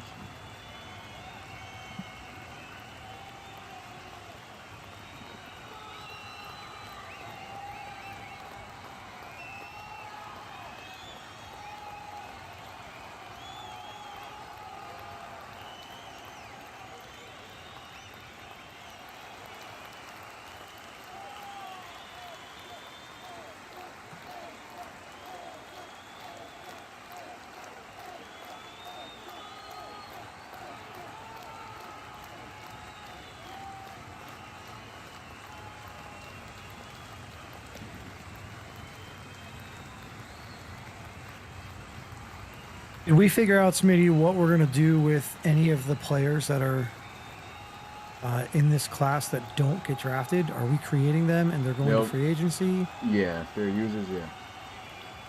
No, not users, like players too, guys. yeah. Okay. Because we still have to create the whole class. That's the reason why we got to create the whole class and then do that. Okay, so anybody that's on that list that Pecan spent out, the one that we're kind of going off of here, all of those players, regardless of whether or not they get drafted, will be created, and we can pick them up in free agency if we want. Yes.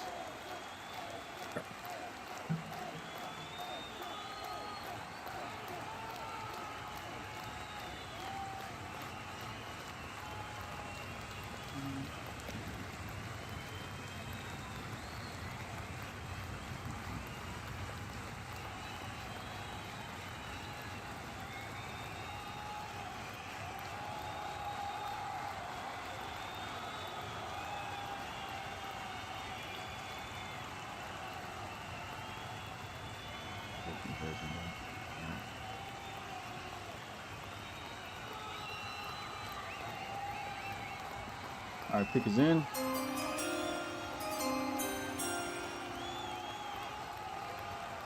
With the 30th pick of the 5th round of the RFL draft, the Portland Snowhawks selects Chris Schneider, punter from Penn State, 72 overall, normal.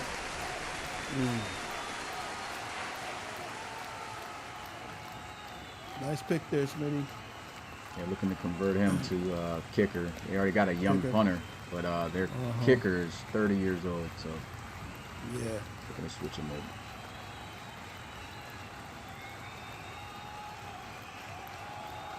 But Rob, hype, that ain't my guy. Wait, hold on. You're gonna take a punter and just make him a kicker? Yeah, you just switch him over.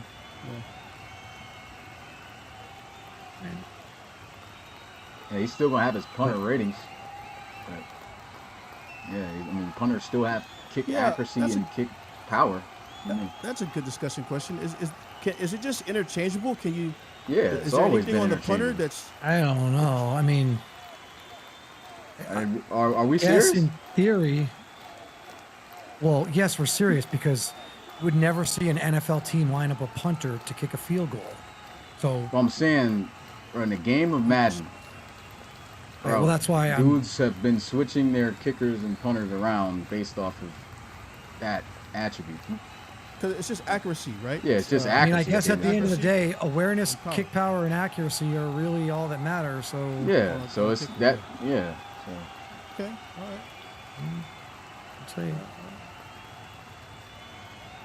I wonder. I mean, I've never done it. If you do it in the game and you go to like you're doing it in the depth chart screen.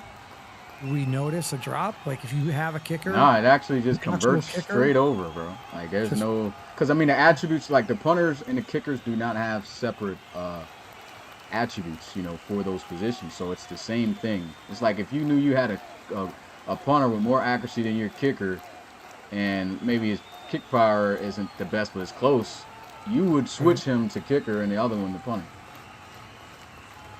That's the advantage of at least that, and compared to real life, because I mean honestly it don't matter. Who's up next? Celtic Tigers. Smitty, I might be like a little second with my pick. Oh, that's cool. Okay, just I've been taking a minute. Something that we gotta show the guys. I'm trying to get to it now before. Okay.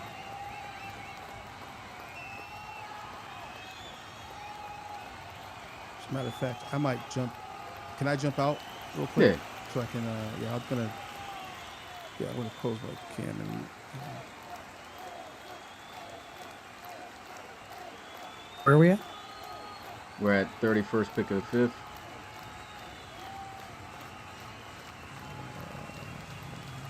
And who's picking here? Celtic The Tigers. Snowhawks? Oh. Snowhawks went 30. Yep.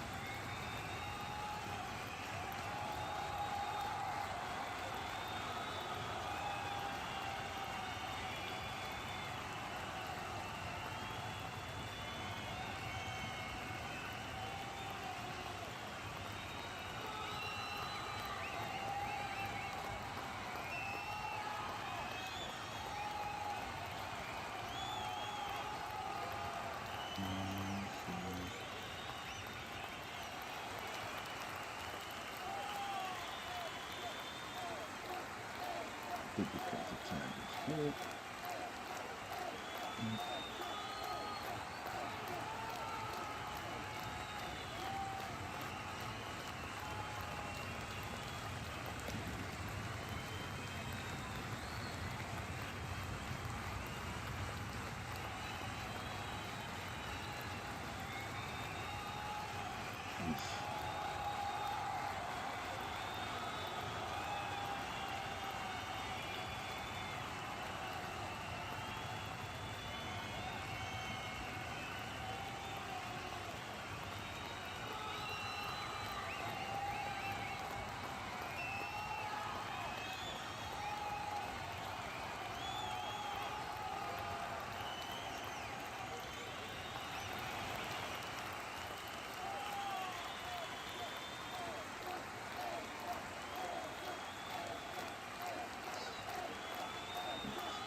Celtic Tigers. Yep. Nair Drummond in round 4, defensive tackle. Aaron Crawford, edge rusher in round 3. Corbin Coase, strong safety in round 2. And Tevins, an edge rushing linebacker in round 1. They got 2 guys off the edge. All right, pick is in.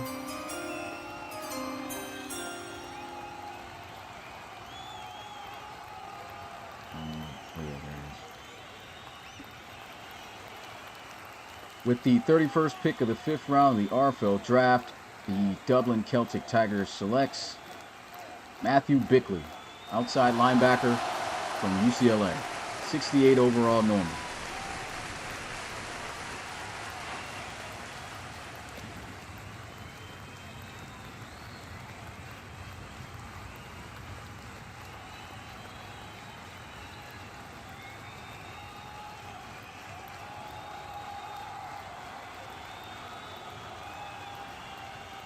All right, last pick of the 5th round, and we're halfway through the draft after it's done. Yeah, through the day. Condors, Season 9 champs.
Rob's on the phone right now with his long snapper selection that he wants to make here with the first pick in the 6th round. He's been talking about special teams for like an hour and a half. You got to think he's going long snapper here, right? Hallelujah.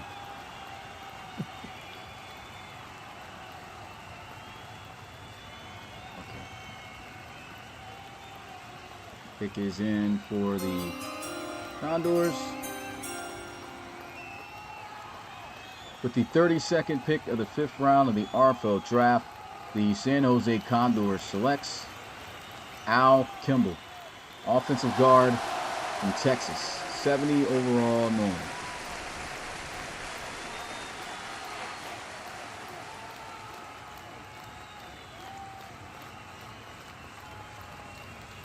And that completes the 5th round of the draft. 2 more rounds left.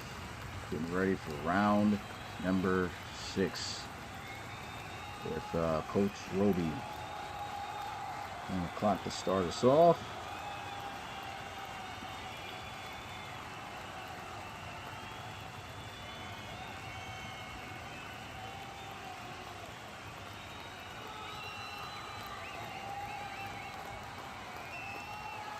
Take this. And 6. Copy. And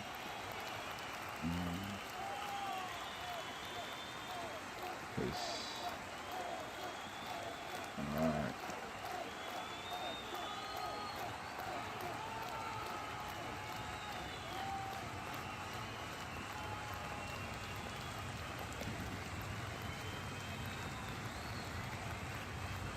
Either on the phone with his guys or somebody's about to pick. We got some more users left?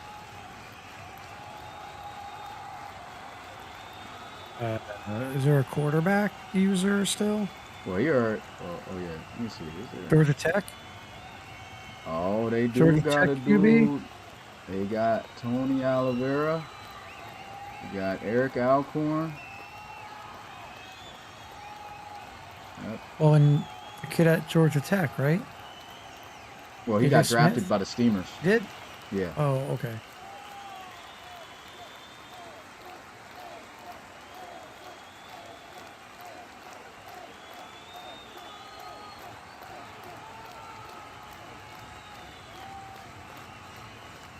Let me check who's next here so I can start getting going.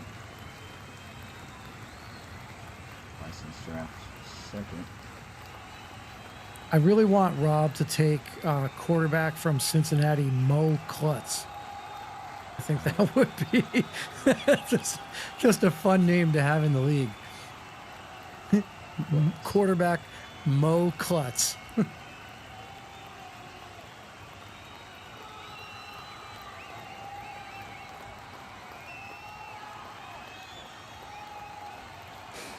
see how I feel with that name. Yo. You get off the Oh, phone with man. your long snapper. Yeah, man. I told him, bro, he's got to eat a lot of hot dogs. Of course. All right, pick is in.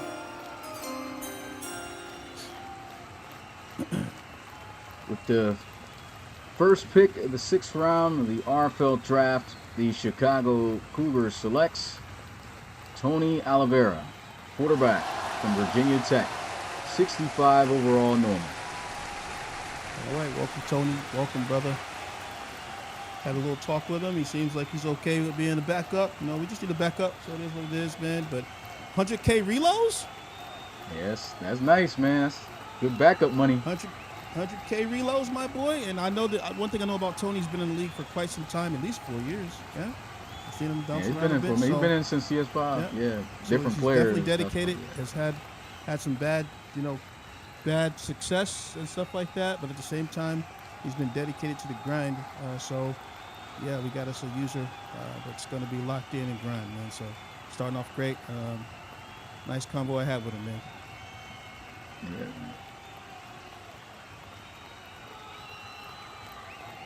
So next up we have the Bisons.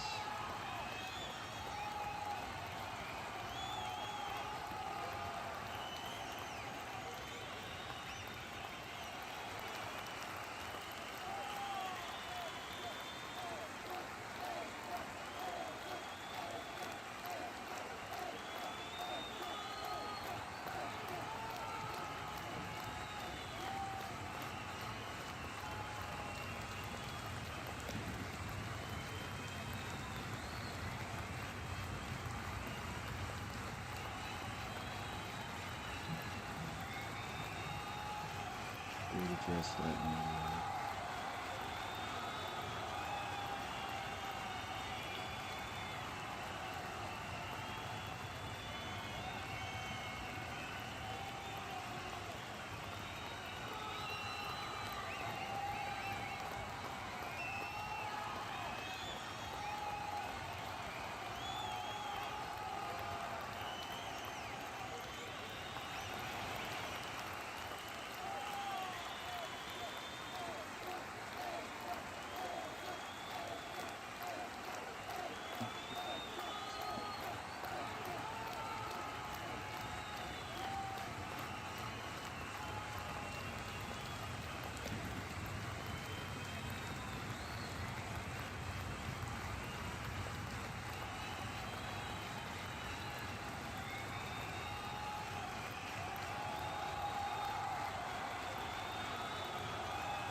All right, pick is in. With the second pick of the 6th round of the RFL draft, the Oklahoma City Bison selects Alex Ramy, offensive guard from Oregon, 70 overall Norman. He's still out here pulling 70s. It's crazy work. Who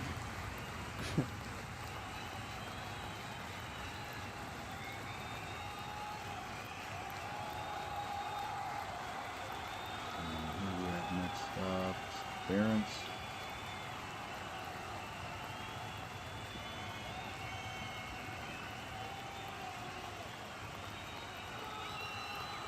Yeah, she got I ain't got to trade him. I don't have to. You don't have to build himself up a trade bait. I mean, guys forgetting we got depth, we got injuries going on. Never know when a guy got to come in. You know what I'm saying? And he's coming into a backup. Like Ramos is I don't know if Ramos is gonna be here really, guys. So I mean, that's a good spot right there for Tony, bro. Especially with the 65, you get a time to develop. You got reloads. So. Yeah. And guys got to understand, man, this league's been growing. It's now reached a milestone of 10 years. Some guys are, and we warned y'all about making quarterbacks. Some of you guys' role will be a backup. Brian will never be a starter, you know, and you had to come to terms with that. We told you it's going to be hard playing quarterback to make it in this league, and you know, it is what it is. Yeah. The other thing too is I get a user, a locker room guy. You know, he's been a pretty good, pretty good member. I never had any smut on his name. You know what I'm saying? So. Yeah. Thanks, Hodge.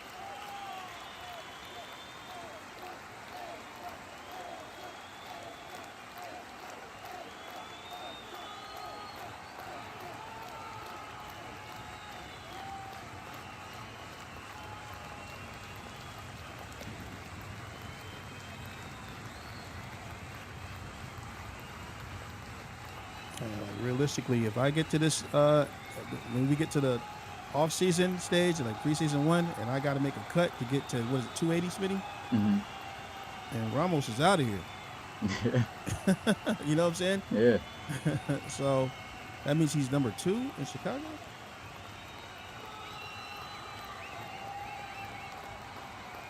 I agree. I agree with you, man.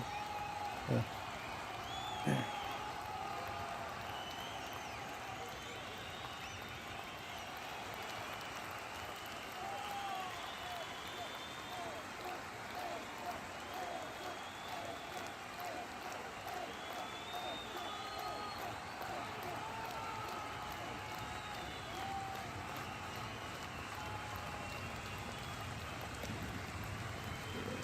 Let's go check that out.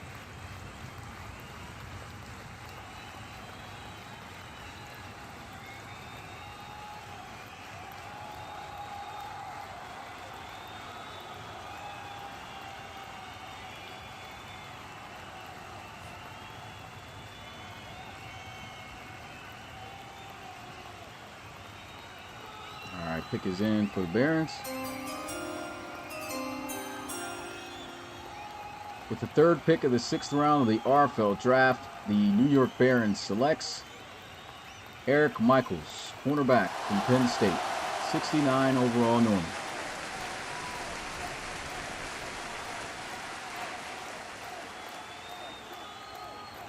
All the Penn State boys coming out, man, huh? Was it Oliveira at Penn State, Smitty, at one point? No, he played for LSU, LSU. and then he went to Virginia Tech. Mm-hmm.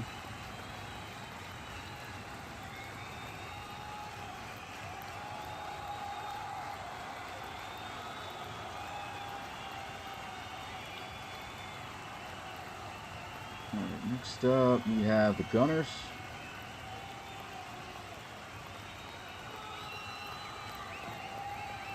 Yeah, I'm not gonna lie. I'm glad this is gonna be the last live draft. This time that this take makes sense now, man.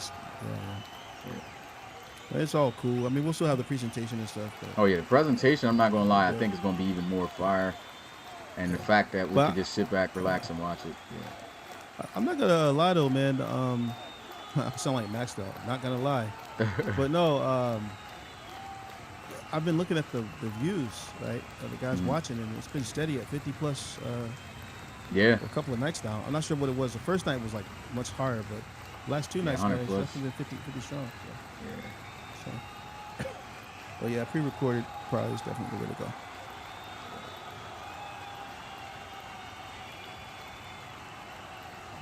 Okay. Yeah. So we got the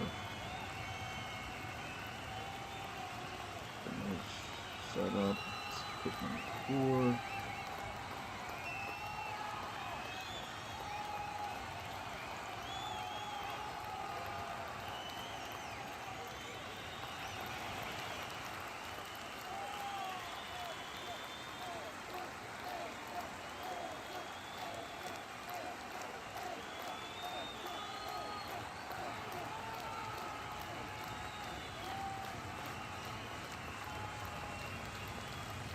All the tall DBs were taken in the first and second round, third.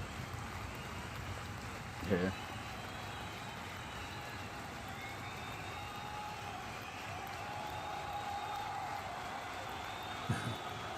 Instead of saying not gonna lie, just start saying, yo, I'm about to tell the truth. Yo, telling the truth though.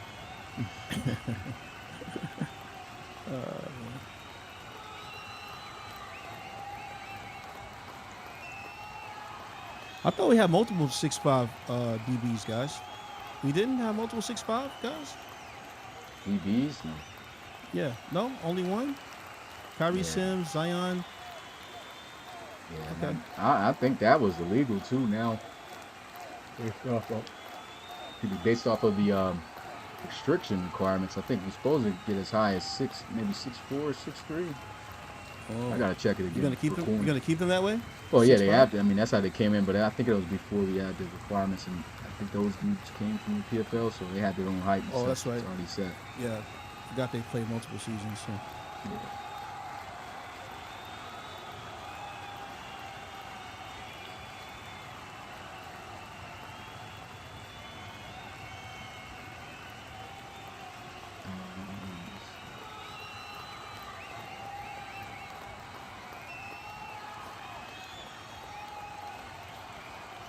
I don't know why I'm craving some hamburger helper. I ain't gonna lie, that sounds. Look now there goes music. Not gonna lie. But yeah, that sounds I'm gonna good tell to you the me, truth. too. Feel like some hamburger helper right now.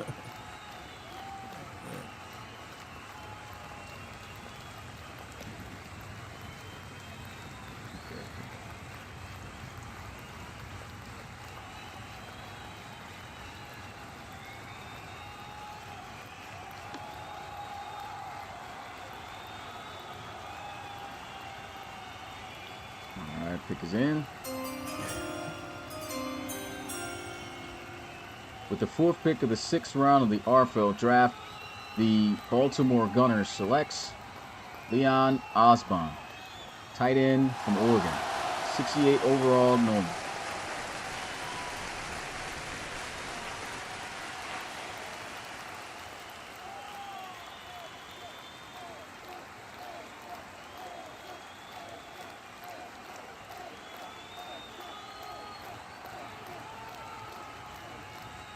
Yeah, Rodney. Cheeseburger, hamburger helper, and taco. Yes, sir. Now, we got the Rodney, Elks. do you make yours like from scratch, or do you go and get the box and all that, and then add stuff to it? You know, or do you eat the box plain just like that? What are we talking about? Hamburger helper. Oh man, But I imagine you came I in haven't- on the end of that though. Talk about the I haven't box. had hamburger helper, and Get the box. Okay, yeah. I haven't had it in forever. Fox So is you fire, use though. ground beef, Rodney, or you use turkey meat? Although I think you can't have, I don't think you can have hamburger helper, bro, with like turkey meat, bro. Yeah, I mean, man, you can, but I've heard people do it, but I don't know about Yeah. that. that's like the only one that I won't substitute turkey meat for. You know? Gotta have the ground beef, Facts. and you gotta get the greasy ground beef, the 100% fat, whatever it is. None of that 70-20, 70-30 stuff. You know? Yeah.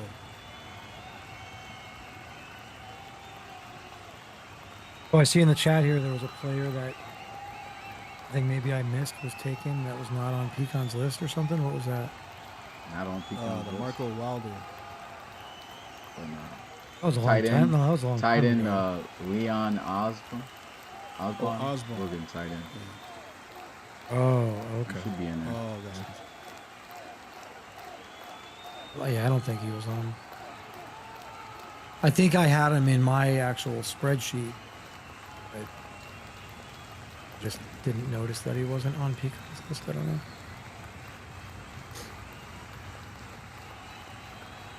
There's a lot of guys on Pecan's list, like as you get towards the bottom, right? Especially at certain positions, like tight end or running back.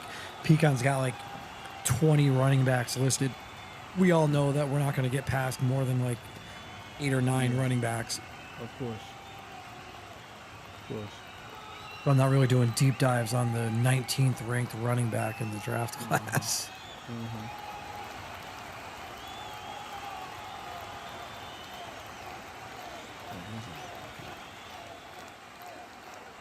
Yeah, see, so back to the Bison's pick here with Alex Ramey. I just can't help but go back to what we were talking about early yesterday about the offensive linemen and how many guys were, in play to go in that, early 3rd round, even middle 2nd round. And when you're seeing guys like Al Kimball, 70 overall, Alex Ramey, 70 overall. And then you can go all the way back to like round 3 where you were getting guys just slightly ahead of them. You can get some good offensive line value here late. The Shamrocks took Lennox Steele with the 89th pick overall, and he's a 71. So the 89th pick overall was a 71 offensive lineman. And then the 162nd pick overall was a 70 offensive lineman for the Bison. So just think about like Bison's basically waited 80 picks later and got arguably the equivalent offensive lineman, right? So for those teams that did not take offensive linemen early on, yes, you're not going to get guys like 75 and 76 like I was able to get, but you're still able to get, as you can see here, guys that are a 70 overall. And maybe that's the last one. Maybe Alex Ramey and Al Kimball are the last of the 70s. But still, great job by the Condors at, 160 overall, and the Bisons at 162 overall to be able to pull 70 overall offensive linemen. Pick is in, and with the 5th pick of the 6th round of the RFL draft, the Salt Lake City Elks selects Calvin Brown, wide receiver from Ohio State, 68 overall normal.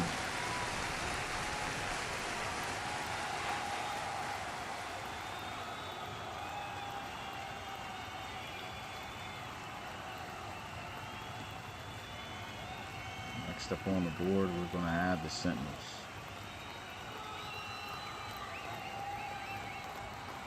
All right, so let's help the Sentinels hit on this pick, Rob. Where are we going for them? All right, they've been pretty good last few picks that they've had here. If I'm on a roll, so what? Well, the thing is what position seems to have the most 70s right now that we're still seeing? O-line. Still the O-line, right? Yeah. Do you try to stick with the, program Trend and get the there, trend, what's going on, and take the 70 here, or do you go out on a whim and dive into the prospect list and see if you can find someone? Now, I'm going to tell you something, man. I'm going to go ahead and give this sauce right now because I've already taken my backup quarterback. Miles Westerman at West Virginia is still on this board. And I don't know. I know we can't go off stats and everything, but I thought that what I saw to him looked pretty darn good. I see guys have been talking about Alcorn here as well. DWJ, he's there, but there's been some talks, is he aging, right? So maybe they try to go back up here, see if they can find someone. Now, I don't know who their backups are, so I hope I'm not talking crazy right now, but let me just go see. Quarterback? Yeah, I think they go O-line here. I would go O-line. With the 6th pick of the 6th round of the RFL draft, the Orlando Sentinels selects. Oh, I didn't choose the guy. Okay. My bad. Let's do this again. The 6th pick of the 6th round in the RFL draft, the Orlando Sentinels selects D'Angelo Brown, strong safety from Notre Dame, 69 overall normal. Okay, yeah. Okay, he was someone who was in the talks as well for us. It's a good pickup. It's decent. Yeah, so they have, I wonder what this means for Eric Hogan. Eric Hogan is a 76 overall. He's 23 years old.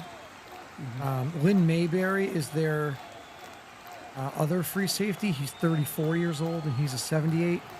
Lou Berryhill is an 81, so strong safety, they're fine. If they're going to move, if they're going to move D'Angelo Brown to free safety, you have Eric Hogan there, who's young. So I mean, to me though, this is a 6th round pick. I don't think he's taking. Yeah. Yeah, he's probably using him as depth. I'll be honest with you though. I thought that they were going to snipe me yesterday for freezing. Like I actually looked at their safeties and thought that, oh man, this would be a great spot, But that's I don't know. I mean, it is the 6th round. It is a depth pick. I just look at the O-line, and they've got a 33-year-old, 79 overall, 33-year-old, 83 overall, and then they've got a guy in Dudley Hall who's 27 years old, 73 overall, and as of right now, I think he's starting. So if you could get a 70 overall offensive lineman as a 21-year-old rookie, I think that maybe that would have been a good get for them. Because right now, I think if you're the Sentinels, you're starting a 73 overall, and he's 27 years old. Frankie, that was my logic yesterday when I was at 3.6. It was 3.6. I was at 3.7, and I looked at their DBs, and I said to myself, look, they could just take Mayberry, who was originally the cornerback, and move him back, right, to cornerback, and then draft Freezer, you know. But I was so happy when they didn't, bro. But I feel that logic, and I feel what you're saying right now. It's well done.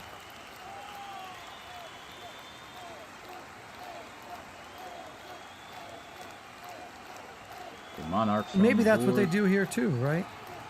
Like you could, to that point, if they wanted to move Mayberry back to corner, he would Is the still problem be the- their the third. speed, though? Is it speed for Mayberry? Is that what it is? Yeah, he's only 80 speed, so yeah, you're not going to do that. Pick his in, Smitty? You almost wonder if Yeah, I'm just loading up the card. Oh, okay.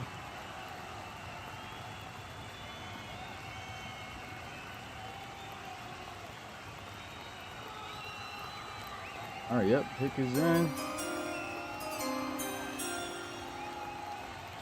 With the 7th pick of the 6th round of the RFL draft, the New England Monarchs selects Randall Wolf, tight end from Oklahoma State. 68 overall, normal.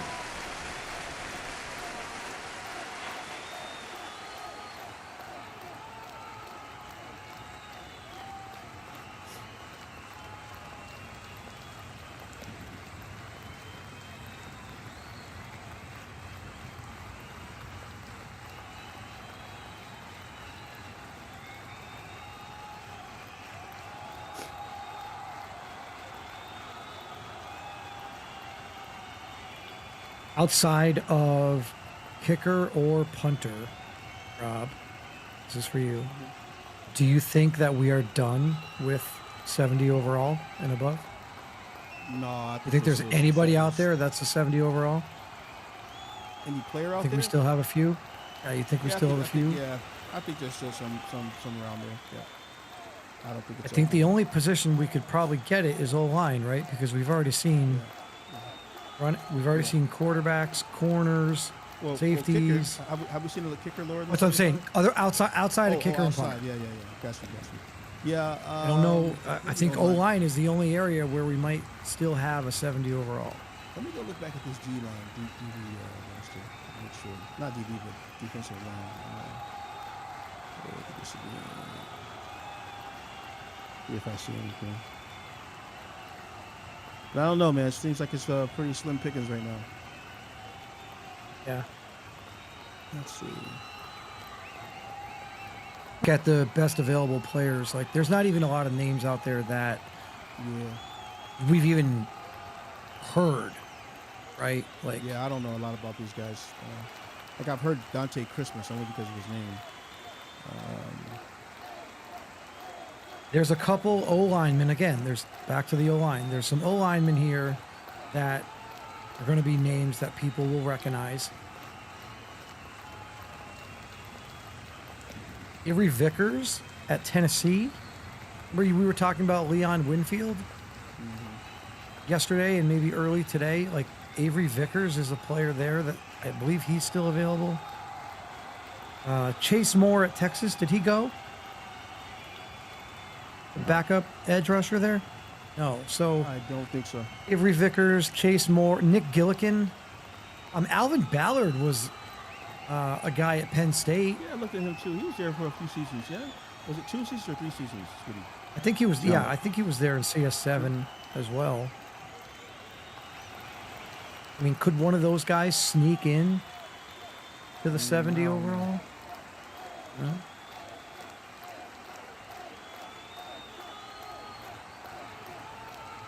Yeah, I'm not really seeing. We've got a couple guys at D tackle still. I talked about the Oregon defensive line. You know, Oregon kind of having a defensive tackle factory up there. We saw Nair Drummond go. We have not seen Josh Higgins go yet.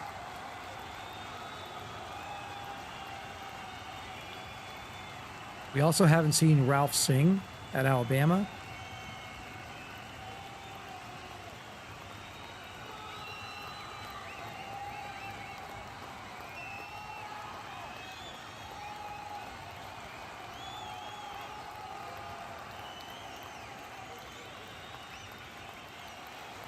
else? I think corners were kind of tapped. The only real name here that you guys might remember or have heard of as far as corners, Jeremiah Simmons at Utah. Maybe if you watched a lot of Notre Dame, you remember Thomas Carter. No, I don't. Like I remember somewhat, but I don't remember if he was good, if he was okay, whatever. All right, pick is in.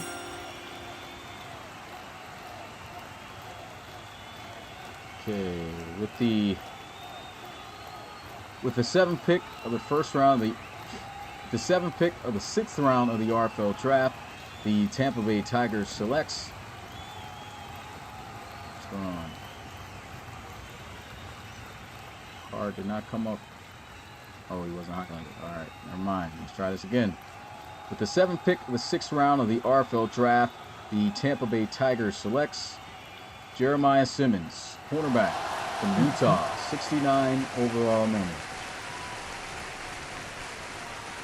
Yeah, so there you go. That's pretty much going to wrap cornerback position, right? I mean, so when I took Jeff Hearns last round, the only other guy that I was really looking at was Jeremiah Simmons. And ultimately for me, the big separator was the fact that in 2 seasons, Jeff Hearns had 10 interceptions, 5 this year and 5 last year. And Jeremiah Simmons only had 5 total. 4 of those 5 were this year. So he definitely had a better season this year than he did last year. But yeah, after Jeremiah Simmons, I mean, I don't know if you really need corner simply because, you only have like 4 on the roster and you got to have another one, then we might see another guy go. But I also wouldn't be surprised if we were almost tapped out here on corners. Got the Crusaders up next.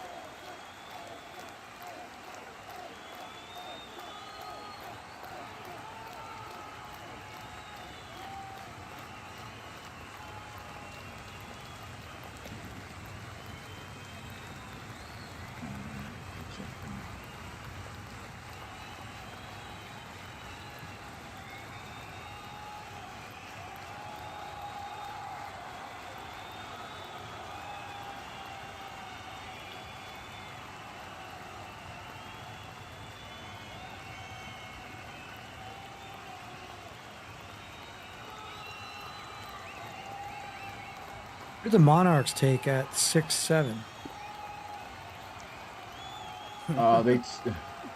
They took tight end Randall Wolf. Oh, Randall Wolf. Okay. And then the Tigers took Jeremiah Simmons, right? Mm-hmm. That was the Tigers pick? Yeah. Okay.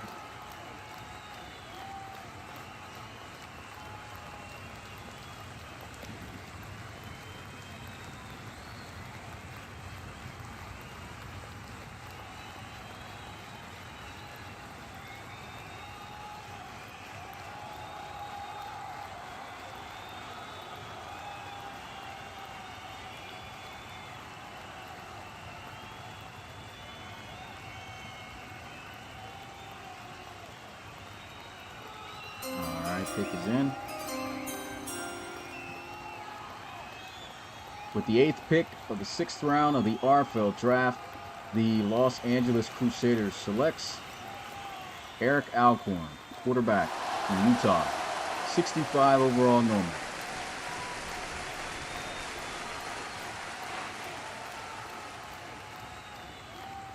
Well, shout out to the guys, man. They made the right decision for us.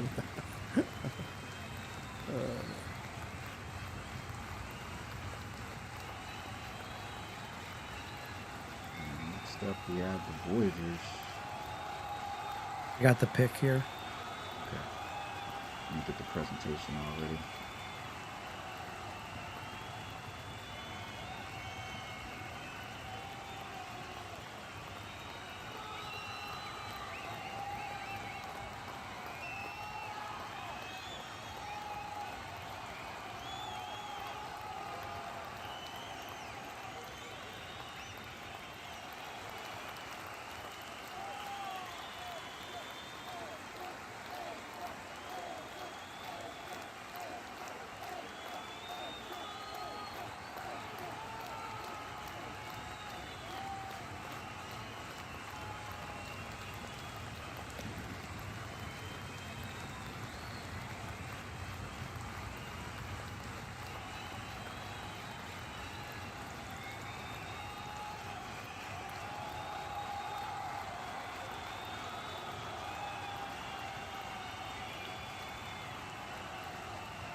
Pick is in.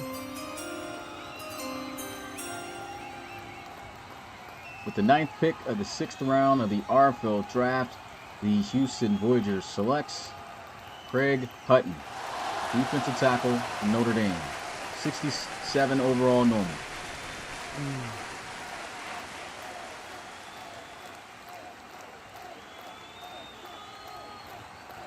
Look at this thing.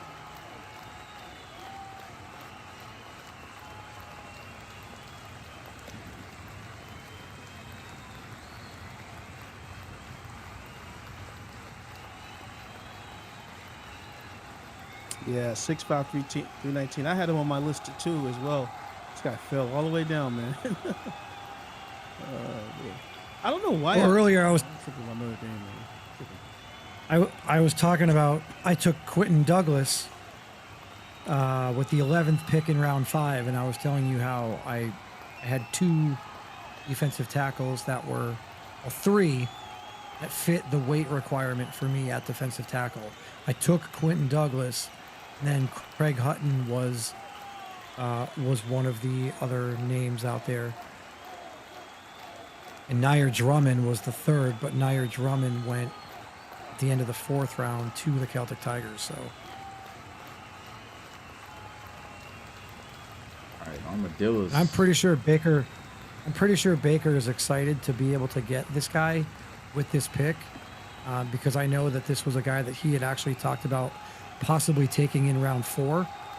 So the fact that Baker didn't have to take this guy at, 426, and he was able to get him at,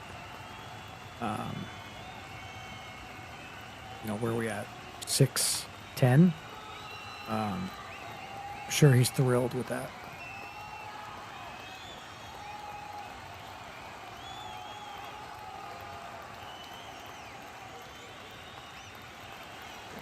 Armadillos here. I think that ought to pick that.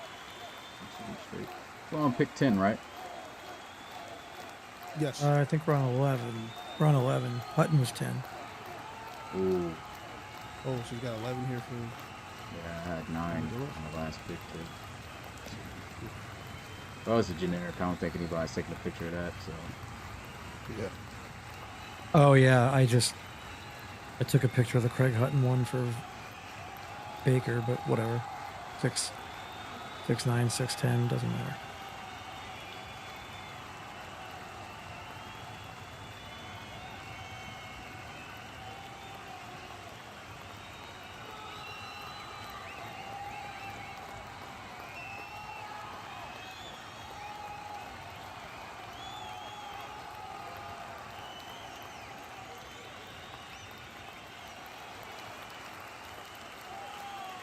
I have one player on my board that is still out there that I absolutely love, and it makes me Pick is wish in. that I had a pick here left.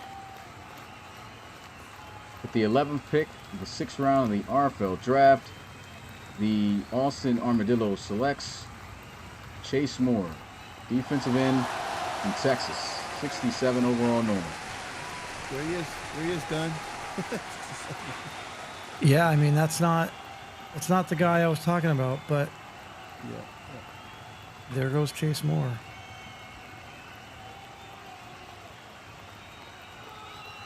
Oh, JoJo was high on Alcorn, huh? Big salute to Chase, man. Chase is a user, Smitty? Yeah. Yeah, Texas? I think he's also, okay. yeah. Is he just not active or? Yeah, because I think he's also one of those real life ball players. Oh, gotcha. Okay. Nice. Okay. Now I got MVG and Chase.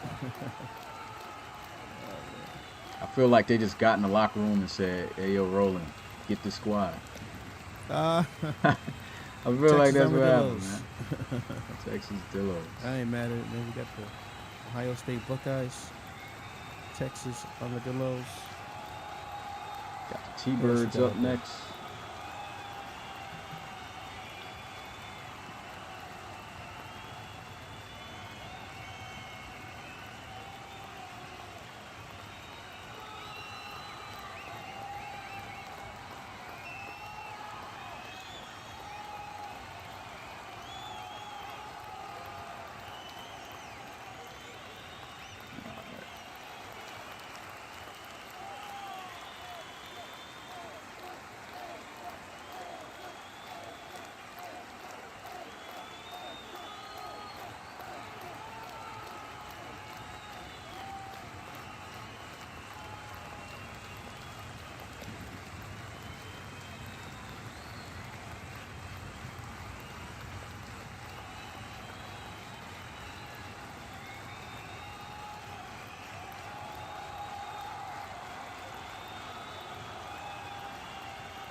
All right, pick is in.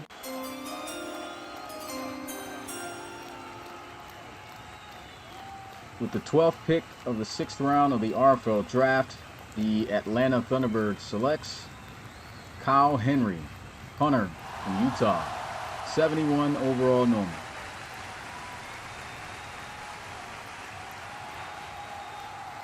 A what normal? 71. A 71. Oh, it's a punter.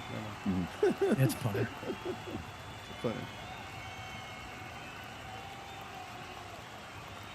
Yeah, both of their kickers and punters were 35 plus, so they're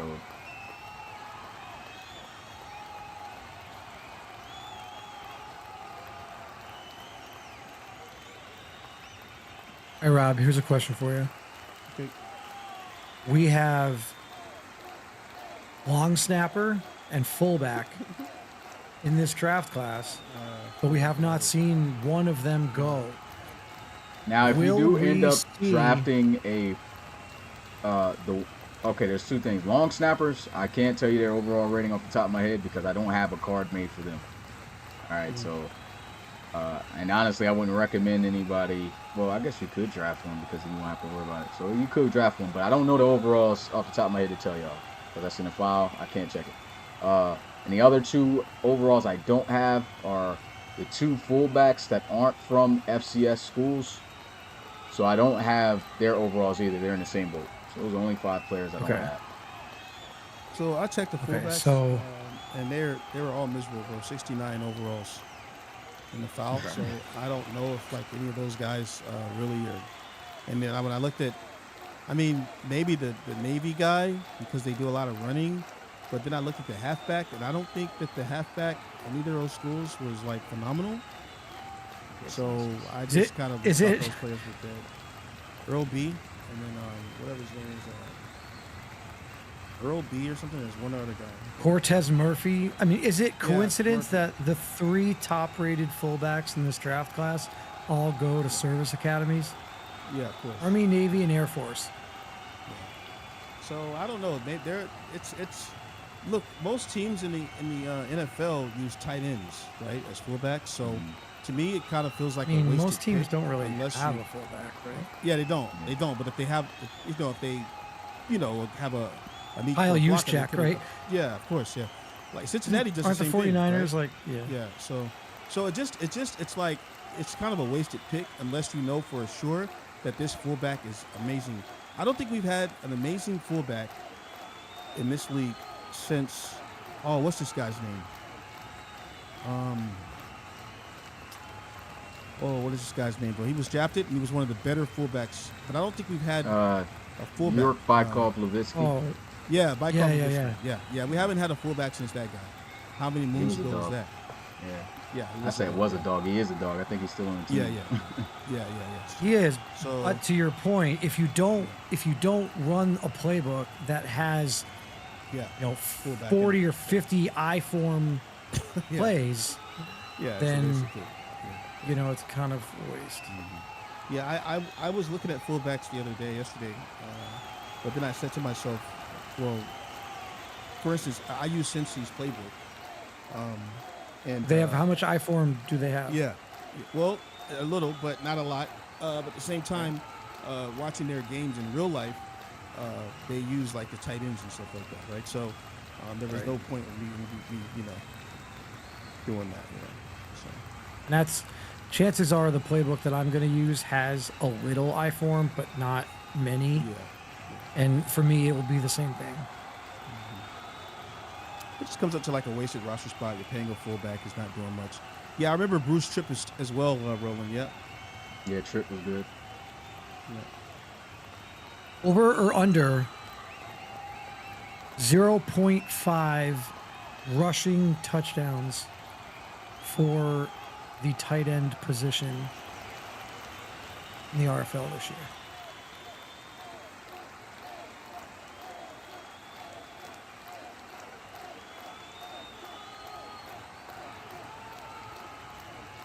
You got, Rob? Anything? Basically, do we think Hold on one second. My bad. do we think that a tight end who potentially lined up as a fullback do we think that a tight end will get a rushing touchdown Oh yeah, out of the I course. form? I think I'm going to get a rushing touchdown this season. I think I might With too. a tight end, definitely. In my offline we talked about earlier, I actually had 1 or 2 with Anthony Fry lined up at fullback, which was just kind of fun. Yeah. I have a guy. I don't know if you know him. His name is Brandon Griggs. He's been around a long time. He's like a season 1, season 2 guy, whatever. He's been around a long time, but he's at fullback in our goal line formation, and usually we run him a time or two, and he's so big, bro. He gets right through there. So yeah, I think it would happen. If the situation is right, you know. So. I wish that you could, because you can line up, I believe when you're in the goal line, you're allowed to use like a offensive tackle as like that third tight end, but you're not allowed to use an offensive tackle as a fullback, I don't believe. No, I've seen. I think I've seen it. Are we? You can adjust the lineman. Well, let me no, announce it's not this if you're real allowed. quick, guys. Okay, yeah. With the 13th pick for the 6th round of the RFL draft, the Toronto Huskies selects LaMarcus Deer, wide receiver from Texas, 67 overall, normal. Who was this again? LaMarcus Deer. LaMarcus. Oh, dear. Oh, wow. Okay. All right. He had like one game where he had like 13 catches for like $140. He was making a lot of tutties. plays, not going to lie. Yeah, he made a lot of plays. He was making a lot more than just one game. But, you know, one-year guy, you know, I think the highest rated players with one-year guy was a 68, and that's tied with Rohan and Kuhn. So, didn't have the year those guys had, but he fell just underneath it, so that's why he got a 67. And again, sometimes guys talk about why the ratings they think are so low. Remember, it's dictated off your class, though. So if you're not better than a certain guy and he got that rating, you can't be higher than him. So sometimes some players will be a little lower than some guys would expect because of that. So.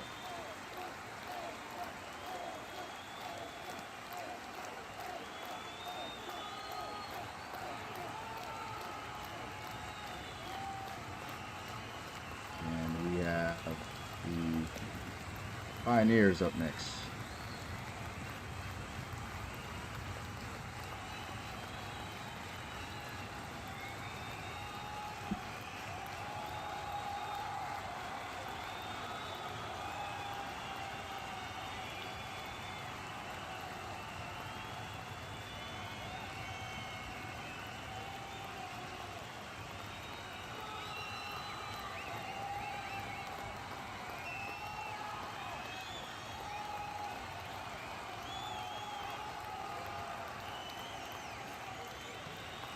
Man, I so wish we could use custom playbooks, bro. But me too, bro. I've got I was gonna blow him up, man. I know he doesn't care, but Shady is apparently a competitive Madden player, and he's throwing me all this stuff, man, schemes and forums and everything. But we can't use customs and everything. You know what I mean? So yeah, it's nuts, absolutely nuts.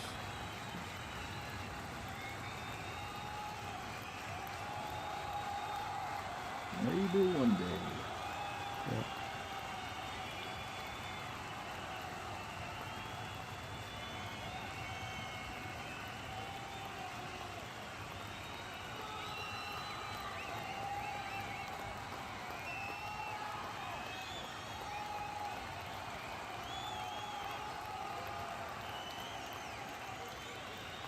Okay.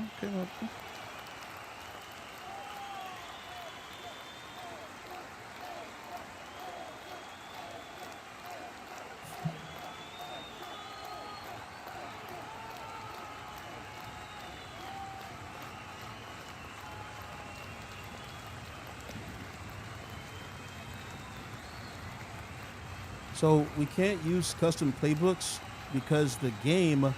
So basically, you could have a playbook if it's just you, right? But the other team is at a disadvantage.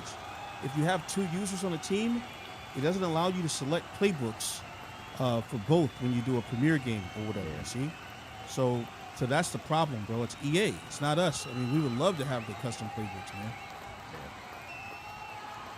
Well, I also wish, and this one is what doesn't make sense to me even more, that you can't use those kind of like generic playbooks, right? Like there's the spread playbook and the run heavy playbook or whatever, those generic ones. You can use those, but you can't change those when you're on the controller select screen. And to me, that's just weird because those are built into the game. Like, how come you can change those in the scheme? Right? Like when I go to my coach scheme, I can change them. But as soon as you go into the controller select, you can't do it. It's just Yeah, Frankie, I know what you say about the home field advantage, but I'm just going to give you a little story here. So back in the day, Tor was in a league with hardly anybody who knew what they were doing. And he had a custom playbook, and he was pretty much assaulting everybody with it. Kozira the same way, Thunderbirds coach. They had these custom playbooks, bro, and they were basically destroying the AI team. The huge advantage, and home field and it advantage, had ain't even close. huge advantages. Yeah. So that's the problem. And then as Shady properly said, bro, you just go and get you the meta playbook, bro, and you're not gonna lose. You know what I mean? Like, especially if the other team has not schemed or has a playbook, you're not gonna lose. You know, so that's the whole problem, man. I get it. You know. Oh shoot, the dog. Yeah, so I get it with the home field advantage. It would be a great thing, but no, we've seen what it did back in the day. No shade to Tor, that was the time, you know. No shade to Kozir. Yep. With the 14th pick for the 6th round of the RFL draft, the Pittsburgh Pioneers selects Mike Middlebrooks, offensive tackle from LSU. This is incorrect. This is 79, not a 67. He's a 79? I mean a 69. What? My bad. What? My bad, bro. Oh. Not a 7. Oh, I was about Hey, to yeah, say, I'm you tripping. cheating dirty dog. I don't- Okay, go ahead. Yeah, 69, bro. Yeah. Oh, man. Damn near spill my drink. Yeah, bro. Like, what? Boy, I got to. What you say? You have some explaining to do. 79. It's like, wait, what? Holy. Forbes is like, wait a minute, how did I not get that guy? Facts. All of a sudden, I just looked down. I see all the subscribers deleting themselves, unsubscribing right now. This is rigged. That's crazy, man. Yeah, 69. That's great. 79 is wild. Somewhere Wyatt Harris is like, yeah, but I still got him. Right. Oh man. Okay, Bulldogs are up next.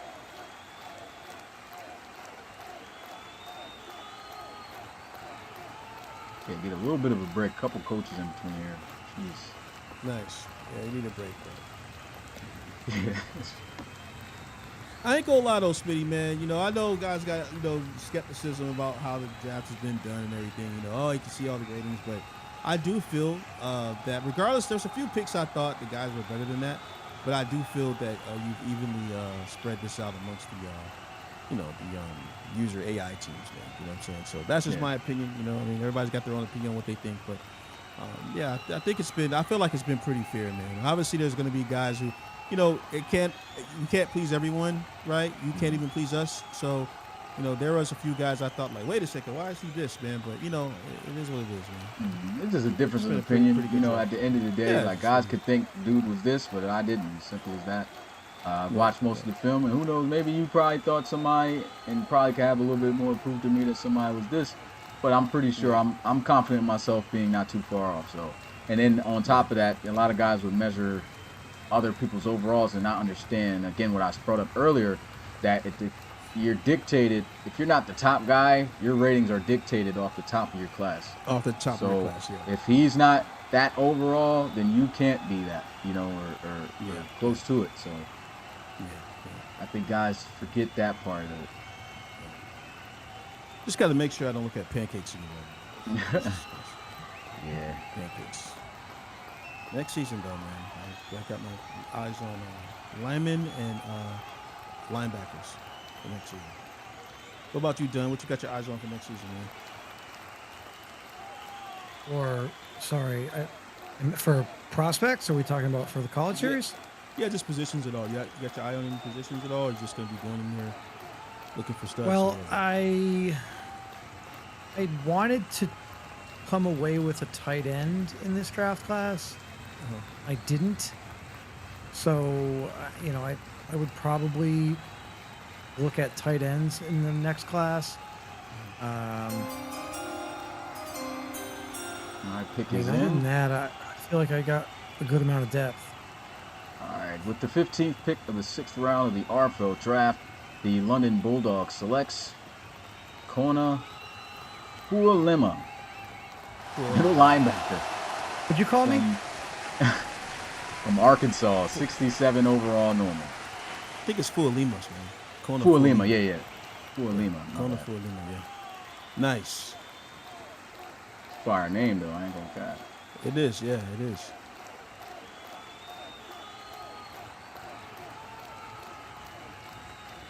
You got to give him the long hair, bro. Josh, give him the guy with the long hair. That's a Samoan name, right? Yeah, Samoan. So you got to give him the long hair, bro. I don't think that player had long hair, though. They got Samoans with low cuts. Mm-hmm.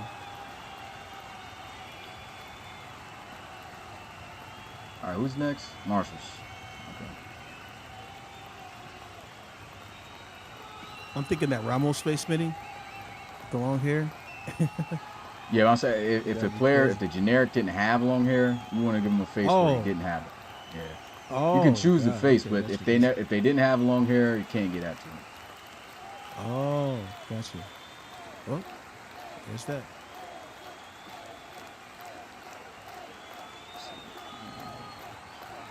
Marshalls.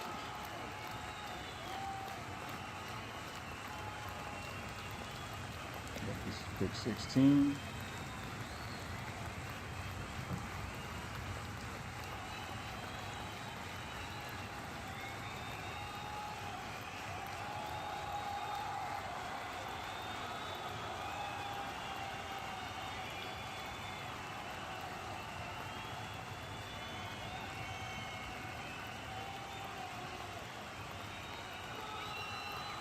All right, pick is in.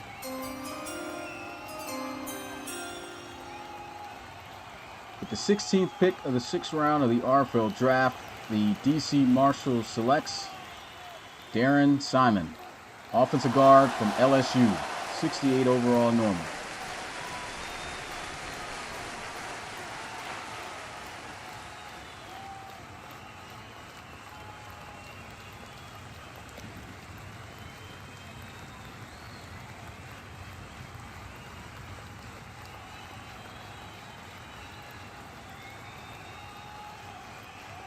Next up, we have the Explorers.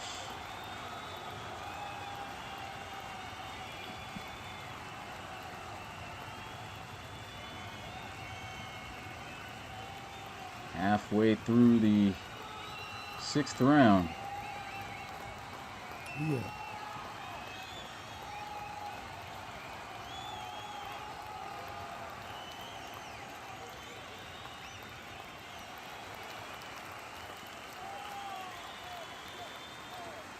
Yeah, 7th round doesn't matter, man. How about you just go in auto pick everybody?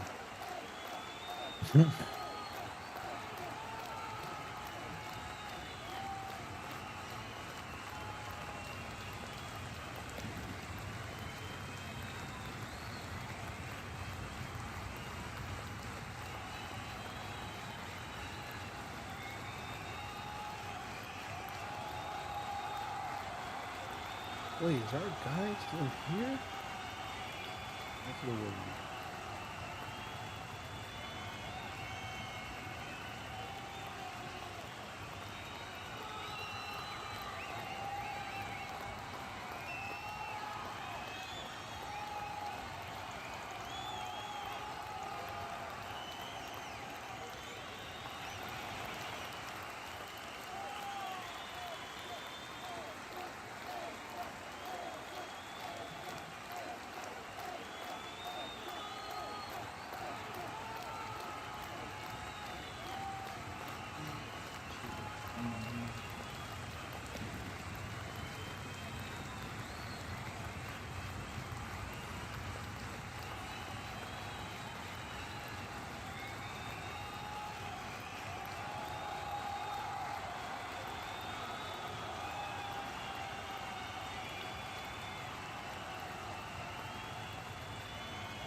Jack, stop playing in my war room, bro.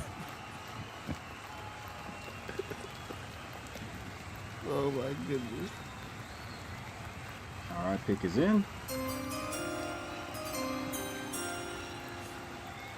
The 17th pick of the 6th round of the RFL draft, the Columbus Explorers selects Dennis Prude, offensive guard from Arizona State, 69 overall normal.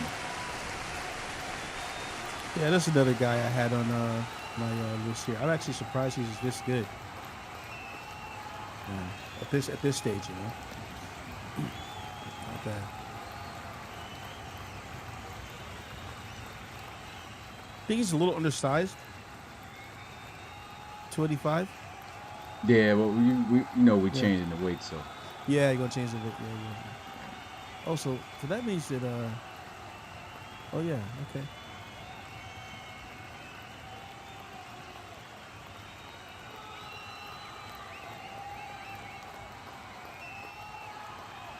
All right, who's up next? The Black Knights.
All right, pick is in.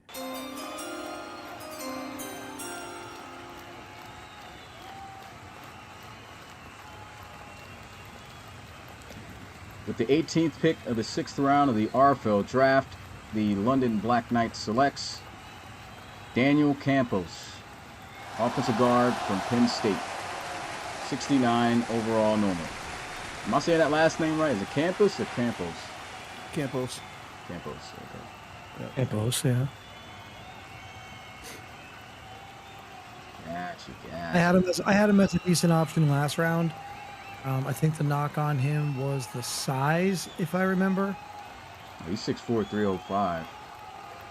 Yeah, so for me, 305 is a little lean, especially if you're only. I mean, if you're lean like that, I think you got to play defense. You got to play on the outside.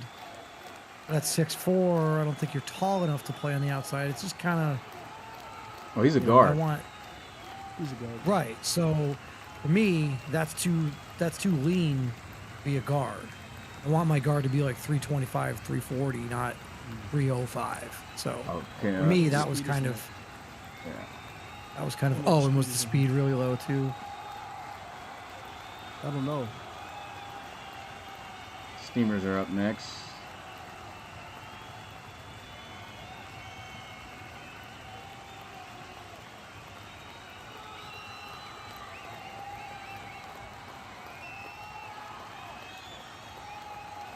Yeah, we're only we're about 5.5 hours in though, so we still got one more round, but it is moving, I guess, somewhat faster.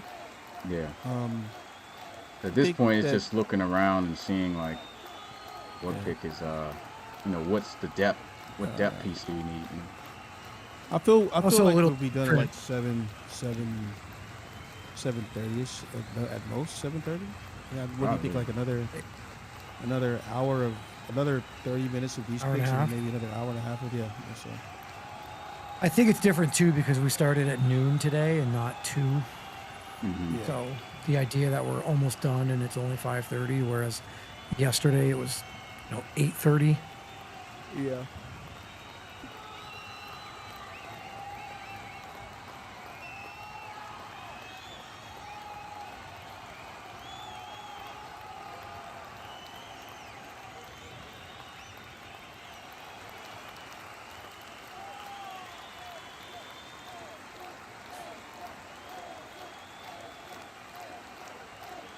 right, pick is in. All right, guys, I gotta step away for a little bit.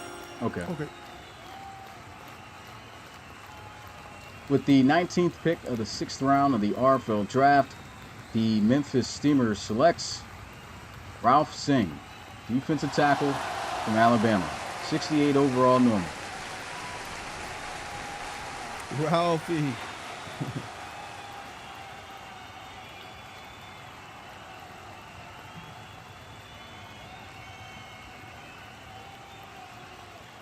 Got the Boots next up. Lumberjacks next up. Question from Mojave Wanderer. Is this the league that had the cheating scandal? Are you talking about when the player stole when one of the coaches stole one of the drafts from drafted? You're talking. Oh, that's what he's talking about. Yeah. If you talk about when the coach stole the draft, yeah, this is from that was way back in the day. Yeah. When a coach stole the draft and cheated it. Yeah. He's no longer with us. Yeah, just wondering. Craziest part is he could have been. Yeah.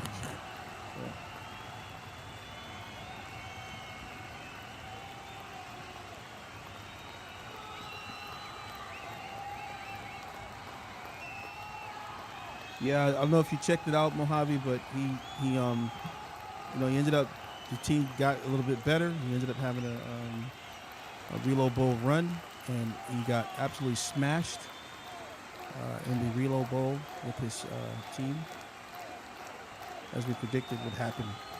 So, karma, man.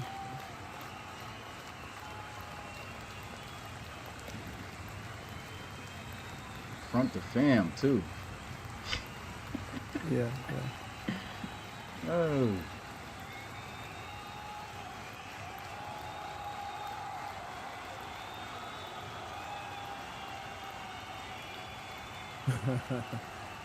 It's just I'm from Brooklyn, so I got a little bit of Brooklyn and a little bit of Italian, Bensonhurst, in my voice as I've aged now.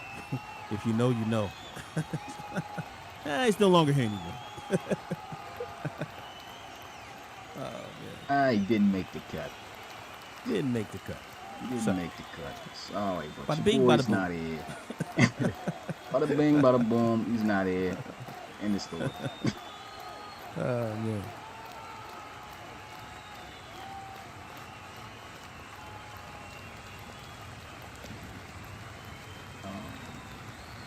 Oh, it's just about to.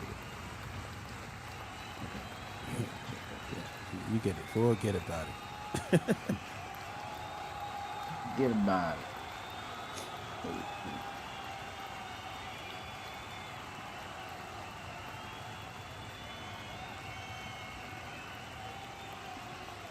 All right, pick is in.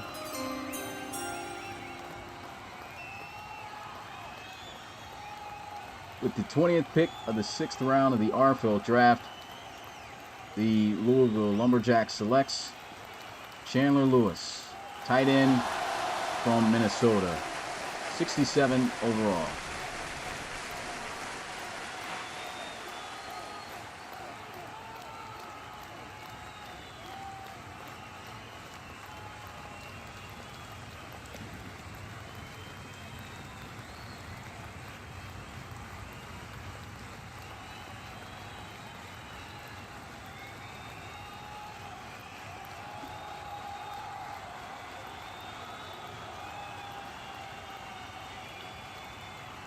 When Bulls are up.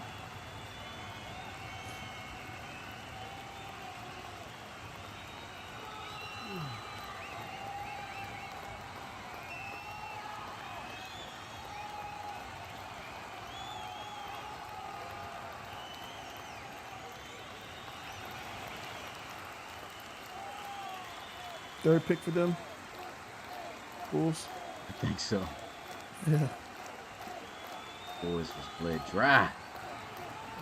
Hopefully some of these teams got their whole draft for next season, man. Jeez. Yeah. I try not to trade away my future drafts and everything. Never know what goes wrong, bro. You know. Yeah.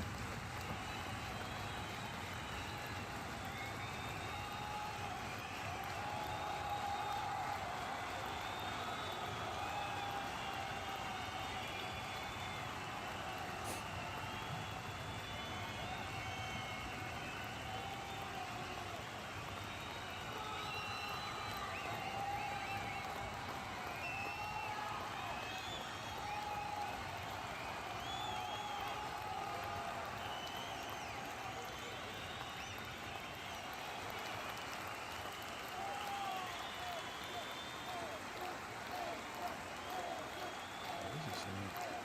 That's the present.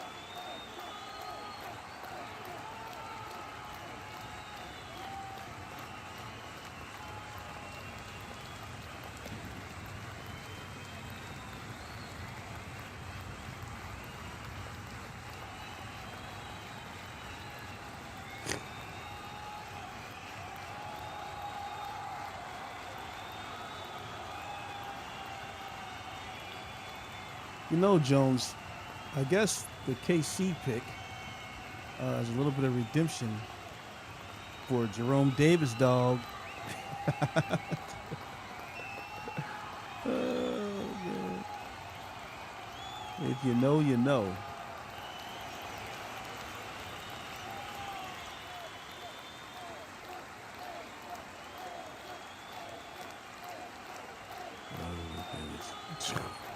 Sweetie, when you read this RFL chat, bro, Yeah, I can't wait, bro. this is crazy.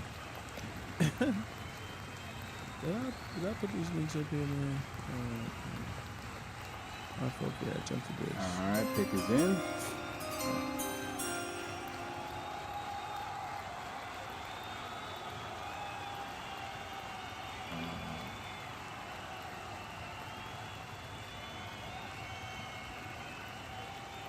Okay, now scroll over there.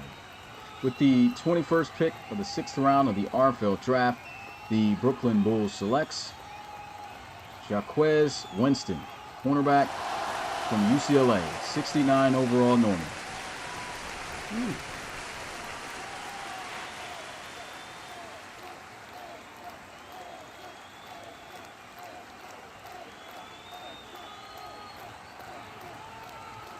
And we have the Aviators next.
pick is in.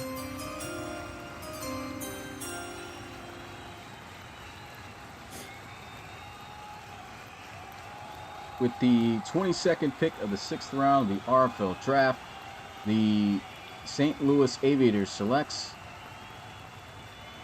Tulia Ha.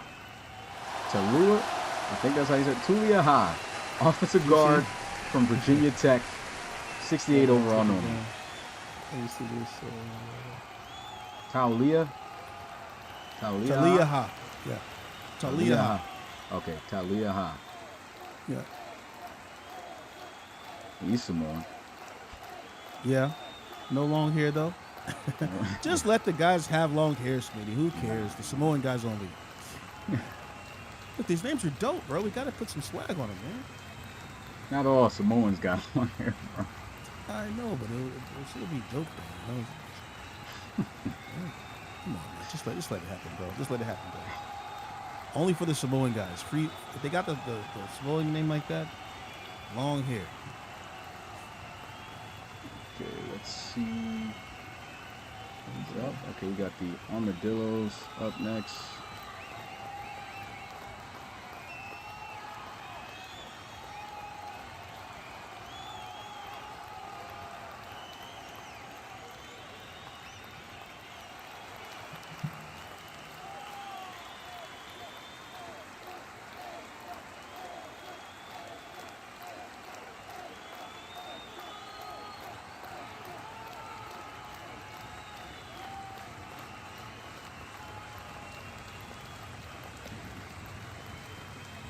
All right, pick is in.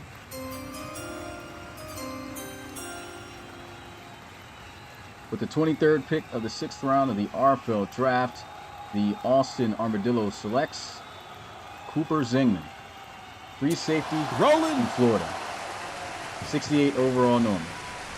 Rolling. I hate you. I have so much disdain for you. All right, guys, take him off the board.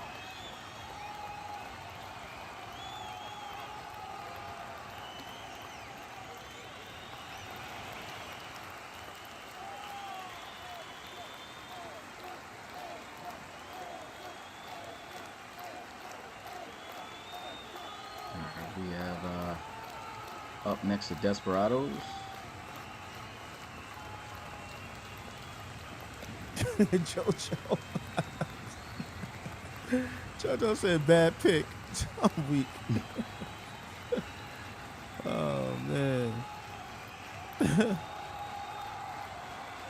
No, JoJo ate his own. That's crazy.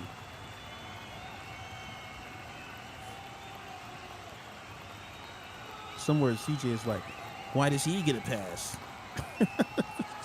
His teammates. Oh, man.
Pick is in. With the 24th pick of the 6th round of the RFL draft, the Dallas Desperados selects James Matlock, middle linebacker from Ole Miss, 68 overall normal.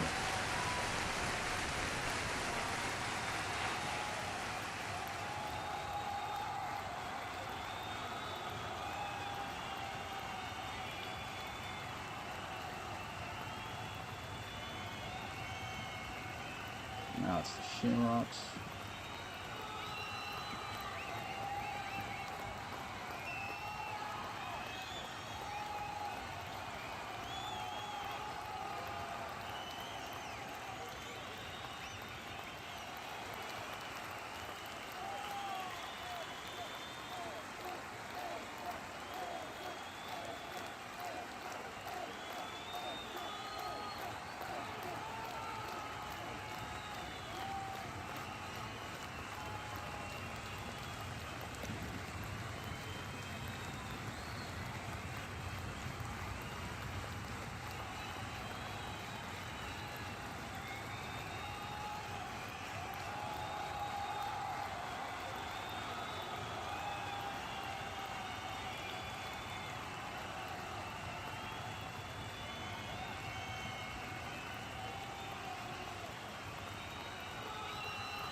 All right, pick is in.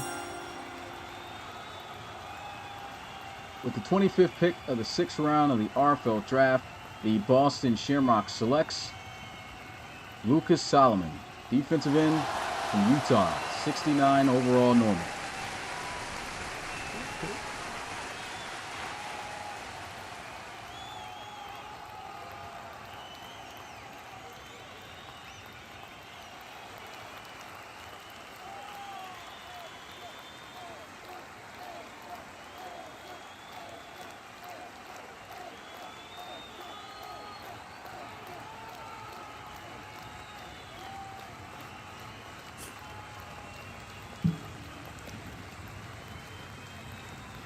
We got the Steamers up next. Pick 26.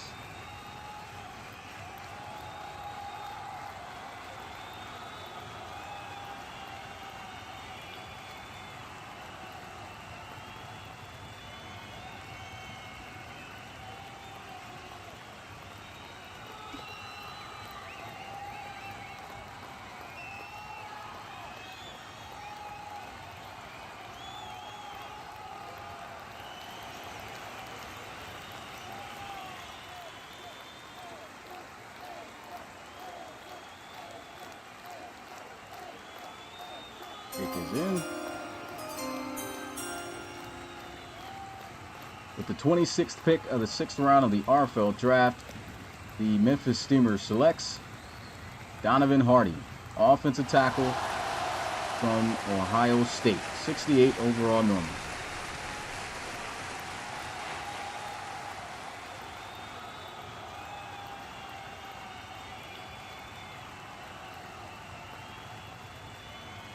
Next up we have the Red Dragons.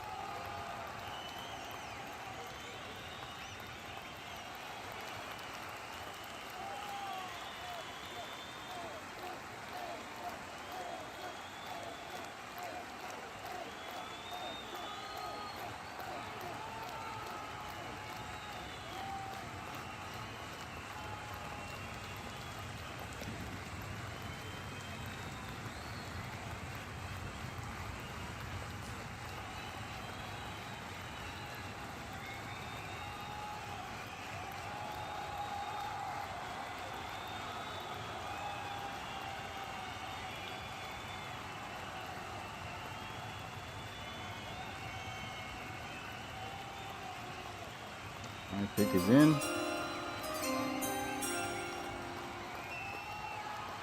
With the 27th pick of the 6th round of the RFL draft, the San Diego Red Dragons selects C.J. Gill, cornerback from Ohio State. 68 overall normal.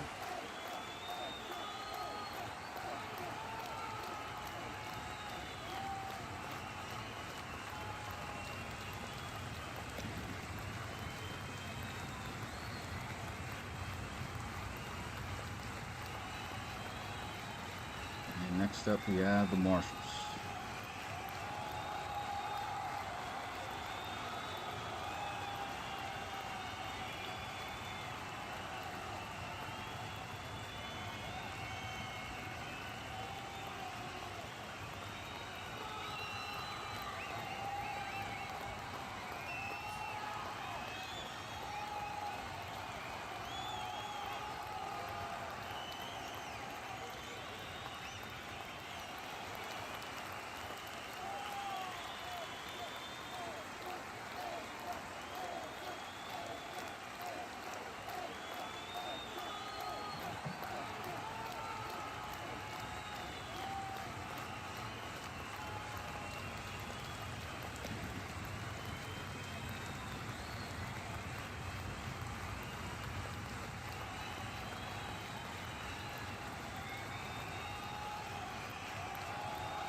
All right, pick is in. The 28th pick of the 6th round of the RFL draft, the DC Marshals selects Nick Gillikin, defensive end from Pittsburgh, 69 overall normal.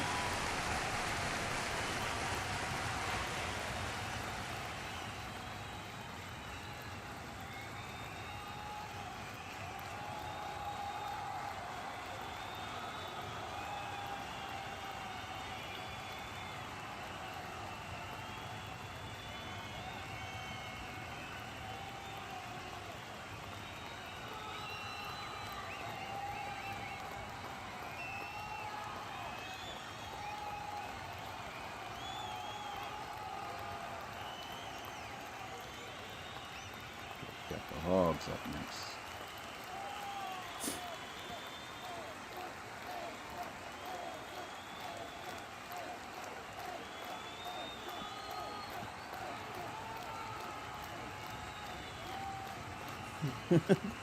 Yeah, Q.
All right, pick is in.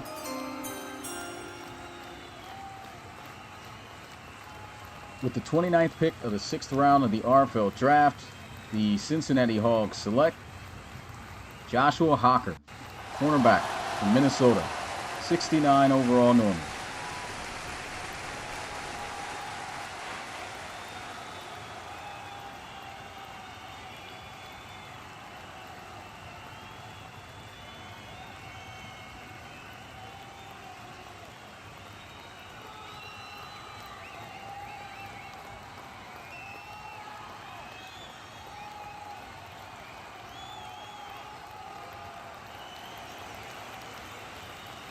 Next up, we have the Snowhawks.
Alright, pick is in. With the 30th pick of the 6th round of the RFL draft, the Portland Snowhawks selects Gerard Higgins, wide receiver from Utah, 67 overall normal.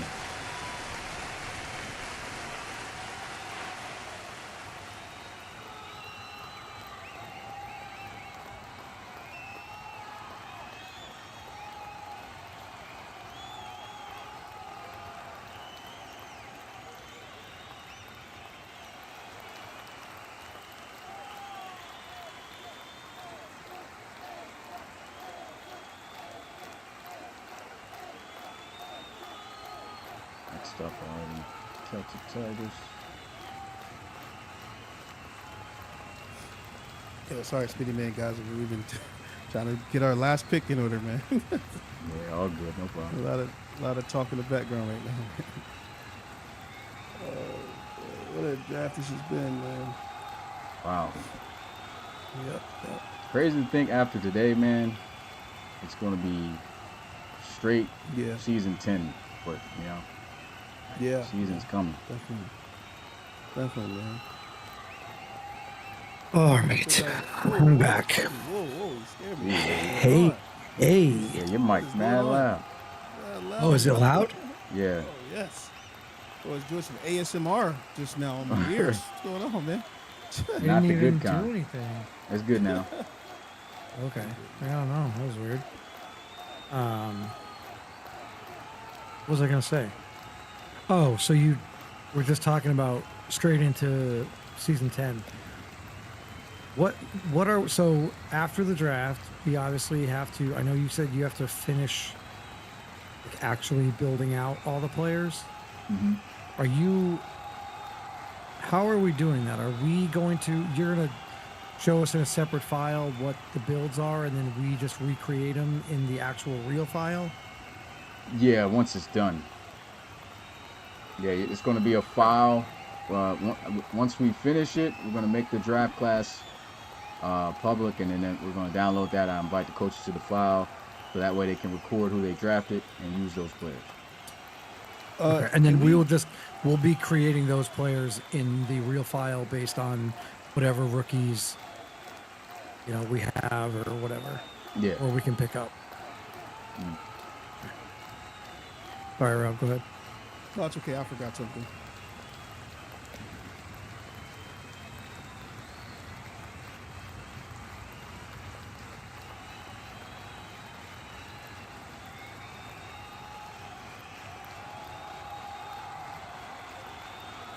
And did I hear you, Smitty? You said you'll probably have that this weekend. Not obviously this weekend. Next weekend. Probably. I can't really put a time on it right now, but we'll see. Yeah, I'm gonna try to use some of my days to try to help work on getting that done. So we'll see how quickly I can get that done. I mean, it's essentially about building 4 teams, basically, 50 plus players. Yeah. But I don't have to do like equipment and stuff, right? Or do I have to do Nah, equipment not in the file, not in that file. As long as they get So- built, then yeah. What do I need to do? Faces, or is it just the names and the attributes? You do have to have the faces just match the the tone and close to similarity. That's it. Other than that, yeah. And then we'll need the contracts, right? Yeah, well, so we already have the photo of that, so. Okay. So then, Rob, if you're doing that, then but only one person can do it. Yeah, right? only one person can edit at a time. person, Oh, that's right. I was like, well, why don't you just send it to me too, and I can help put them in? But Yeah. forgot you can't. Are you good at building players? Well, this is a slow week for me at work. The last week of the year is always slow, so I'll have a lot of free time at home. So I mean, All right. if I'm He's just in. going in and changing attributes, it's easy. With the 31st pick of the 6th round of the RFL draft, the Dublin Celtic Tigers selects Owen Proctor, tight end from Syracuse, 67 overall normal.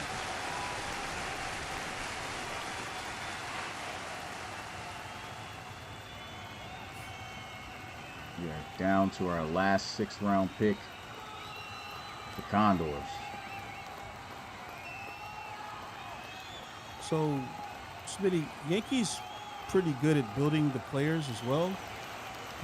You know me, man. I'm not as fast as I used to be. But it's just if we hand this off to someone, they got to be dedicated to get it done. You know what I'm saying? Yeah. The thing about me is, I'm going to work on it consistently and get it done, but I do move slowly. I do agree that the younger guys just have the better eyes for this, and quicker with the controls. So Yankee has said that if there's a spreadsheet, he can help if needed. I'm not sure if he has any time to do it, but I don't know. Yeah, I mean, it's just really scanning, looking at what their ratings were in college. And when you look at their ratings in college, those are their caps. You can't have anything higher than that, and you have to be realistic with rookie ratings. As long as you're scanning through that with all the players, making it make sense, that's all I need, because at the end of the day, I'm reviewing all the players anyway and changing it to where I see they need to be. Yeah, I unfortunately do not build teams fast, and it takes me a while, so giving me a week is enough time. And if you're doing if you're doing a position, you make sure they're comparable. All right. So like what I mean by that is in certain situations you can't have somebody have a higher attribute than another if they weren't that, like maybe they're both over the cap, but they can't have that much of a higher attribute than the other guy unless they were actually like mainly that type of player. You know what I'm saying? Like a guy can be a lower overall and have a better finesse move than a power rusher that's a higher overall. But the difference is still, if his overall is that much higher, he's still going to be pretty much comparable. But if it's the same type of player, and he obviously was not a better rusher than the other guy, he should not have a higher rating in that area than the other. It's a lot to it. A little complex for me. Yeah, that's what I do, man. That's why it takes long. Complex for me, man. You have to. That's why it's hard, bro. Yeah. Yeah, I also think if you don't have the actual attributes already identified and what they are for those players, then honestly, I kind of feel like Smitty should be the only one doing that anyway.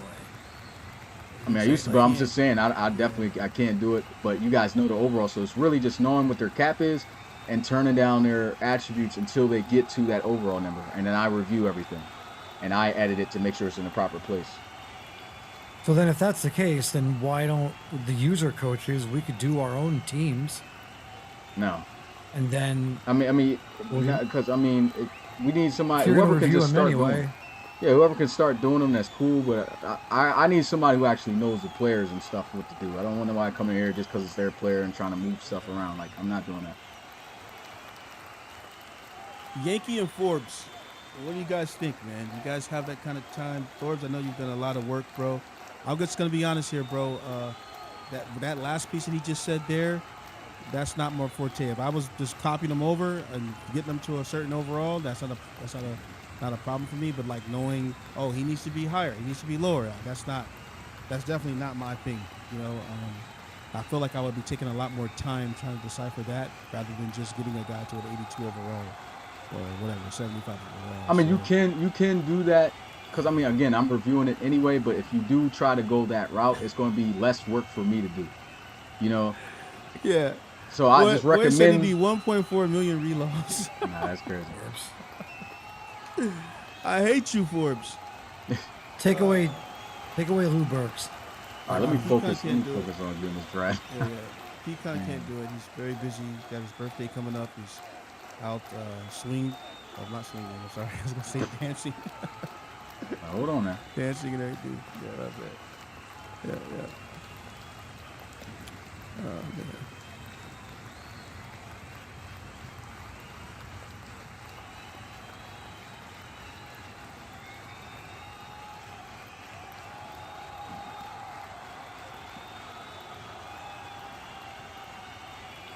All right, pick is in.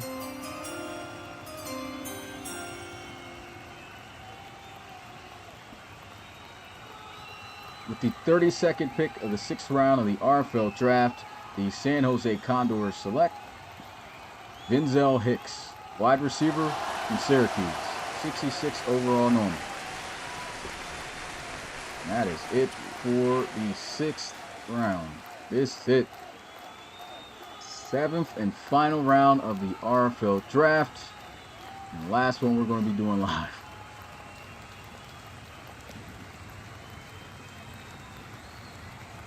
Let's get to these final 32 picks. Shout out to everyone that's been rocking with us, bro, watching all of this. Definitely means a lot. Appreciate all the support. And we got the Cougars with their final pick. This is your final pick of the draft, right? Yeah.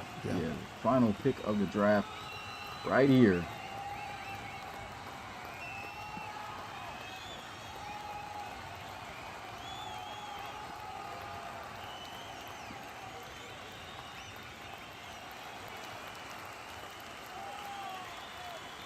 All right. And we're gonna type this in here. We'll go to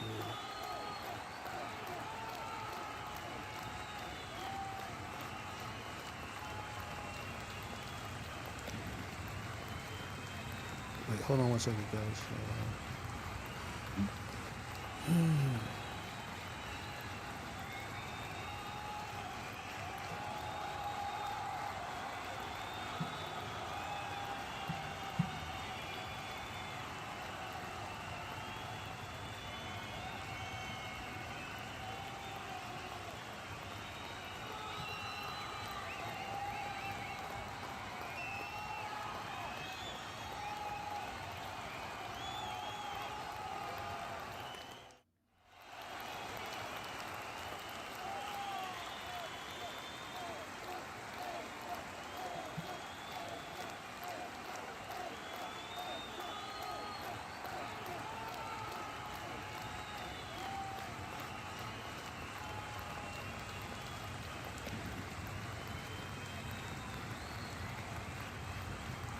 All right, so we're about to put this in here.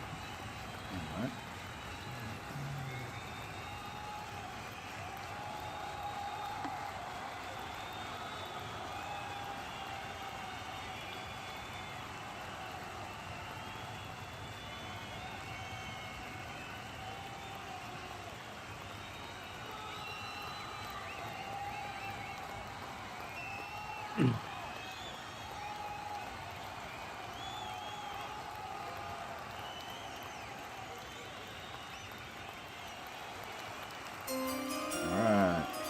Pick is in. With the first pick of the 7th round of the RFL draft, the Chicago Cougars select DeAndre Toon, free safety from Notre Dame, 68 overall, normal.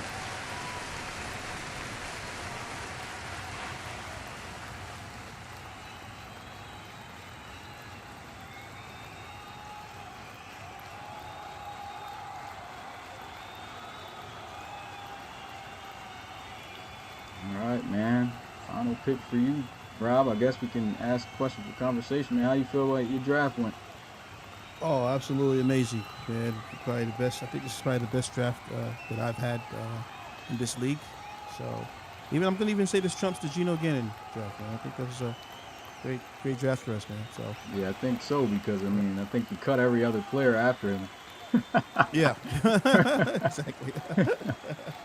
Yeah, I think I did. Yeah. So, was there a card for this guy or no? Yeah, I showed it. Oh, okay. Let me see.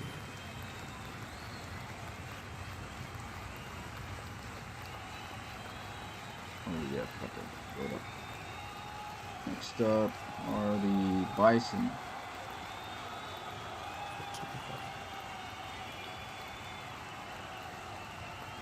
I think this might be the Bison's last pick too. Not sure. Yeah, last pick for the Bisons.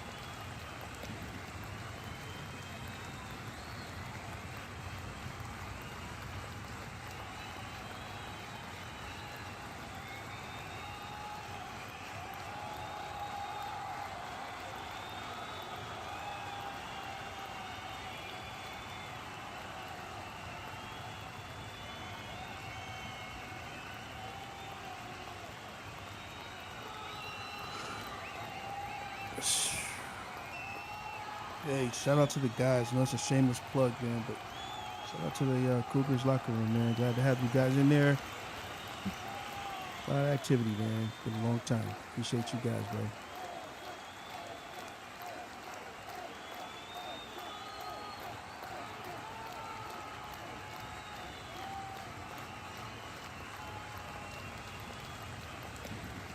Our pick is in.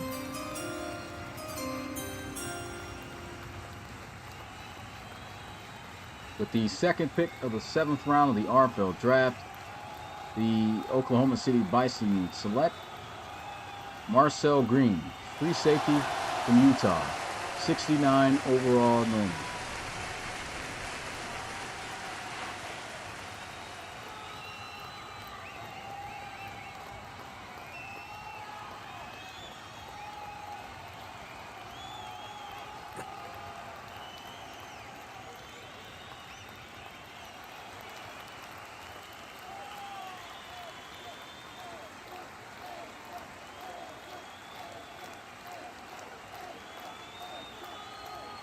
On to the third pick of the final round, got the Barons.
Pick is in.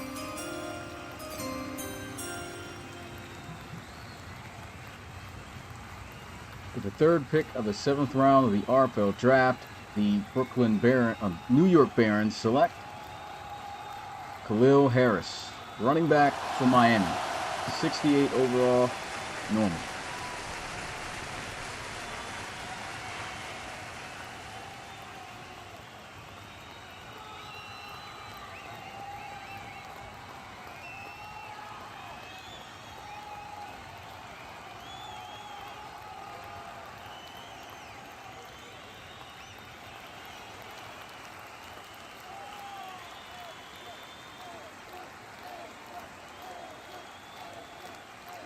Next up, we have the Gunners.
Pick is in.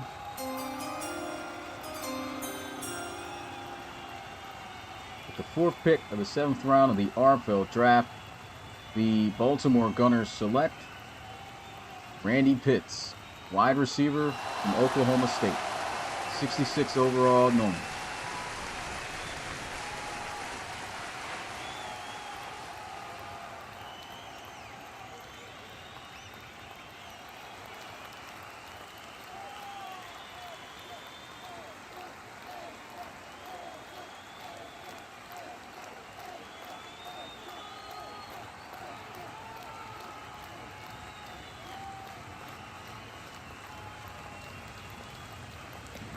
Next up, we have the Elks.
Pick is Come in. on, 7:30. With the 5th pick of the 7th round of the RFL draft, the Salt Lake City Elks select Avery Vickers, defensive end from Tennessee. 67 overall, normal. So there's no more stars in this draft? It's over? I can't say anything, but yeah. Silence is golden.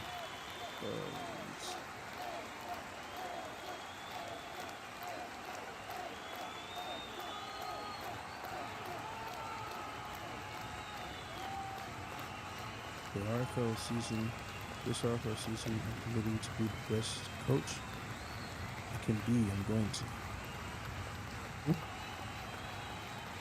I'm just not going to say anything. I can't wait to read stuff back, bro.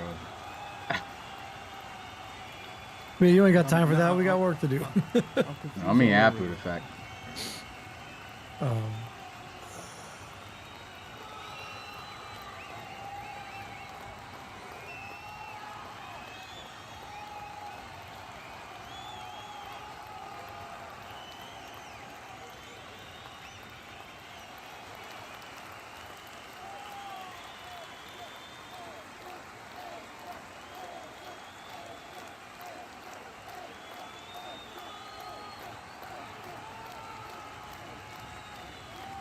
Pick is in.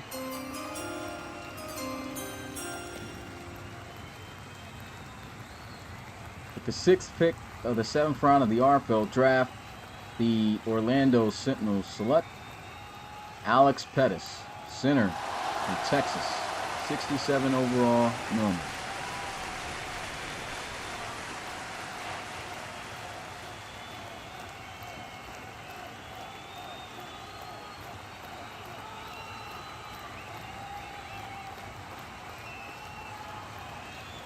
Next up with the Monarchs.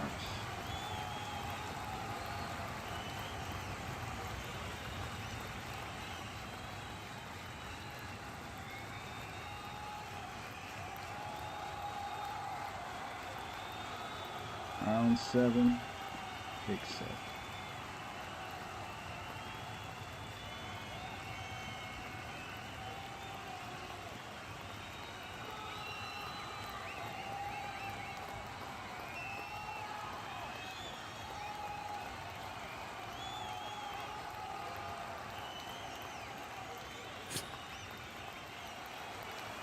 I just don't understand this coach thing. Why he keeps saying he's a coach. I mean, Who's saying this?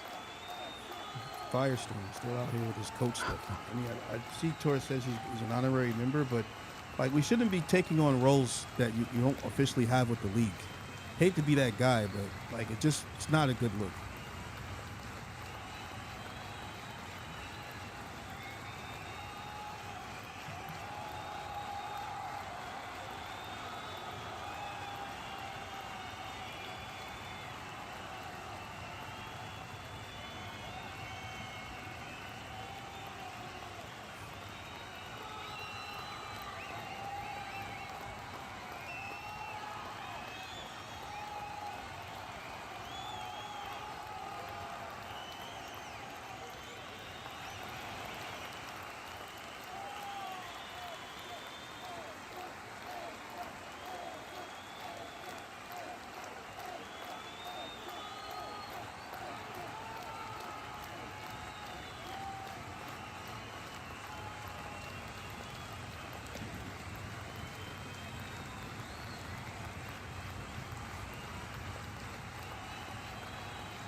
Our pick is in.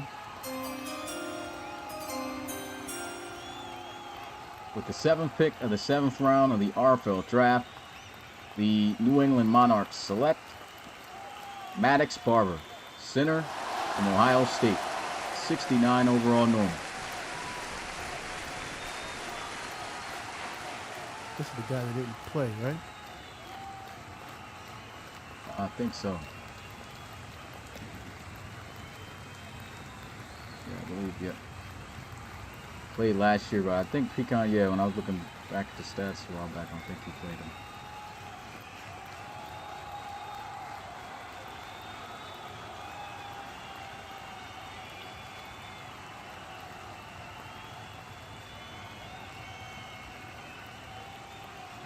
Did play the year before, though. And with that, we're on to the Tigers.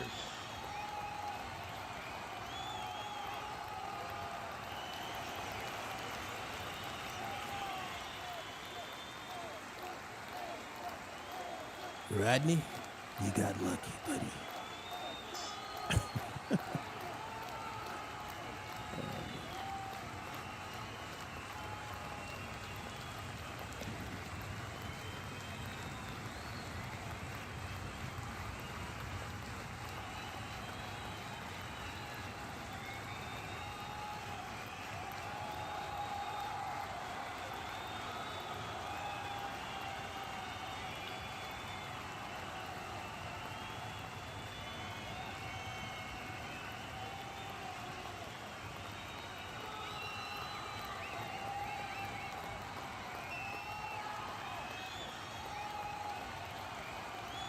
Really like what I'm seeing from the Tigers, man. Really, again, I know I said it before, but excited to see what they're going to do this season, bro. Yeah. 87s across the boards.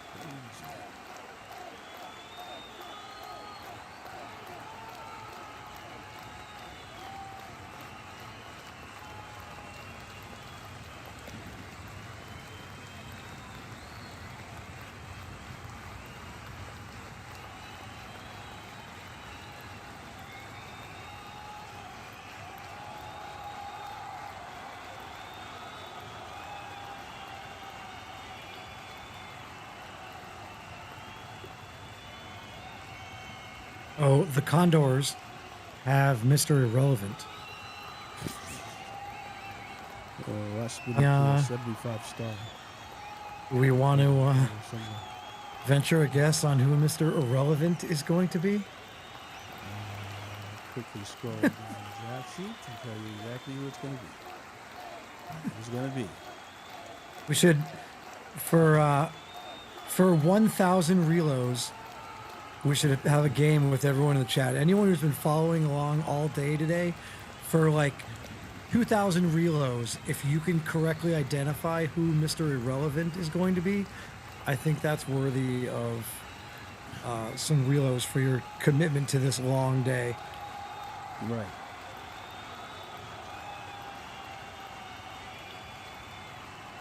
I don't think so, man. We're good. I was about to Speedy's say, like, yeah. I was about to say, All right, fine. Guys, I tried. I know you guys have been watching just as long as we've been here. Oh, no. I tried to get you some reloads, so, you know. Oh, boy.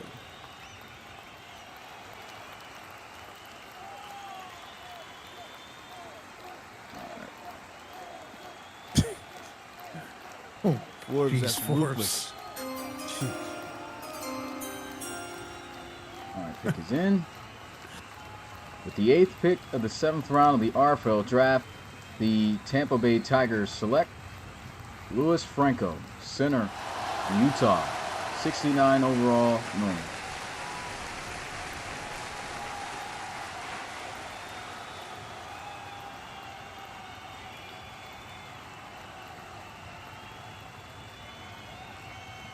And we have the Crusaders up next.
So are all users off the clock?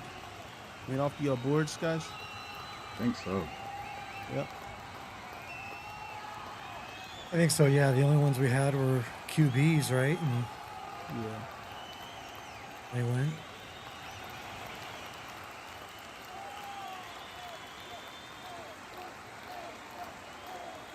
Pick is in.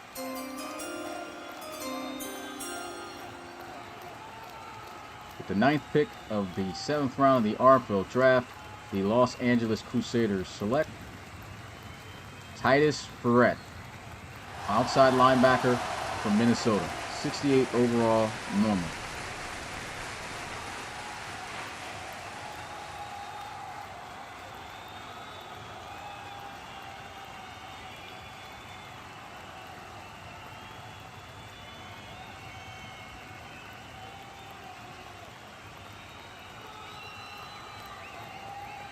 Seen in the log, somebody said 67. He's a 68. Of course.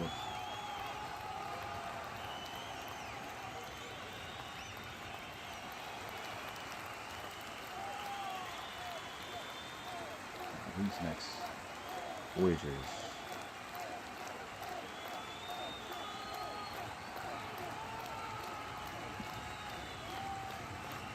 Getting there, boys. Sheesh. Oh, the Voyagers are up here? Yeah. Mm-hmm. Let me just double check this.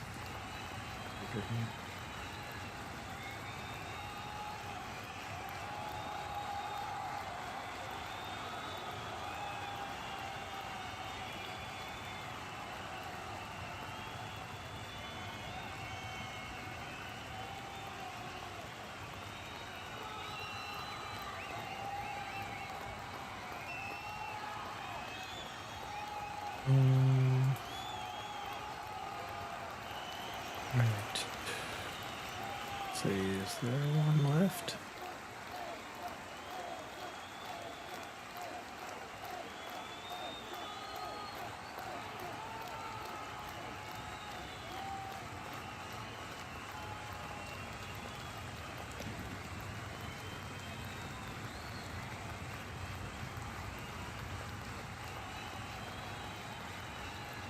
All right. Here I am about to announce it. Hold on, let me type it here.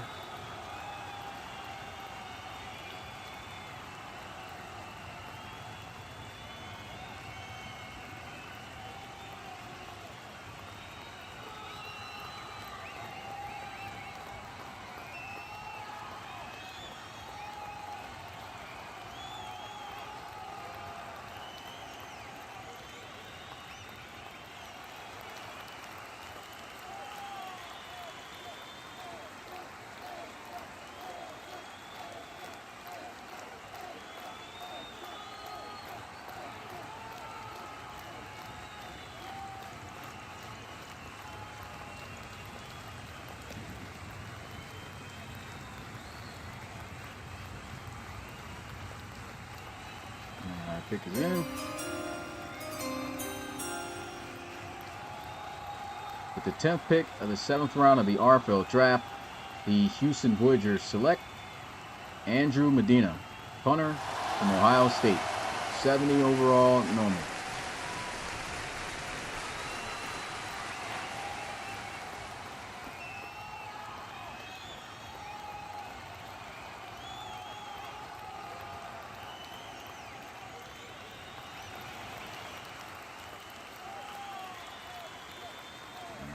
The Marshals up next.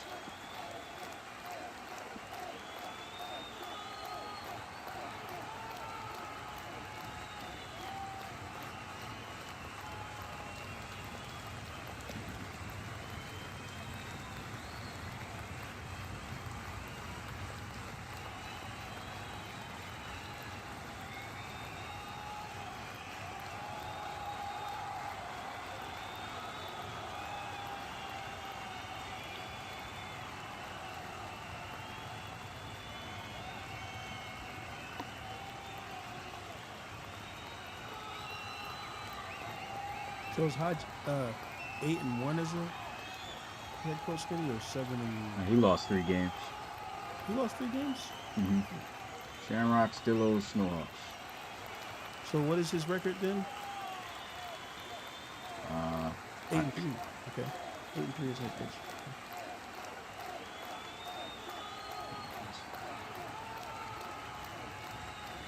That's right. They were under. They hadn't won a game when he got there.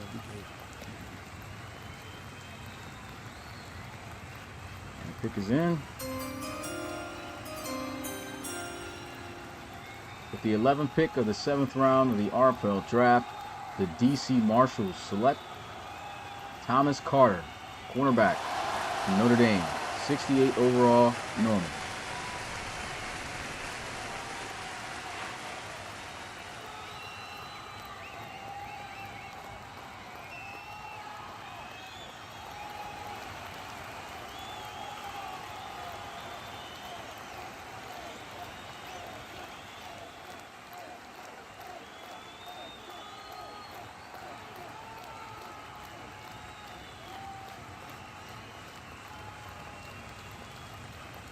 Thunderbirds are up next.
All right, pick is in.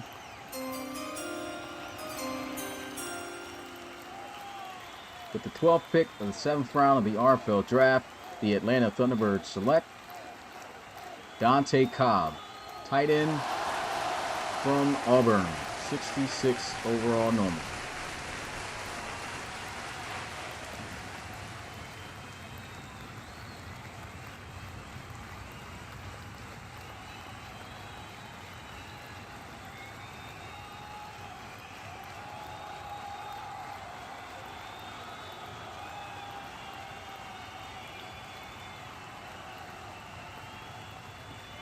Next up, we have the Huskies. Y'all remember Ty Cobb? Huh? Y'all remember Ty Cobb? Ty Cobb? I was like 10 years old watching him play. I wasn't alive then. None of us were. Y'all remember? Well, It was Ty Joe Cobb Jackson. What do you? Well, Ty Cobb is the baseball player, but what about Randall Cobb? Well, you can really say Ty and Randall. No, Randall Cobb, the receiver. Randall Cobb, yeah. The Packers. I've always liked that name.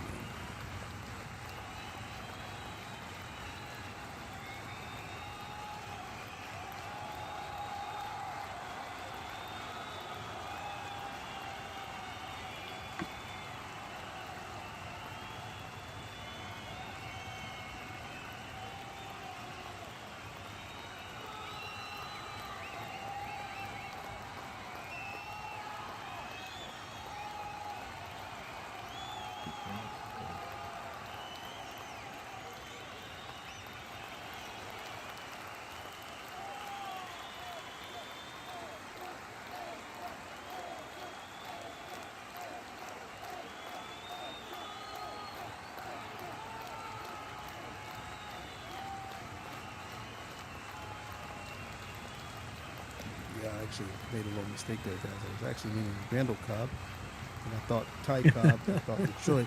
But you know why I messed up Randall Cobb? Because I was thinking Ty Montgomery. So I substituted Montgomery's first name with Cobb on there.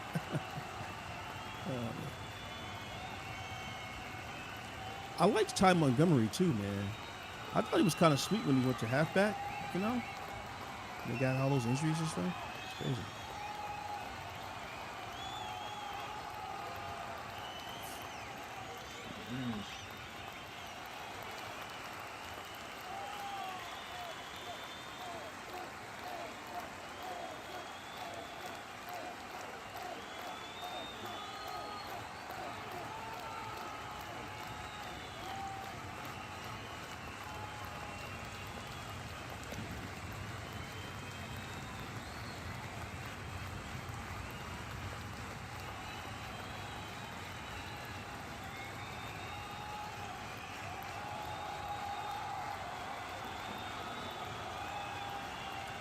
Now I'm going down a rabbit hole of finding famous Green Bay Packers, and I come across Fat Lacey.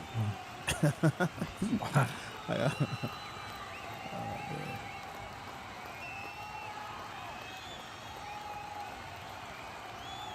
My pick is in.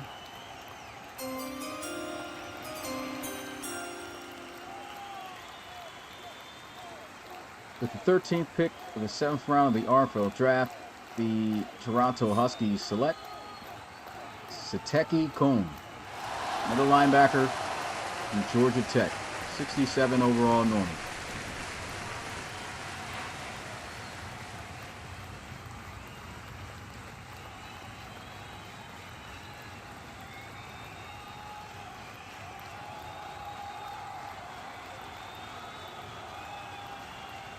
Pioneers up next. Ed Lacey was good, bro, and then he was a dog. He just kept gained eating. all the weight. Yeah. He wasn't that big, he just got big over time. Literally ate himself out of a job. I always felt like bro probably had a thyroid issue. Something, man. Yeah, he did get pretty lazy, bro. Lazy. Oh, I see what he did there. He got lazy. Ed Lazy. That's crazy. I tell you, that, remember what his signature move was, though? That spin. Which one? Oh, he could be big as I don't know what, but he could pull a spin yeah. move off out of nowhere. Yeah. That spin of his is deadly. Yeah. Wait, is that Baker? That's Baker the whole time? Planet. That's all it is. Is that Baker? Planet? That's not. Oh, never mind. That's not Baker. I'm getting confused. It's getting late. What is this? Why did Planet say Baker? Eddie ate his way out the. Oh, you call him a baker? Oh, Baker, like the food. Food. Oh yeah. Oh, the typo. Yeah, I was like, what did Baker say? Love seeing Baker talk. I don't know about you guys, but every time I see Baker up there, man, I'm like, oh, Baker's in the chat. Oh, man. Driving all day. He was driving all day today. Yeah.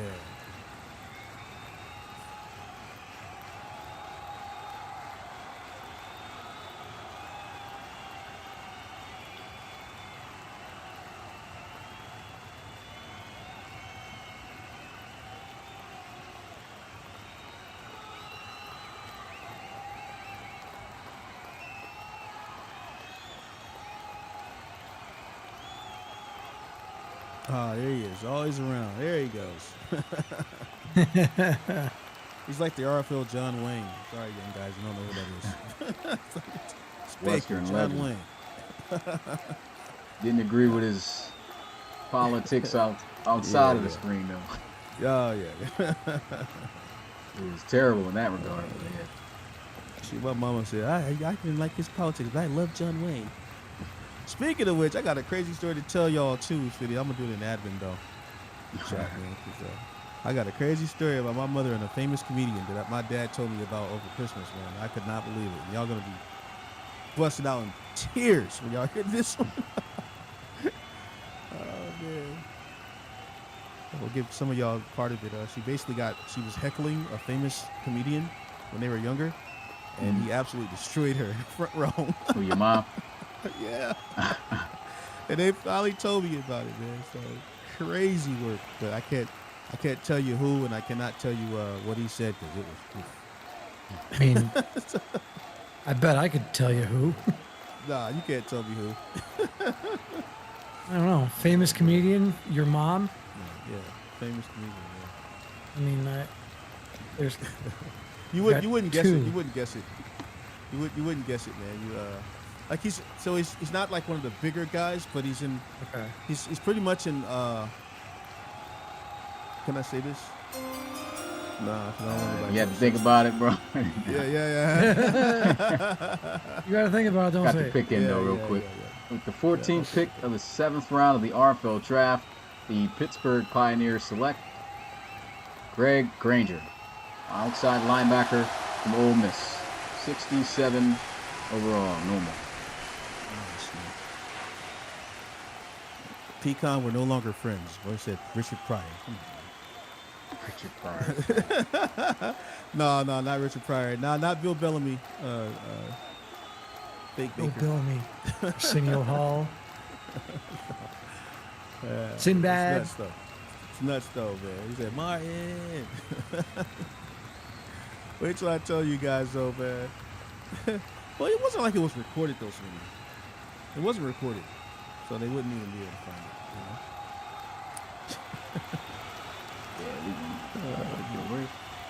Who's up next?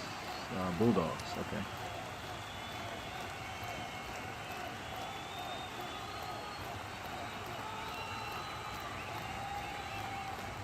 Pick 15.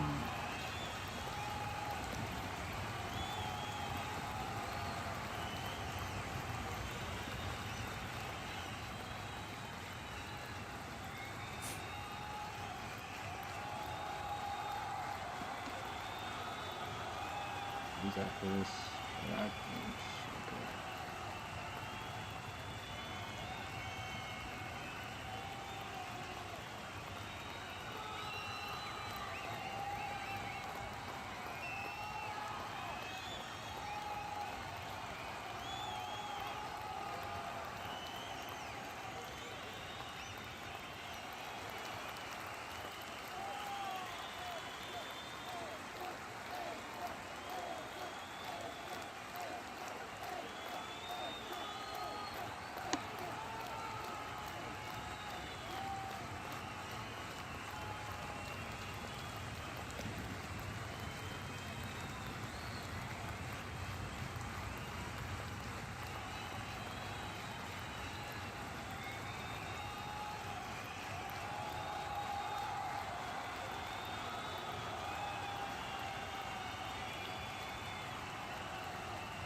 All right, pick is in.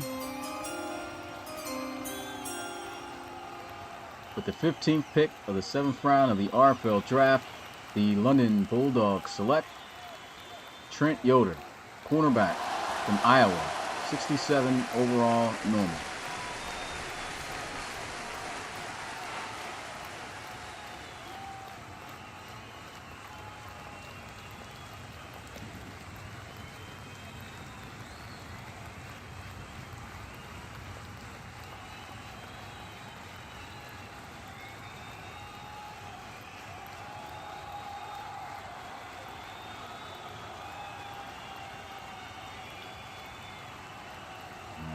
Next up with their last pick, Dreadnoughts. Yep.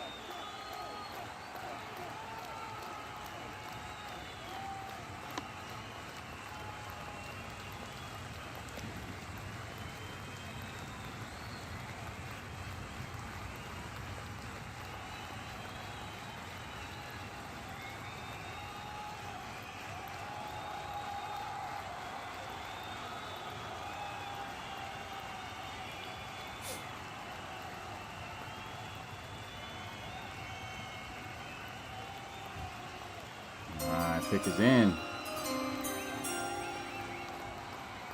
With the 16th pick in the 7th round of the RFL draft, the San Antonio Dreadnoughts select Evan Clemens, quarterback from Syracuse, 64 overall Norman.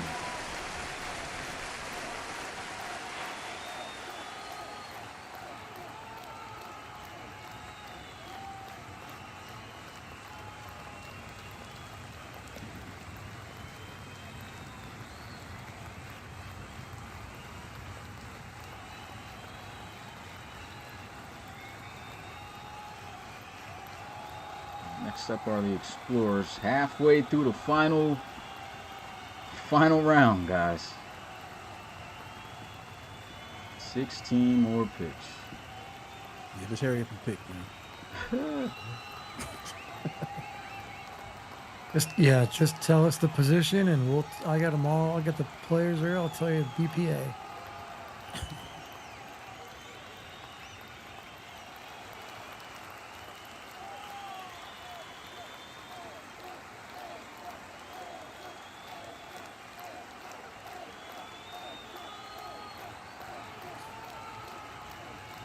I'll be honest, I don't even like the name Mo Klutz.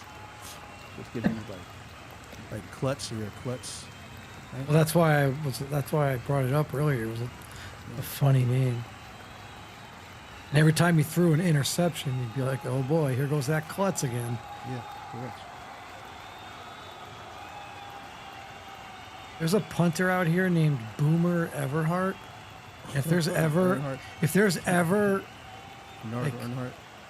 good name for a punter to be named Boomer, like, yeah, give me that guy. Okay, so let's just go over names of guys that we would like to see drafted so that we get to see them in the RFL. Boomer Everhart on the list. Mo Klutz on the list.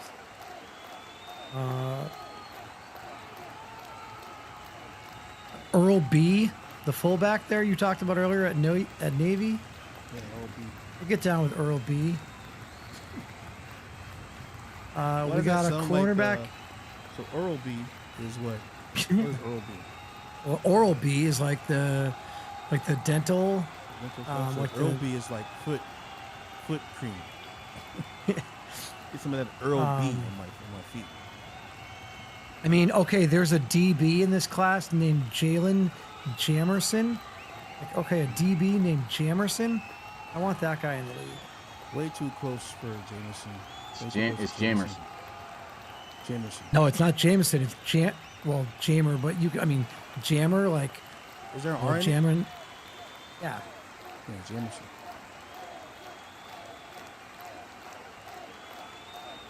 Finau Quick, another DB. Like, dude, you're a DB and your last name is Quick.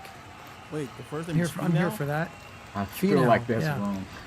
Wait, Finau? Fanau, How'd you spell it? Finau Quick, Fanau, is in. Finau Quick. Oh man, that's really close to another one that I can't say.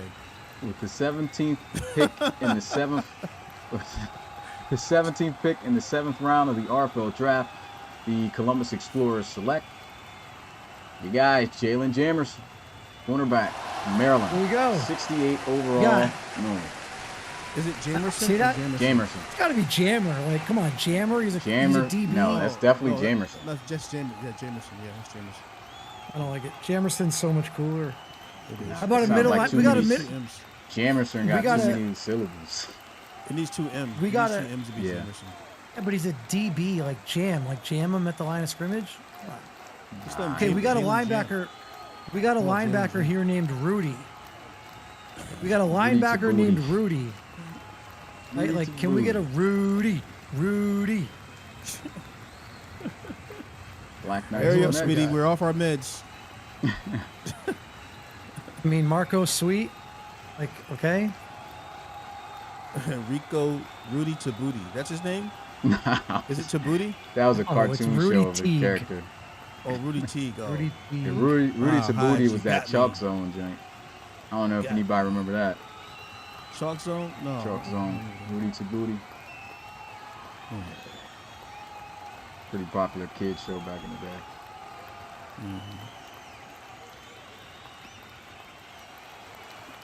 Baraka Peace. No peace. Just Wait, what? Yeah. Where? If you You know, got a you know. Baraka? No, Barkaka. you call him Barkaka. Barkaka. Barkaka.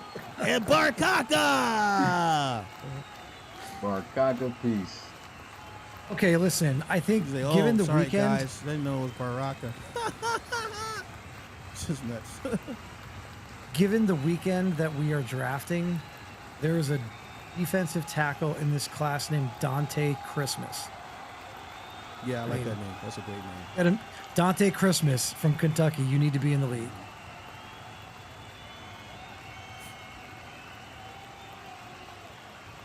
I used to know a guy named Mr. Christmas. A former co-worker. man. Lloyd? I don't remember. Was it Lloyd Christmas? No, I don't think so. I don't remember the first name. We just called him Mr. Christmas. You sold dead bird to a blind kid? Took care of it, Harry. What happened? Are you reading nursery books now? Oh, come on. You don't know what I'm saying right now? Somebody in the chat enlighten No, I Smitty and don't. Rob on what I'm I talking don't about know. right now. What did he? Took care of it, Harry. I don't think they might know. Yes, they do. You've had this extra pair of gloves the whole time? Well, duh. We're in the Rockies. What? What is Oh this? my God. You guys need a lesson. Rob, I'm embarrassed for you right now that you are the same age as me and you don't know what I'm talking about. I gotta look this up, man. Let me see Oh No, my you don't. God! I now promise that you the killed me. chat. I promise you the chat will get you. this. You don't have any gloves. Any gloves in the Rockies? Oh, jeez, never mind. Gloves We landed on the moon. in the Rockies? What is this? What, Rob, what if he shot you in the face? I didn't get a gun. Did you get a gun? Is this Dumb and Dumber? What is this? Pets heads are falling off. Oh my goodness, man. I've I had ain't it gonna with lie, I this did not dumb. watch Yeah. that too much. Dumb and Dumber, man. Yeah, yeah. I don't remember all those lines, man. To be Funny, honest, funny. I thought Dumb and Dumb was dumb. I ain't Pet lying. Sex Oh, are as falling a- off. Oh yeah, yeah. as a- Dumb and Dumber is crazy. Yeah. Nah, it was funny, though. Buccaneers I got fan. you guys. Yeah.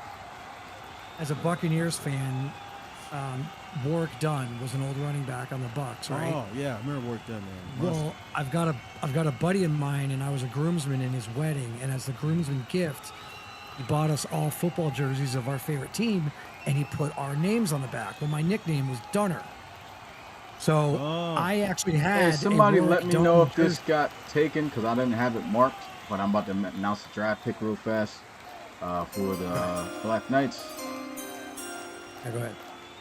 With the 18th pick of the 17th round of the RFL draft, the London Black Knights select Paul Gibbs, center from Clemson, 68 overall normal.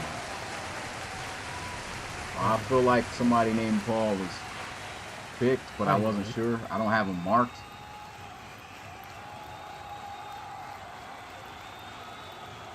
Where's that sheet so I could put Control F up? Now I got another line that no. I'll take instead. Okay, yeah. No, so it's he good? didn't go. All right, cool. So I had a Warwick Dunn jersey, and then I had a jersey that my buddy bought me, and it said Dunner.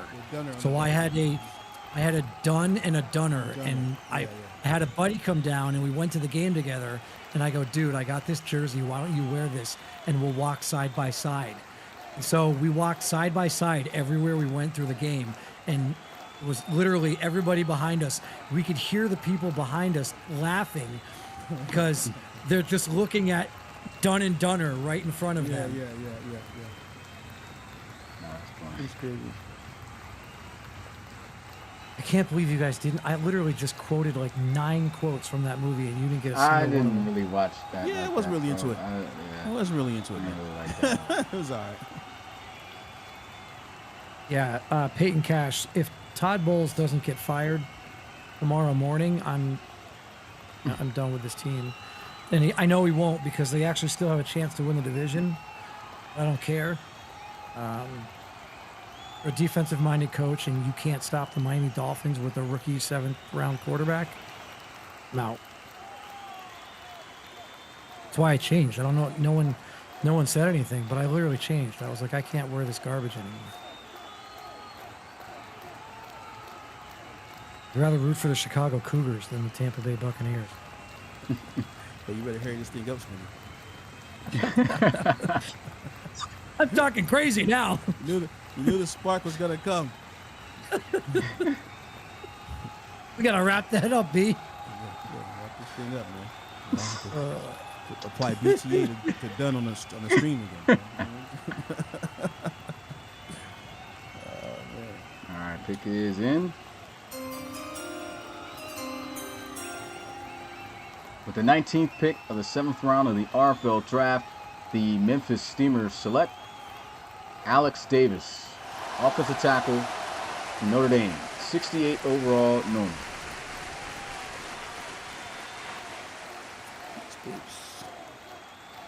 Almost getting there, boys. So, Smitty, how much reloads do we get for being on this podcast, bro? I mean, that's a big question.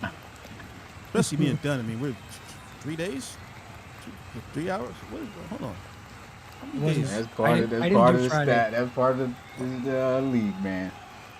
Oh, I was on here Friday, Saturday, Sunday. I got at least be getting at least 25 reloads, 25,000 reloads, Oh bro. my goodness. I mean, Forbes getting 1.4 5, million, so Wait, I'll it's take supposed to be 10%. 5,000 a podcast. So 15,000, Hey, Smitty? yo.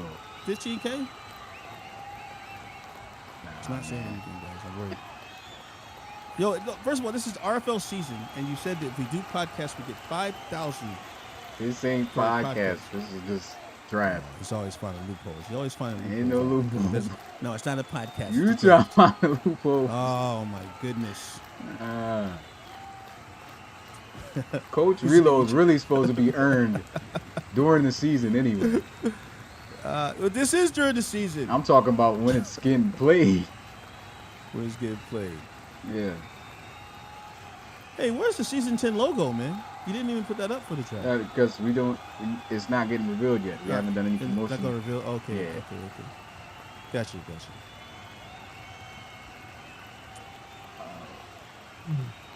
I did the Steamers pick already, right? Yeah. So it's the Lumberjacks. Wait, what was the Steamers pick? Picked Alex Davis. Alex Oh, Davis. that's Gotcha.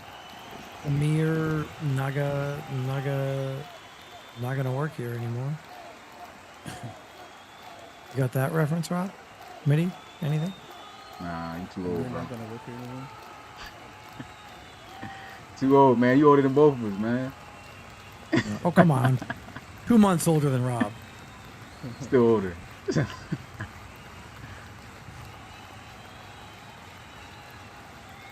My man, really the Oh, whole I know Colt what that is. 45. I love that movie.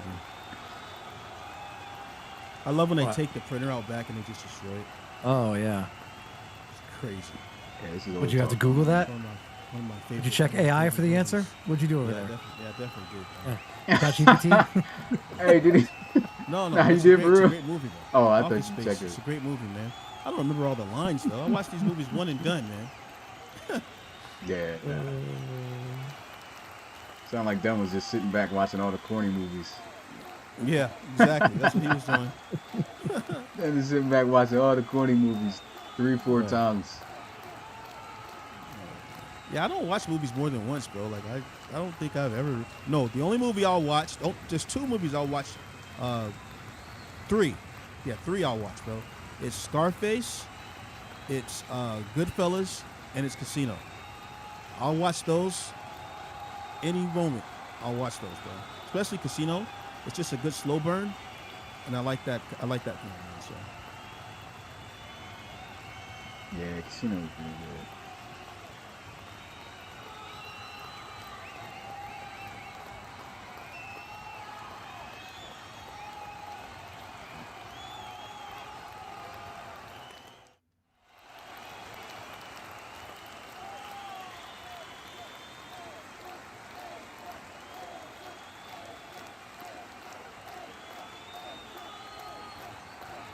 All right, pick is in. With the 20th pick of the 7th round of the RFL draft, the Louisville Lumberjacks select Kevin Childress, offensive tackle from Texas, 68 overall normal.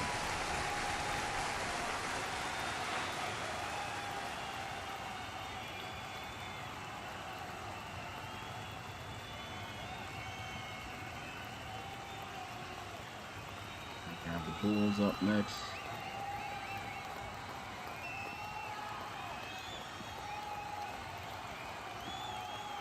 I hated that picture of Childress, bro. It's just that, when you're trying to take pictures of these tackles, it's like they engage immediately, and then the guys are in the way, and it looks so stupid. So it took me a while to get a good picture of him. Oh, It good. really wasn't it. I hated that picture.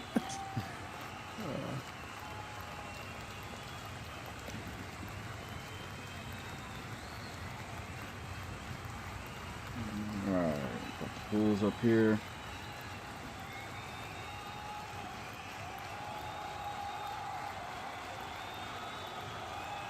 Yeah, he does. Just like he's about to do a karate chop or something.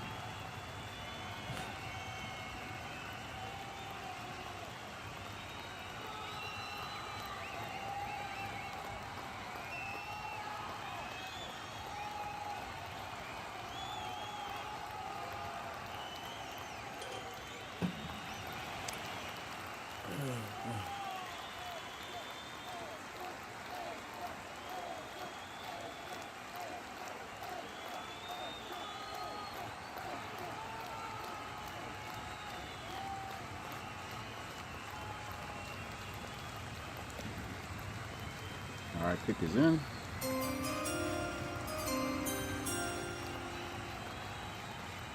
With the 21st pick of the 7th round of the RFL draft, the Brooklyn Bulls select Maka Duff, free safety from Washington, 69 overall normal. Maka Duff is M-A-K-A.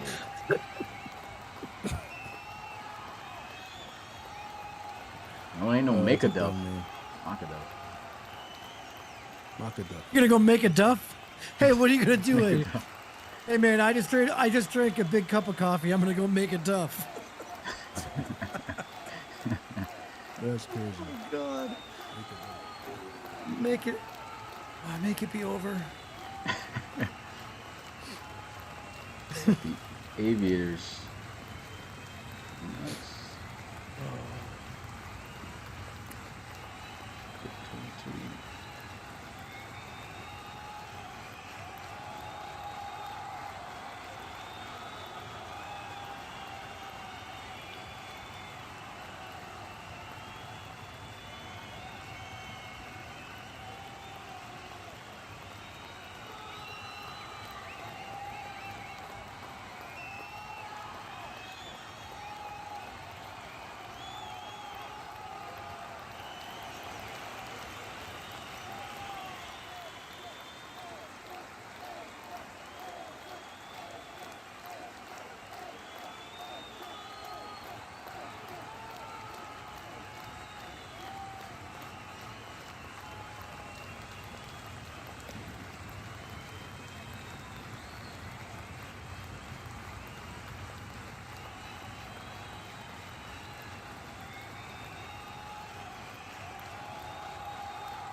Pick is in.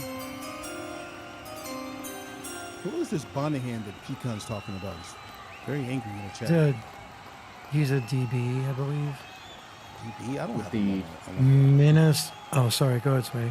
with the 22nd pick of the 7th round of the RFL draft, the St. Louis Aviators select Terrell Ross, free safety, Illinois. Yeah, Bonahan is the DB. He was the DB at Minnesota. Again, Minnesota, not a team that we really. It's not Bonahan, it's Bohannon. Oh, yeah, Bohannon. Oh, okay. Yeah, I thought he said Bonahan. I'm going to just type it wrong.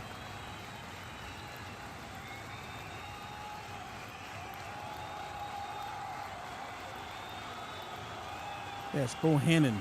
Bohannon. So you off Triple Yeah. Jam, Pecan?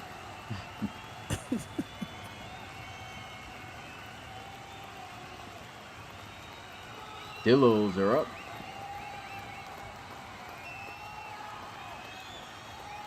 Well, Okay, if there was is he really that good? an opportunity Go with Bohannon. no, we need Mo Klutz. It's Roland. Roland wants a quarterback. Take Mo Klutz. Come on, Roland. Well, Smitty's taken quite a lot of DBs, and he didn't take this guy. So that means is the overall not where it needs to be. Still good.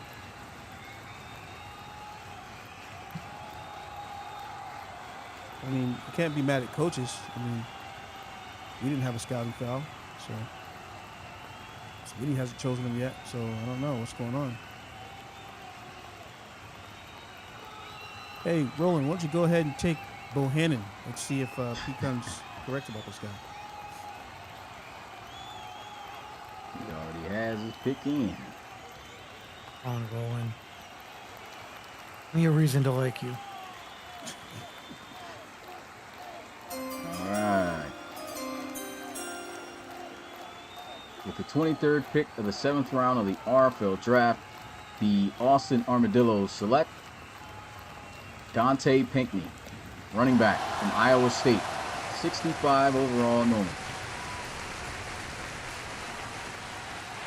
Wanted a 65 overall normal, you could have gotten Mo Klutz. Ooh, this man.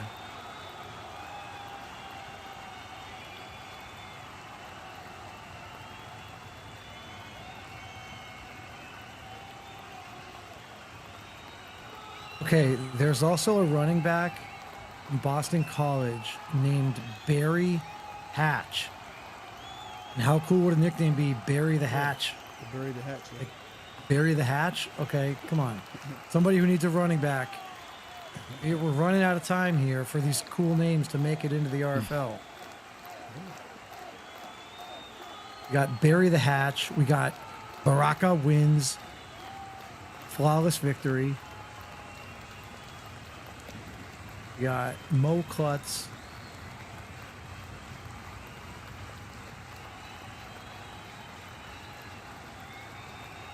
Desperados Glenn up. Shabazz.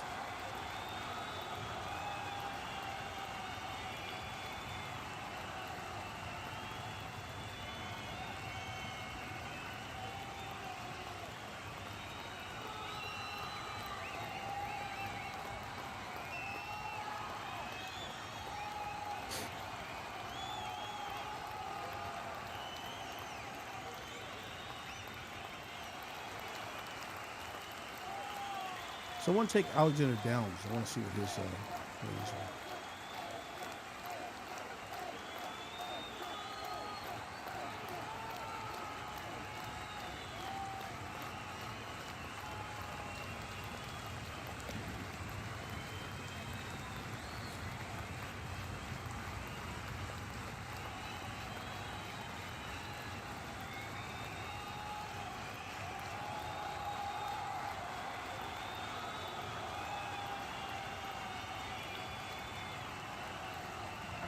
Pick is in.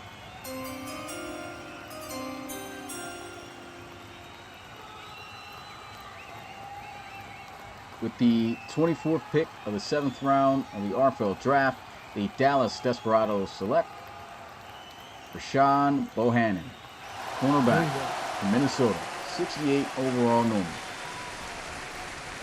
Ta-da! There he is, Pecan. Why is no one taking Bohannon?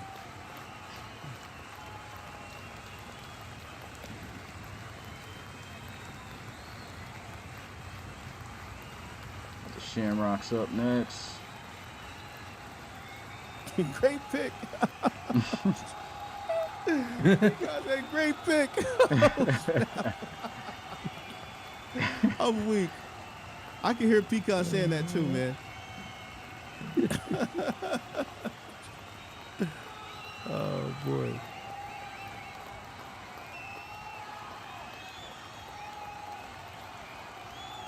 Woo, 6 more picks, guys. Smitty's a little bit behind. We got to get this thing done at 7:30. So if you don't pick by 7:30, this camera's about to cut off. Or let me get that 15K reloads. I got a potential storyline here. Let's see. I kind of want to say it, but I'm afraid if I say it, then it might sway. So we talked about round 1, the first 8 picks, 4 of them were Ohio State players. And then in total, I think there were 8 Ohio State players taken in round 1.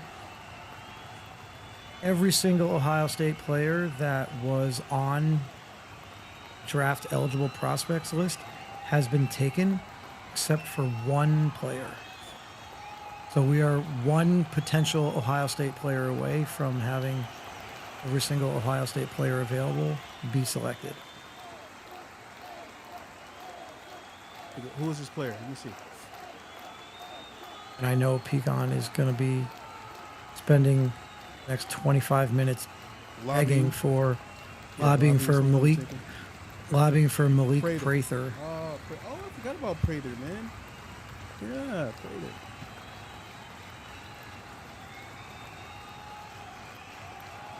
Well, he's already broken the record, right? So what is broken the record by 4?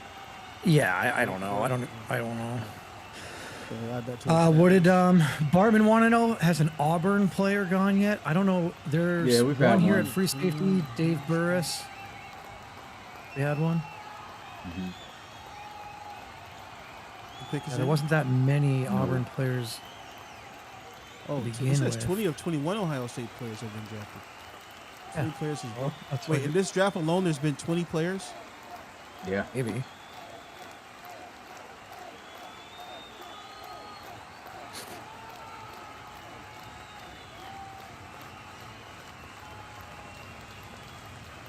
George Durant at Auburn. He's still there. Glenn Adams at Auburn. These are both defensive tackles. They have not been selected. Deion Callis at edge rusher for Auburn.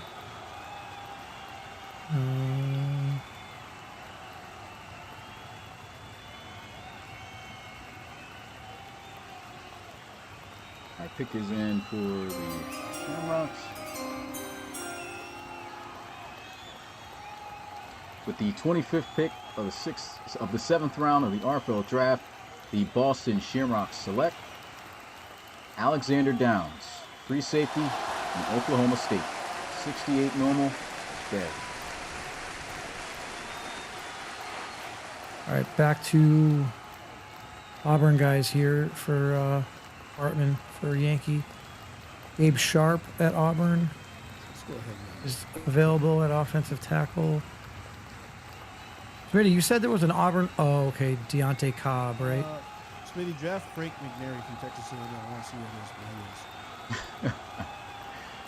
he is. Yeah. We'll see it because he'll get created. He's got to get created anyway for free agency, right?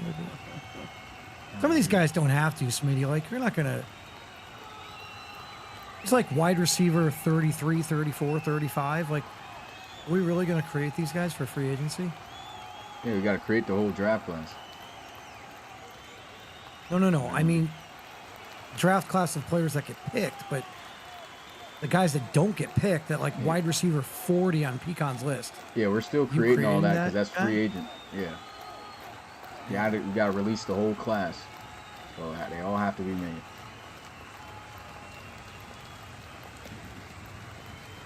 And this is pick 26.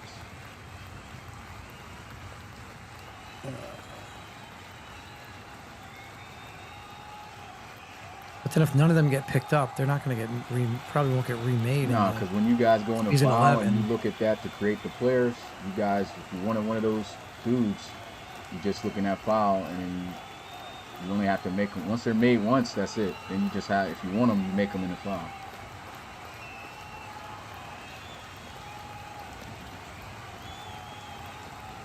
Here's the Bulls up here. Yeah, I got one. Oh yeah, I meant to ask who was Skinny? That's old boy running back, man. He run back down. Skinny. Skinny. Oh, that's Yeah, that's Steve Washington. Steve Washington.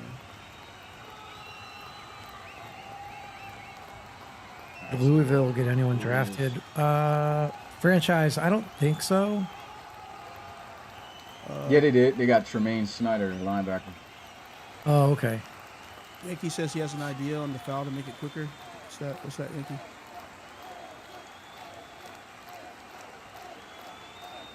Forbes and I were talking about this in a DM too, that we think.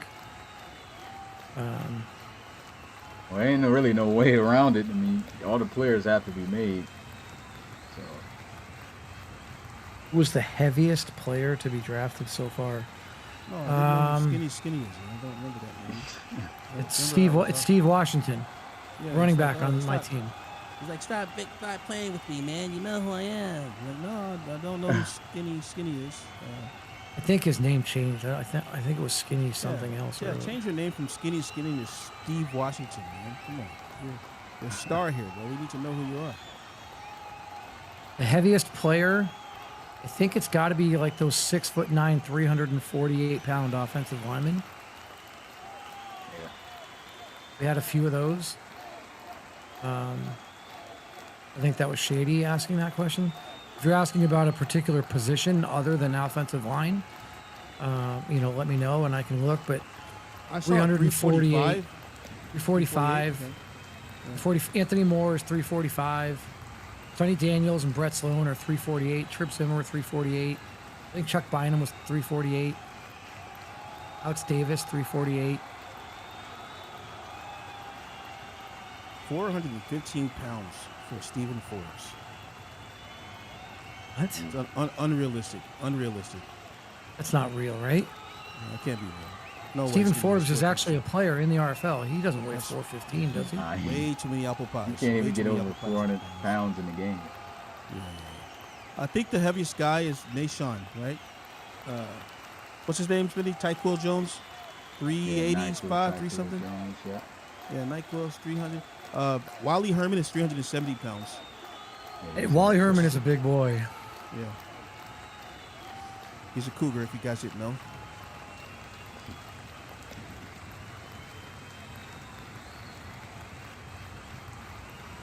We're going linebackers. The heaviest player in the linebacker class. Well, All right, pick is in for the Bulls. With the 26th pick of the 7th round of the RFL draft, the Brooklyn Bulls select Andreas Bazanes, defensive end Nationals. from Georgia Tech. Georgia Tech. 67 overall normal. And what you said? Bazanes? Bassinis. Yeah, Bassinis. Sanez. I said Basanez. Bazanes. Sanez is I think probably that how it I've would heard be. that before. I think it is Bazanes. Yeah. Yeah, Andreas Bazanes. Sanez is. There's no accent over But his there's name. no yes. You guys are There's making no this up. You guys are making this up. Bazanes. Well, yeah, You know but why? you There's no can't. accent. No, but that's how I think it's like Bazanes. Is it- Bazanes. is it Bazanes? Basanez. Yeah. You Bazanes. can't put the little thing over it in the video game. Yeah. Bazanes. Bassinis. Okay. Name kind of hard though. I ain't gonna cap. Bassinis. It's a great Andres pick, Basanez. nonetheless. He's big enough. He's listed as like an outside linebacker, edge rusher. He's big enough where if you're in a 3-4, you move him to defensive tackle and you have him at one of the outside defensive tackle spots. It's a great pick.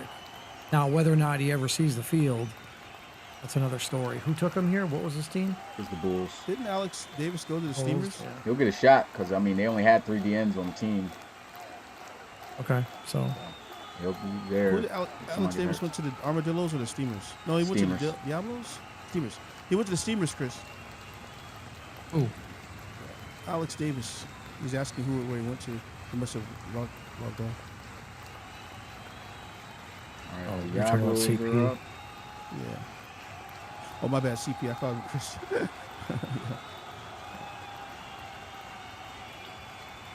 I thought for a minute you were talking to me. I was like, did you just call me Chris? Oh, yeah, I'm talking about CP.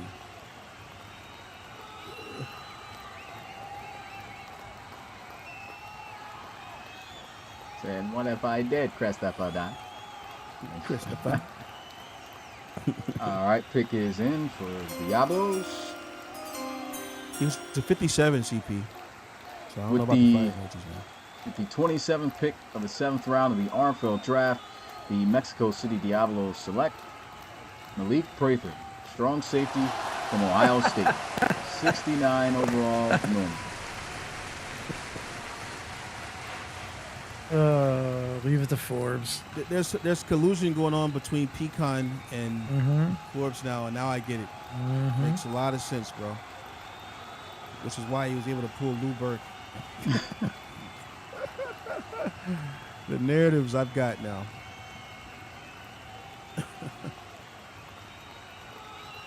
Oh, man.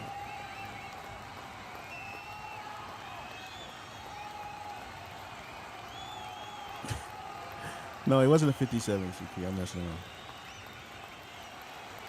Like Prather only has 85 speed. Is that what they're saying? I mean, it's not terrible for a strong safety. Yeah. Safeties are usually sometimes in the 80s, to be honest. It's crazy. Yeah. We're not going to count it as a I mean, record maybe they're Pecan. talking about somebody else. I just saw somebody say in the chat, Bart Yankee said it, 85 speed though, and I'm like, well, are you saying that like in a negative way? Because 85 speed is not bad. I mean, it ain't good. I mean, it definitely could get cooked, but if he's playing But for a strong strong in a safety, box, I mean, yeah, right. it ain't bad. Not too bad. He better be playing No, strong. He he's a better not be I over mean- the top. Better not be free. Yeah, I mean, we've got corners in the league that are 88 speed. So I mean,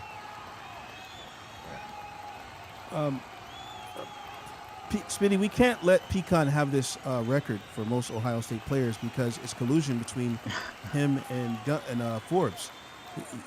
He twisted his arm, so it's not realistic because you forced him to do it. So I'm going to put an asterisk next to that RFL record for most Ohio State players. Asterisk. to be fair, he was the one that probably put together the majority of the players available and just loaded it up with. Loaded up with Ohio. Yeah, you see? So, no, he doesn't get the record. I mean, it's easy to get the record when you're the only school that has enough players to possibly even get the record. You know what I mean? Like, Pick is in. With the 28th pick of the 7th round of the RFL draft, the San Diego Red Dragons select Kevin Choice, defensive tackle from Texas. 68 overall, normal. that was a choice.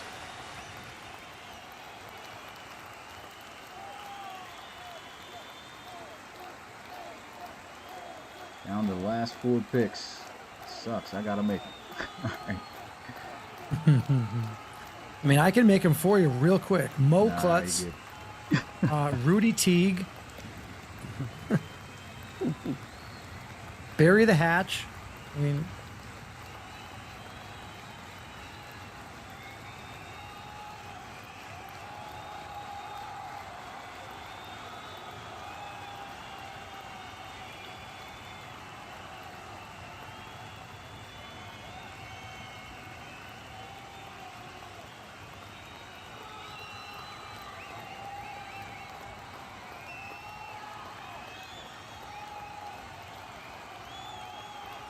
Smitty, Yankee says that for the draft foul, He says we could make a spreadsheet on it, and people can do player positions, then get approval.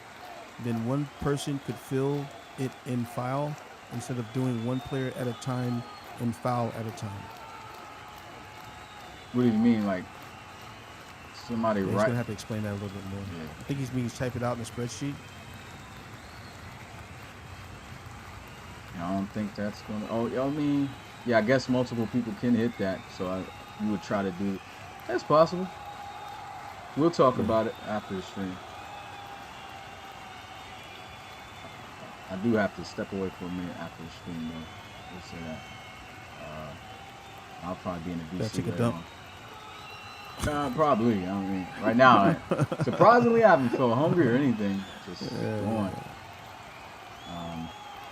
Oh, who's on the board here now?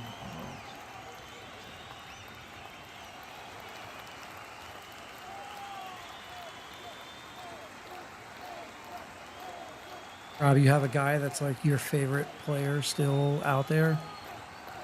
No, not at all. Yeah, I'm kind of ruthless when it comes to 6th, 7th round picks. I drop them fast. But I will drop by 6.1.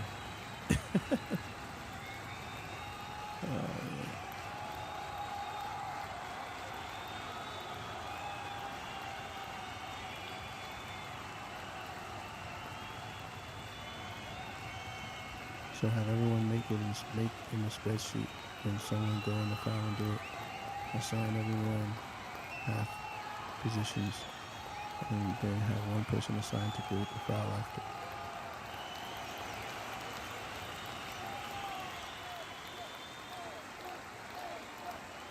I am more than just a little bit surprised that Josh Hagens, defensive tackle at Oregon, has not been selected yet.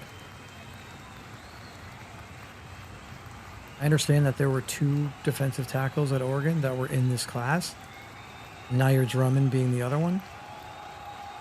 But Josh Hagens was more of the he was getting a lot more playing time. And I'm shocked a little bit that he hasn't been selected.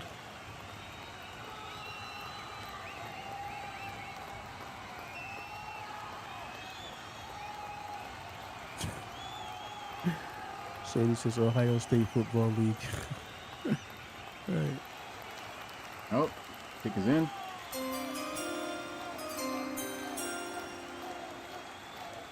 With the 29th pick of the 7th round of the RFL draft, the Cincinnati Hogs select Josh Hagens, defensive tackle from Oregon, 68 overall normal. Come on, that's worth a couple thousand reloads. I mean, 7th round and I'm calling picks. Planet Ohio State has been one of the most dominant teams in our league history as far as the RFL College Series goes. Pecan, do not spam all the stats right now, but if you want to give him an idea of how dominant you guys have been, maybe put the record up there, how many seasons, how many losses, the win streak that you guys had, because he doesn't know, so yeah, he thinks they're overhyped. They're not really overhyped. They actually are pretty darn good, which is why. Well, to be fair, like they are always good because it's Ohio State. Like they're always good. I mean, final 3 picks, boys. in real life, it's the same thing. Like, I thought you were new. You didn't know. Wait, is Planet new? Planet's new, right? Yeah. No, it's okay. It's all good. Yeah, Alvin Ballard is another one that I'm surprised he is still there. Josh Hagens, Alvin Ballard, sorry. Yeah, you can hate.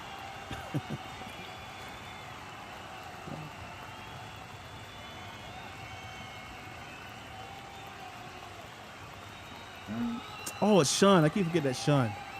My bad, Sean, man. You guys gotta change your names, man. Put your names in there, bro.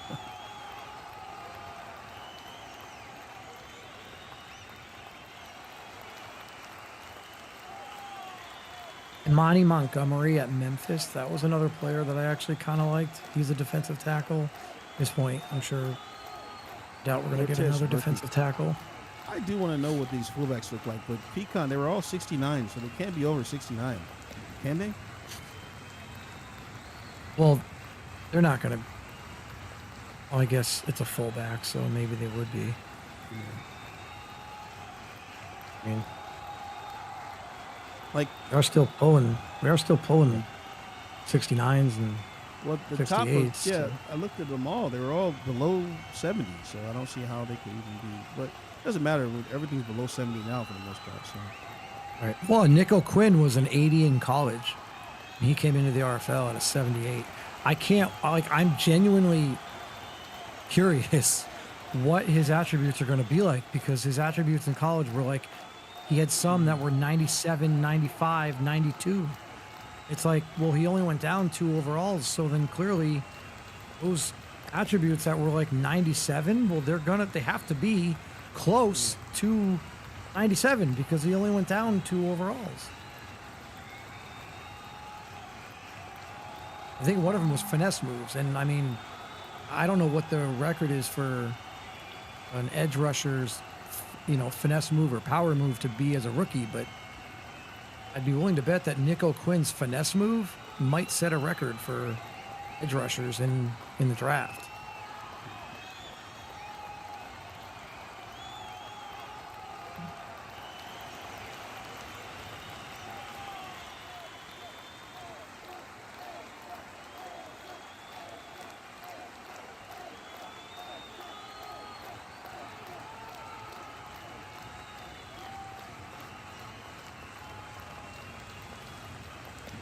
Must we leave early? I'm There here. you go. We'll I'm be about- back in 30, guys. About to do this one for the culture, man. Are we taking man. Cortez Murphy? Might be Is the this biggest, Snowhawks? the biggest pick of the draft right here. Wait, hold on. Pick is in. For the culture. Culture, man. That'll be a And for the pecan guy special. even on the team. That'll be a pecan special. It's a pecan special. There it is. Raka, what do we got here? Rob, what do you got? With the 30th Rob, pick, guess. hold on, man. With the 30th pick, the 7th round of the RFL draft, the Portland Snowhawks select Barkaka Peace, There it is. It's Baraka. wide receiver from NC State, 64 overall normal. Boy was trash. Boy, was So now Pecan's Pecan like has his- a cushion, so someone will never overtake him. Or There really was nothing else to take. Most likely they got so many guys on this roster. I draft somebody else, they're getting cut. So might as well draft Let's just somebody name him most likely going to Barkaka, get cut. Smitty. I think you I gotta just name think him that's too Barkaka. crazy to say. You could just use that as a nickname, Baraka Peace. oh man, You know what's kind kinda of funny to Mortal me? Kombat. Let's Part of just his call him name- Mortal Right. Kombat. He's 64 overall, and part of his name is Spanish for poop. No, his real name is Baraka. His name is not actually Baraka. Yes, Baraka. Yeah, you're right. Yeah, we No, know. I like Barkaka better. I think we should change. Can his middle name be Bama? Like, can his middle name be Bama? Peace. Barack Obama. Barack peace. Obama? Barack Obama. Barack Barack Obama Obama. peace? Barack Obama. Right, we could use that. I mean, he's never going to play, though. Barack Obama. So, I mean, honestly, bro, What it's no happens? point. Hold on. What happens? There is no what point in happens if you giving throw bro a a deep name. ball? If you throw a deep Barack ball down Obama's the field, if you. he catches a 95-yard bomb, can we call it a Barack Obama? Barack Obama. Barack Obama is crazy word. Barack Obama deep down the field, touchdown, Snowhawks. Yeah, that would be crazy. Need a nap. 2 more picks away from getting that nap, my guy. And it's the Reload Bowl teams here. I gotta make these last picks good. Let's see what we got. Goodness.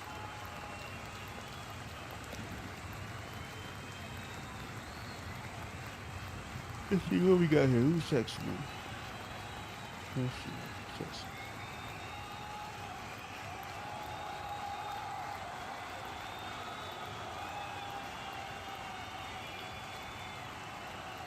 12 quarterbacks taken so far, 11 running backs taken so far.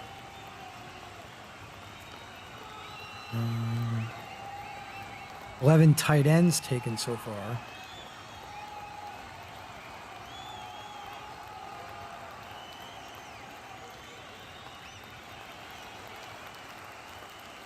$16 offensive tackles. 21 offensive guards.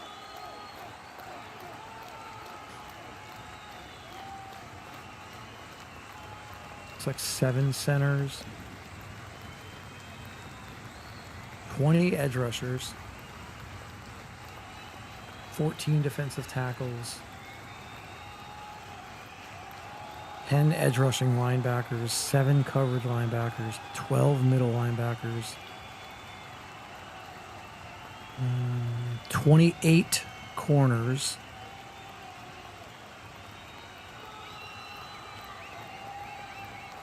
8 free safeties. 10 strong safeties.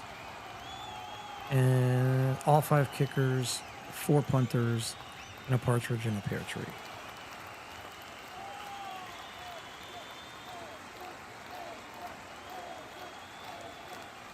All right, pick is in.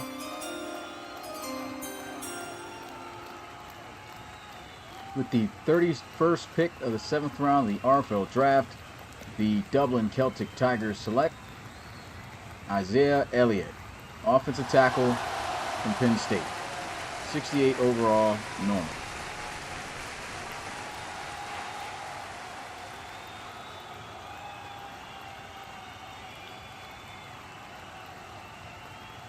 All right, Rob, Mr. Irrelevant. Not Sacramento. San Jose Condors. All right, let's see. Teams, Condors. Pull him up. Mr. Irrelevant, here we go.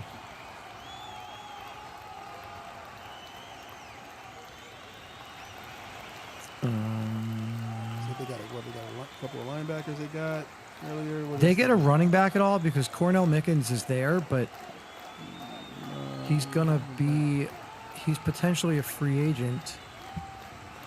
He's 31 years old. Chris Clark, though, and he's only 22, 79 stars, so Chris Clark could take that spot over. They probably don't need a running back, but again, we're in the 7th round. Yeah, so wide receivers, I mean, Jaguar is 32. He'll be a free agent at the end of the year, but they got some other guys, Devin Dean, Jonathan Russell, Enrique Bird. I mean, nothing. They're not going to draft anyone here that's going to be any higher than those guys.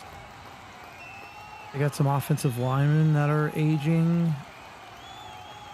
You got a ton of offensive linemen on this roster. They also got a bunch of defensive linemen. Oh, I forgot that. Set them up. I'm going to say they go, unless they already picked. I'm going to say they go linebacker here. I'm not going to get crazy and try to predict Mr. Irrelevant. I guess I would go linebacker.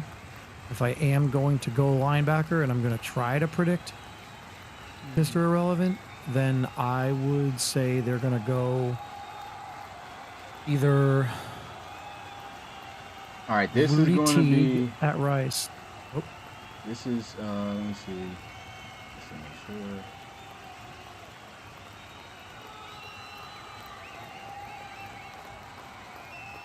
It might extend time, but I don't have him marked, but I feel like his name was called. So I'm just making sure. Pick is in though. if you want. Okay. If you want to type it to us, we can check. Or just.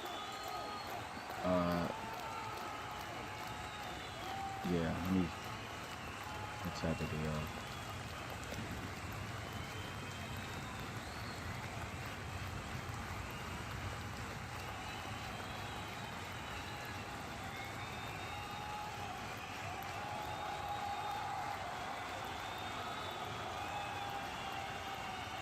Oh, I just Thought he went. I'm saying. Yeah, he went. Yeah, He's yeah, gone. He's gone. Yes, okay. I didn't have him Yeah, marked. he's gone. Never mind.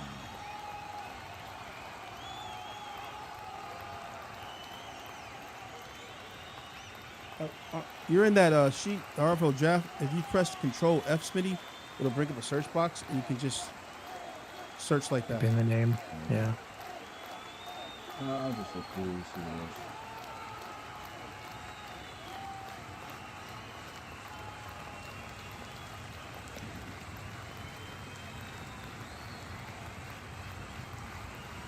See what I could.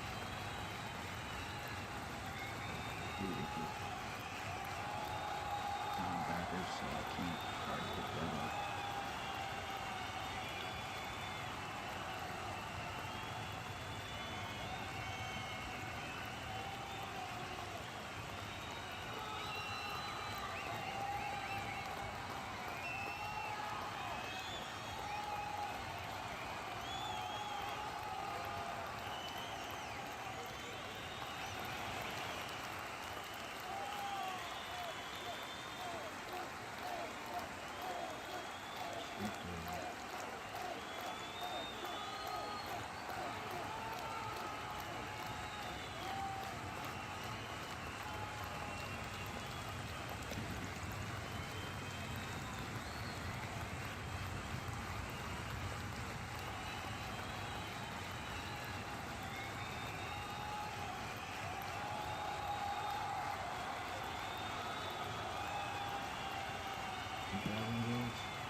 Yeah, we do. Okay.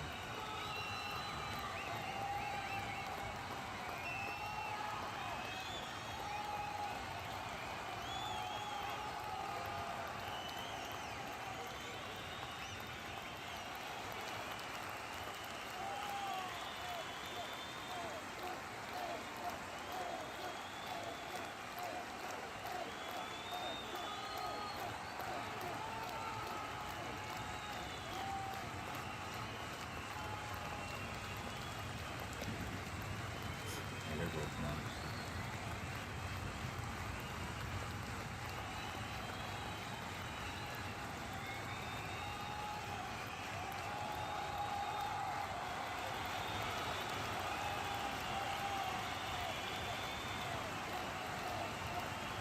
Oh, yeah, that's nice.